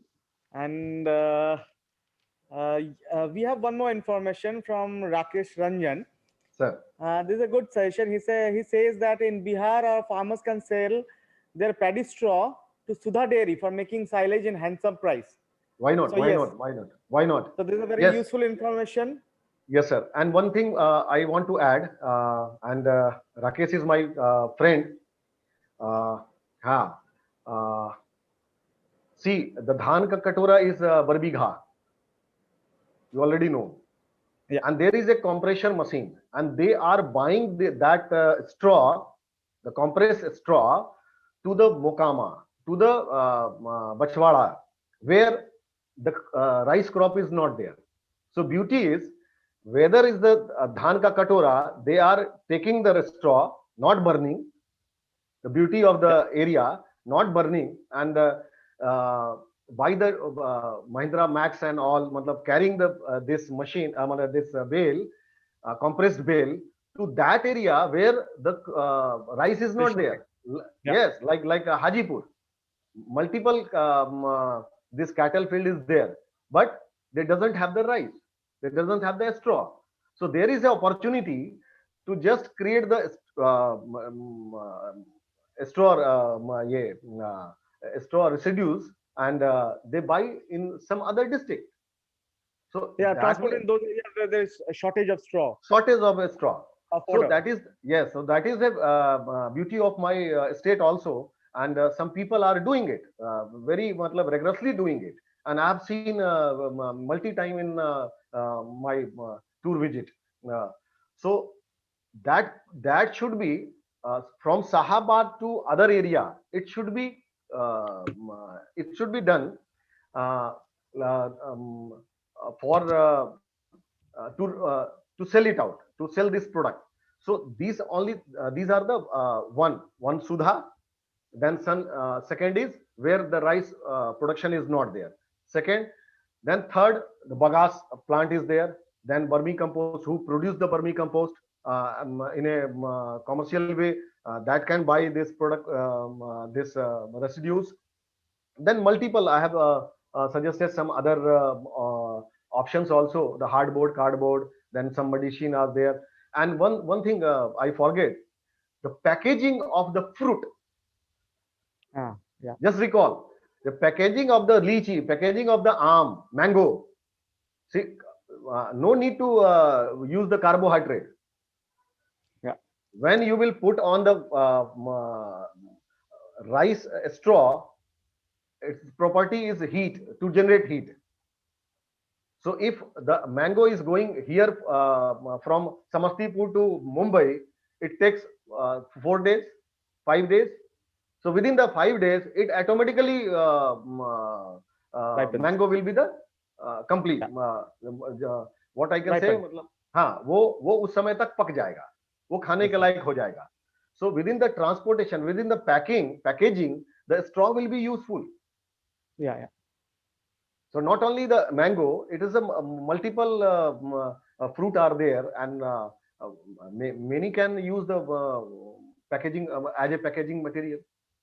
So multiple use are there. So our scientists can also take the leverage to find out what kind of opportunity are there for our farmers. Yes, sir. Thank you, sir. So thank you, sir. Thank you very much for your time. And so we'll move to our next and last presentation from Mr. Ankur. He's a young entrepreneur, and he has his own setup. He has set up his own company. He's a CEO of Kriya Labs, and this company specializes in turning crop residues into value-added products. And they have been successful in their pursuit, and we'll listen from him about how we can establish this in a business scale also. So Ankur. Yeah, good afternoon, sir. Thank you. Am I audible? Yeah. Yeah, thanks a lot for providing us this opportunity. So I'll just share my screen and go through the presentation, and then whatever the question is, then I'll just get back to them. Yeah, okay. Yeah.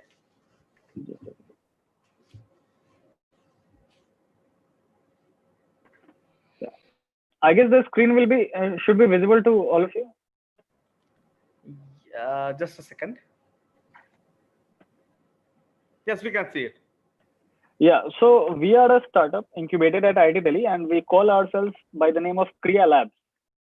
And what we do is we make value-added products from agricultural residues.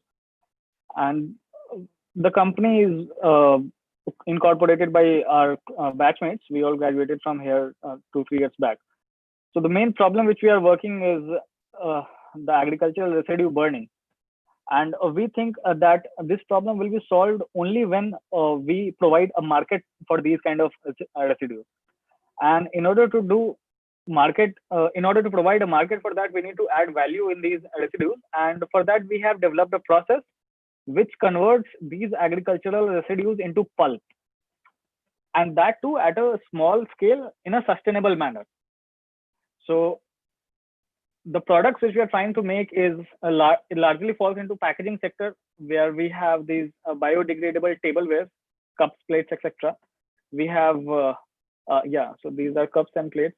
We have rigid packaging options for mobile boxes and sweet boxes and other kind of secondary packaging items. We also have molded packaging, where instead of thermocol, we can use pulp molded products to provide cushion proofing for fragile items, like during transportation of glass bottles or during transportation of electronic items, etc. So these are the products which we are trying to make, and these are the samples which we have made so far.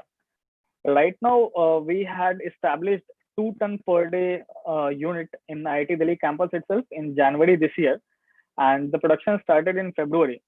The whole idea was to commercialize this technology and launch it during this season, but unfortunately due to COVID, we were not able to work for 6 to 8 months, and we resumed a month back.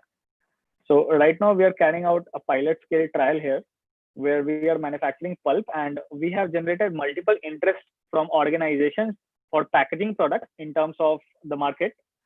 And we also have generated multiple inquiries from entrepreneurs who are willing to set up such kind of manufacturing unit. So I'll just give you some pictures. So it's like 2,000 square feet kind of a place where you have these. We take in straw as bales, chipped bales form. These are some reactors. We do some kind of processing here, and it comes out in the form of pulp. Yeah. So this is our team. So basically the thing is that right now we are facing a challenge that we have minimum order quantity of vendors and customers, and the pulp is a commodity. So in order to differentiate that, we need to add value in that. And right now we are working with vendors to convert that pulp into different kind of value added products, and it is taking a bit of time. So I think mostly by the end of this year or maybe early next year, we will be in a position to actually commercialize this whole technology. And as far as the business plan is concerned, our model is that we will provide this kind of unit to interested entrepreneurs. So the whole cost of setup till pulp manufacturing unit will be around 60 to 75 lakhs. So that will generate 2 to 3 tons of pulp per day. And this entrepreneur will tentatively be a medium to large scale farmer or any other person who will be responsible to get the agricultural residue at an affordable rate. And we will help him control the quality, and we will help him provide a market. So that is the whole plan right now we have.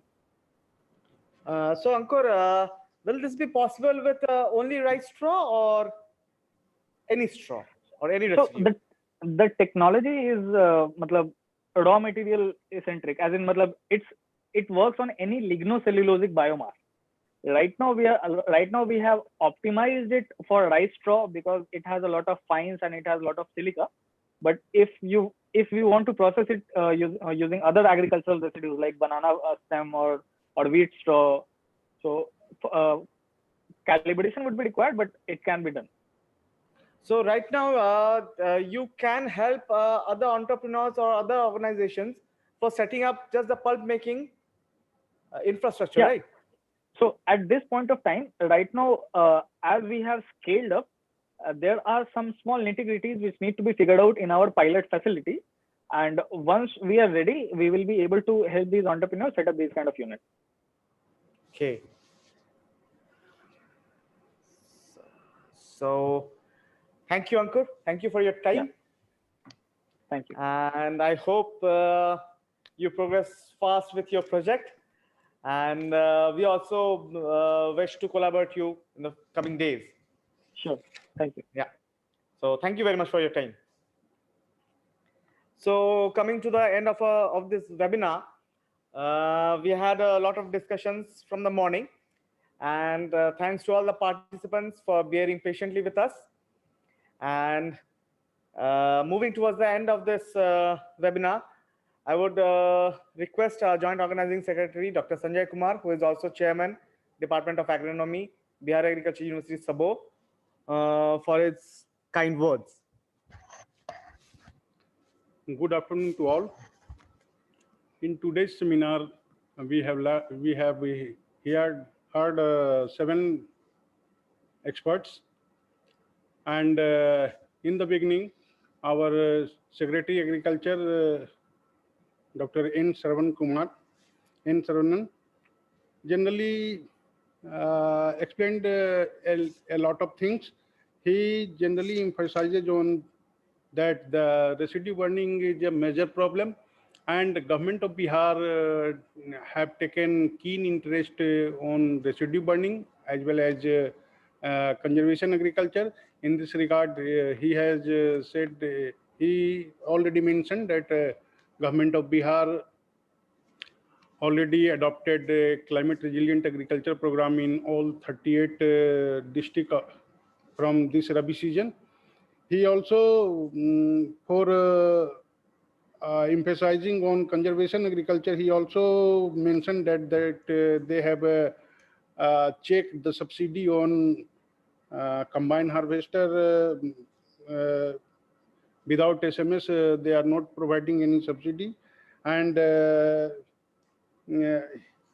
he has generally emphasizes on you have to take a keen interest on conservation agriculture. In different speaker, our first speaker was Dr. A.K. Singh, ex-DDG, NRM ICR. Dr. Singh, first of all, mentioned that the actual in worldwide the total residue production is 5,010 million ton, and he also tell about the policy management of crop residue, and in this he mentioned about the control diversified use of crop residues like bioethanol, packing material, uh, and he also said about the capacity building of all the persons. In his lecture, he also mentioned about different opportunity to manage paddy residue, and government is ambitious in energy domain, which was fit for ethanol production. In second lecture, Dr. R.K. Malik, his topic was production practices in Eastern in IGP and residue management. Actual, Dr. Malik is said about that how can we take this crop residue management in losing point to winning point. And he mentioned that about different rice cultivars adopted in our region, and he clear-cut shows data clear-cut shows that the MTU 7029 is the most preferred variety in our zone. He in different through different respondents, he told about that the 3% of the respondent reported that they burn the residue. In especially in Bihar conditions, very limited pockets of areas where residue burning is a very much problem. In he also told about that how can we check this residue burning and what is the benefit after when we taking rice wheat in zero tillage, and in main point he said that when we changes the time of sowing, we get more grain yield as compared to conventional system. He shows through pictures that the wheat sowing which was done during 1st November to 15th November, getting much more yield as compared to the wheat grown in late December or in month of December. In the next lecture, our expert Dr. K. Annapurna, Principal Scientist, IARI, New Delhi. Dr. K. Annapurna's topic is Pusa decomposer for in situ and ex situ management of agricultural waste. According to him, mainly rice leaves in kharifs are the problem, and he briefly discussed about Pusa decomposer, a microbial consortium. He said that this Pusa decomposer is a low-cost, eco-friendly material, and it was prepared in situ and ex situ all. And Pusa decomposer, she also mentioned about the 4 capsules of Pusa decomposer can scaled up to 25 liter of liquid form, and 10 liter of this Pusa decomposer is sufficient for decomposing 1 acre of area. And during presentation, the result indicated that the soil organic carbon and available nitrogen was increased from 2.86% to 8%, and organic carbon was increased from 2.7 to 12.8% in Pusa by using Pusa decomposer. Next speaker was Dr. N.B. Hung from Erie, Philippines, and his topic was sustainable rice straw management challenges and solution. He said about the combined harvesting, briefly mentioned about combined harvester. According to his presentation, combined harvester is a major game changer of this residue management system. Combined harvester was came in use due to labor shortage, high collection cost. That was combined harvester. Farmers uses this combined harvester due to labor shortage. He also mentioned about different value chain and rice straw and its bottleneck. How can we mechanically collect the residues, and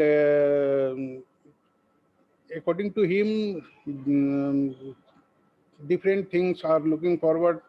How can the technology can be transferred from a research station to the farmer's field? How can we improve the capacity of the farmer as well as worker, and how this value chain will work, and what is the status of carbon in the soil? That is the carbon footprint. In next presentation, Dr. R.K. Jat, system agronomist from BISA, Samastipur. He defined farm machinery for crop residue management. Dr. R.K. Jat mentioned about what are the major challenges, and what are the conservation agriculture and the role of crop residue. Again, he discussed about the BISA activity of BISA in Bihar. In regarding conservation agriculture, he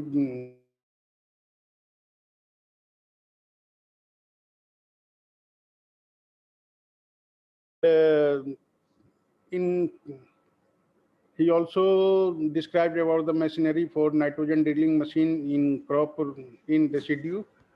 He again mentioned about the 4R in precision nutrient management: right time, right source, right dose, and right placement. Again, he mentioned about the challenges coming in machinery for ex-situ management of residue.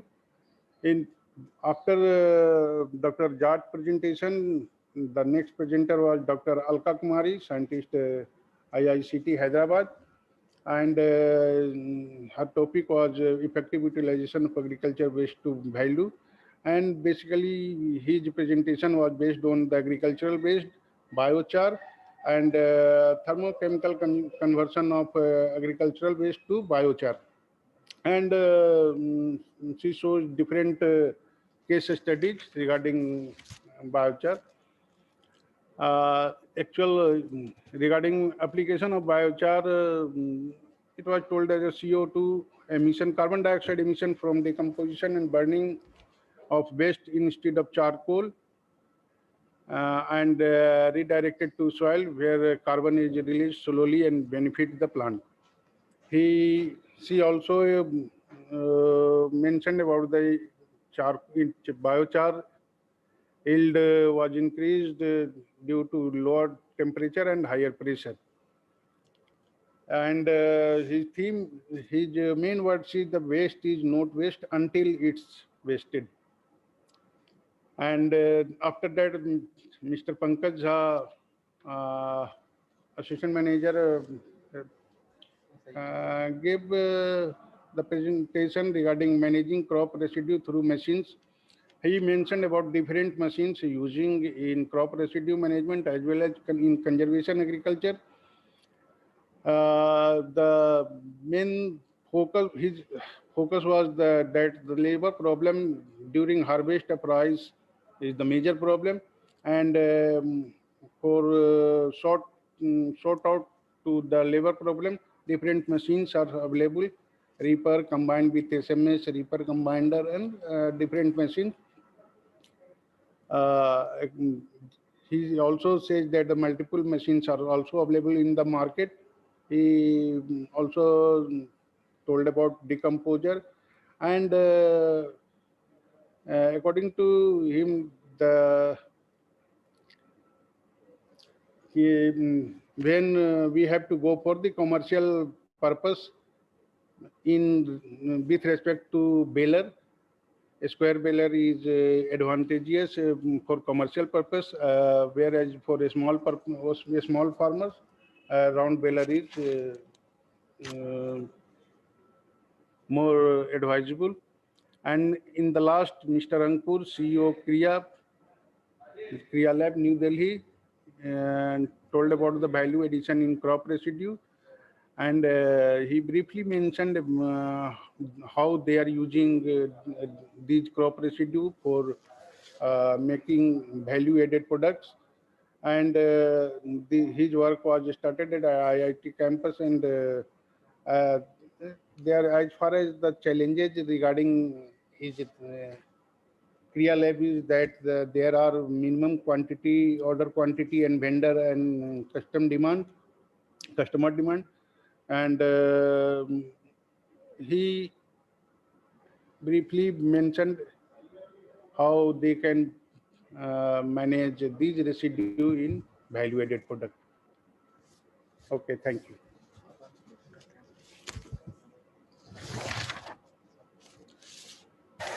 And at last, I thank our Honorable Vice Chancellor for giving us opportunity to conduct this type of webinar, which is the burning topic of the time. And after that, we thanks Dr. R.K. Sohane and for motivating and Dr. Swaraj and team for organizing this type of webinar. Then I would like to thank Dr. N. Sarvanan Kumar, Secretary, Department of Agriculture, Government of Bihar, and our guest for his inaugural address. Then we are coming for different speakers. First, we thanks Dr. A.K. Singh, ex-DDG NRM, ICR, for giving much valuable time during his busy schedule and making the presentation very nicely. Again, we are very much thankful to Dr. R.K. Malik sir. We are thinking that R.K. Malik sir is our ex-faculty. He is giving much more time. When we call him, he is available all the time. And he gave a nice presentation regarding basic beta residue management. Then again, we thank Dr. K. Annapurna, Principal Scientist, IARI, New Delhi, regarding Pusa decomposer. I thank on behalf of BAU to all the presenter for giving such a nice seminar, nice presentation. Then Dr. Hang from Iri, Philippines. I again thanks from our our BAU family sites for giving a presentation on sustainable rice straw management challenges and solution.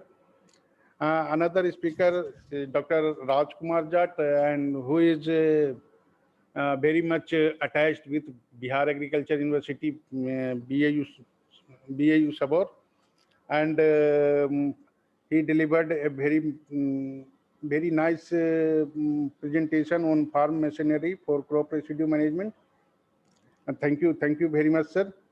Again, the next speaker is Dr. Alka Kumari, scientist, IICT Hyderabad, who given their presentation on effective utilization of agricultural waste to value-added project. And then Pankaj Jha, he nicely spoke on managing crop residue through different machines. He told about different machines. Thanks, sir, for giving so much your important time for our webinar. Then the last speaker was Mr. Ankur, CEO Kriya Labs. He told about different value-added product from crop residues, especially rice residues, and it will take later on. It will be a good business or for new entrepreneurs in this regard. Lastly, we have learned much from all these learned speakers, but still we have to go forward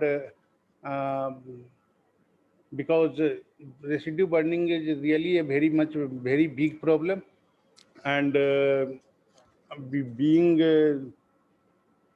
in this regard, we have much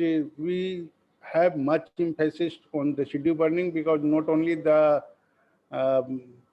a valuable product is lost, but also pollution is a very big problem for our country.